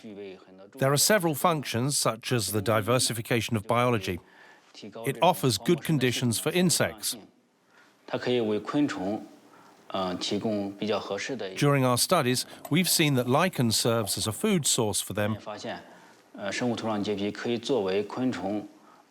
certain times of year.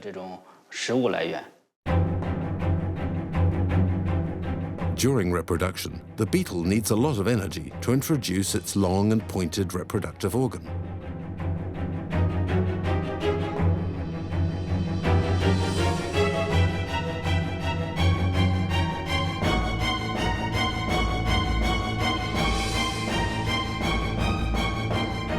The female digs a gallery to lay her eggs in safety. Thus, through its reproductive cycle, the beetle contributes to the expansion and diversification of cyanobacteria and to the development of the lichen, which is the foundation of this ecosystem. We hope to be able to spread cyanobacteria by mechanical means in the 3 to 5 years to come. For example, if planes or vehicles could spread the cyanobacteria, we could apply this technique on a large scale.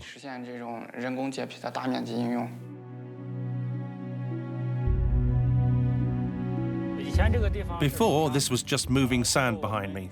Thanks to 60 years of work, this place has become a fine green oasis.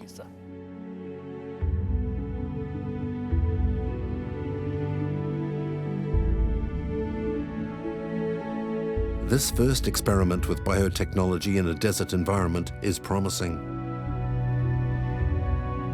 Thanks to this, the railway lines of the Tanger Desert are protected against the sand that periodically blocks them, disrupting traffic and entailing constant and very expensive clearing operations.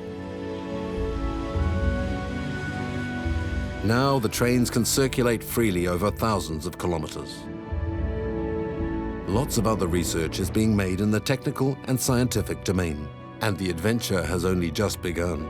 If, for example, dune movement can be predicted, communication routes and public works as well as villages could be built out of their way.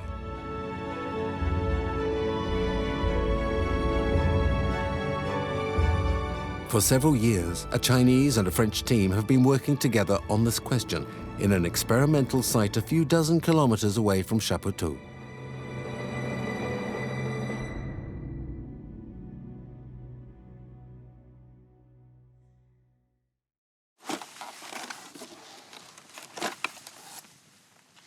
So here we're going to measure at our experimental site the advance of the dunes and the displacement of the sand so as to see the effect of different winds on the different structures that we've placed here.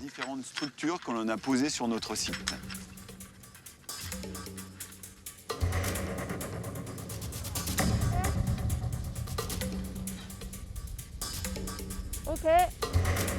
It's very important for Chinese people to understand the movement of the sand dunes because we know there are 60 million Chinese people living in the oases, very close to the desert. So we can help the government to know where the best places to build the road, the city, or the sand barriers to protect and control this area. We've taken a part of the desert and flattened it out so as to create the initial conditions from which the dunes develop, form and spread. Dunes can move in a direction which isn't the same as the wind, and so being able to anticipate the direction of spread of dunes is very important, as it allows us to say what areas will be covered in sand and will become desert.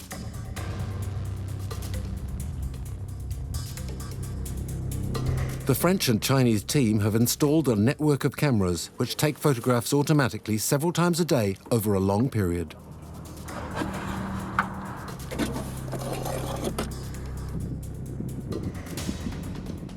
It's always a moment of great suspense. We're looking at the results of 6 months' work. This recording is very good. You can see clearly that the shape of the dune changes following the two winds, and you can also see the changing seasons and especially periods of snow and seasonal rains which stabilize the dune. Filmed over a long time, the dunes no longer appear to be piles of inert sand, but mineral ensembles with their own life. The grains, instead of being individual, well, they stick to each other with the rain and create collective behavior as well as these canyon-like landscapes. The movement of the dunes sometimes produces a strange sound that is very musical. When it resonates, it seems as though the dunes are singing.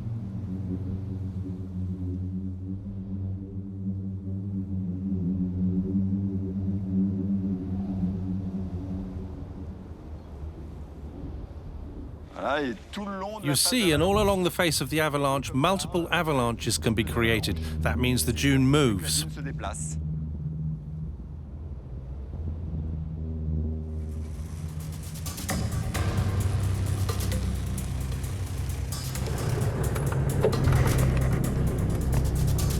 In this frighteningly arid and deathly universe, as if by miracle, some islands of green remain.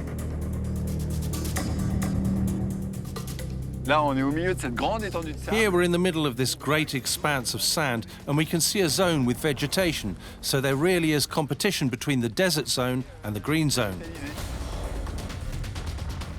This is where the future of the desert is playing out. Finally, either the plants or the desert will dominate, and if the desert dominates, the plants will completely disappear. The wind that blows upon the Tanger Desert is doubtless the worst enemy of the plants.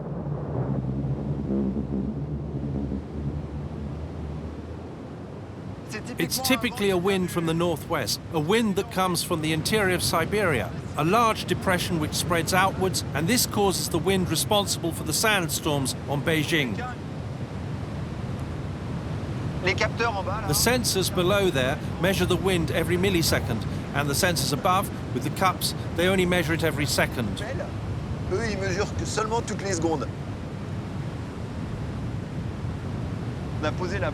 We placed the box with the recording of data there less than an hour ago, and it has dropped very quickly because there's an enormous quantity of sand being carried by the wind. In this desert, the Chinese scientists didn't imagine that the dunes were of this type, and finally we managed to show that they were oblique dunes that formed an angle of between 75 and 15 degrees, with an average wind. Now we're capable of understanding the speed with which the dunes move and the direction in which they're moving.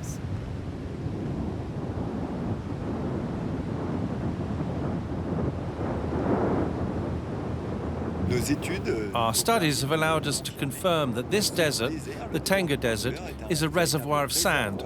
This reservoir has a tendency to increase, and therefore that this desert has a tendency to spread. The sandstorms that strike Beijing don't just drop sand on the city. They bring with them another menace, much more stealthy, which is salt. Lake Cheganor in Inner Mongolia is more than 500 kilometers from Beijing. Its waters have become so salty that the fish, once abundant, have completely disappeared. No boats sail here now.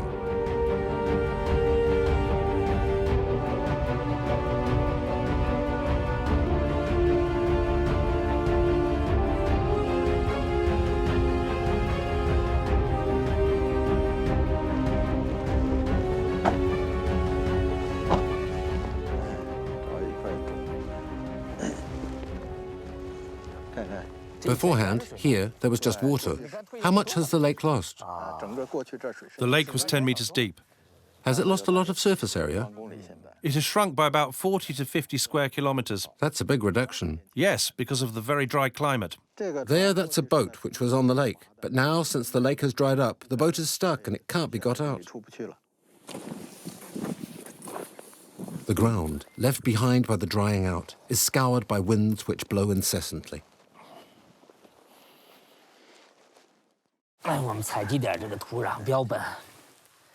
We're going to take some pH samples. How much do you think it is? Very alkaline. Around 10.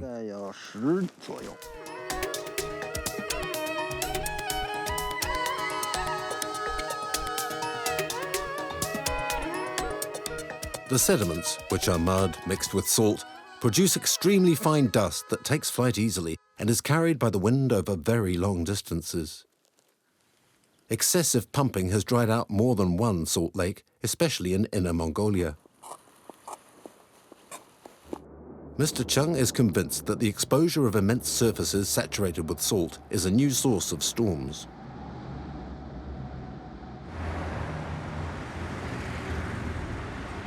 Back in Beijing, he recovers dust from vehicles which were in the street the last time the wind blew.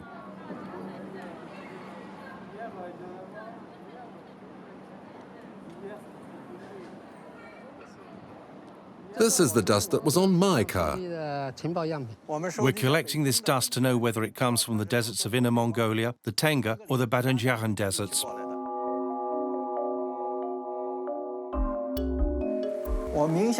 It's clear where it comes from.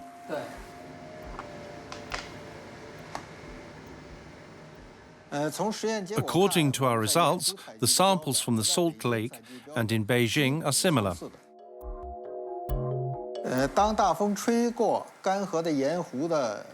When the wind blows on the Salt Lake, it filters the dust from the ground. The finest particles, salt dust, flies over the tree barriers and stays in the air. The larger particles stay on the ground and make up desert sand.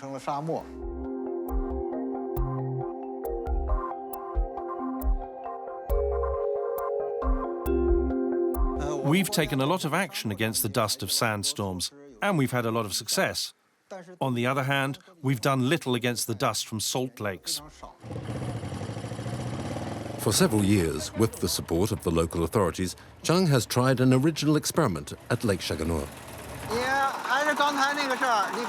Follow the other tractor at a distance of between 5 to 10 meters. After that, make a round, staying on the exterior. We're sowing changpeng seeds. This plant can reduce the dust quantity in the air to improve the environments of Beijing and northern Chinese cities. Changpeng is a plant that grows mainly in Asia. It rapidly develops many bulbs on salt-laden ground. Changpeng is a plant which can stand the salinity of the salt lake earth, and once it has developed, it stops the dust from flying by creating a mesh of vegetation. During its growth, Changpeng becomes a fine red color. Thanks to the plantations of earlier years, Mr. Chung estimates the number of particles carried by the wind from Lake Chaganour have been reduced by half. As well as that, Changpeng is edible. If it is harvested, the money earned from its sale will considerably reduce the cost of its plantation. For the time being, we're planning the putting into practice of this method in other places, at first in Inner Mongolia. Then we'll move to the west. At the moment, the state is validating its application on a large scale. The war against desertification is still far from being won. It will require the mobilization of considerable financial resources to construct the Great Green Wall in the many zones that feed the storms, and will take a lot of time.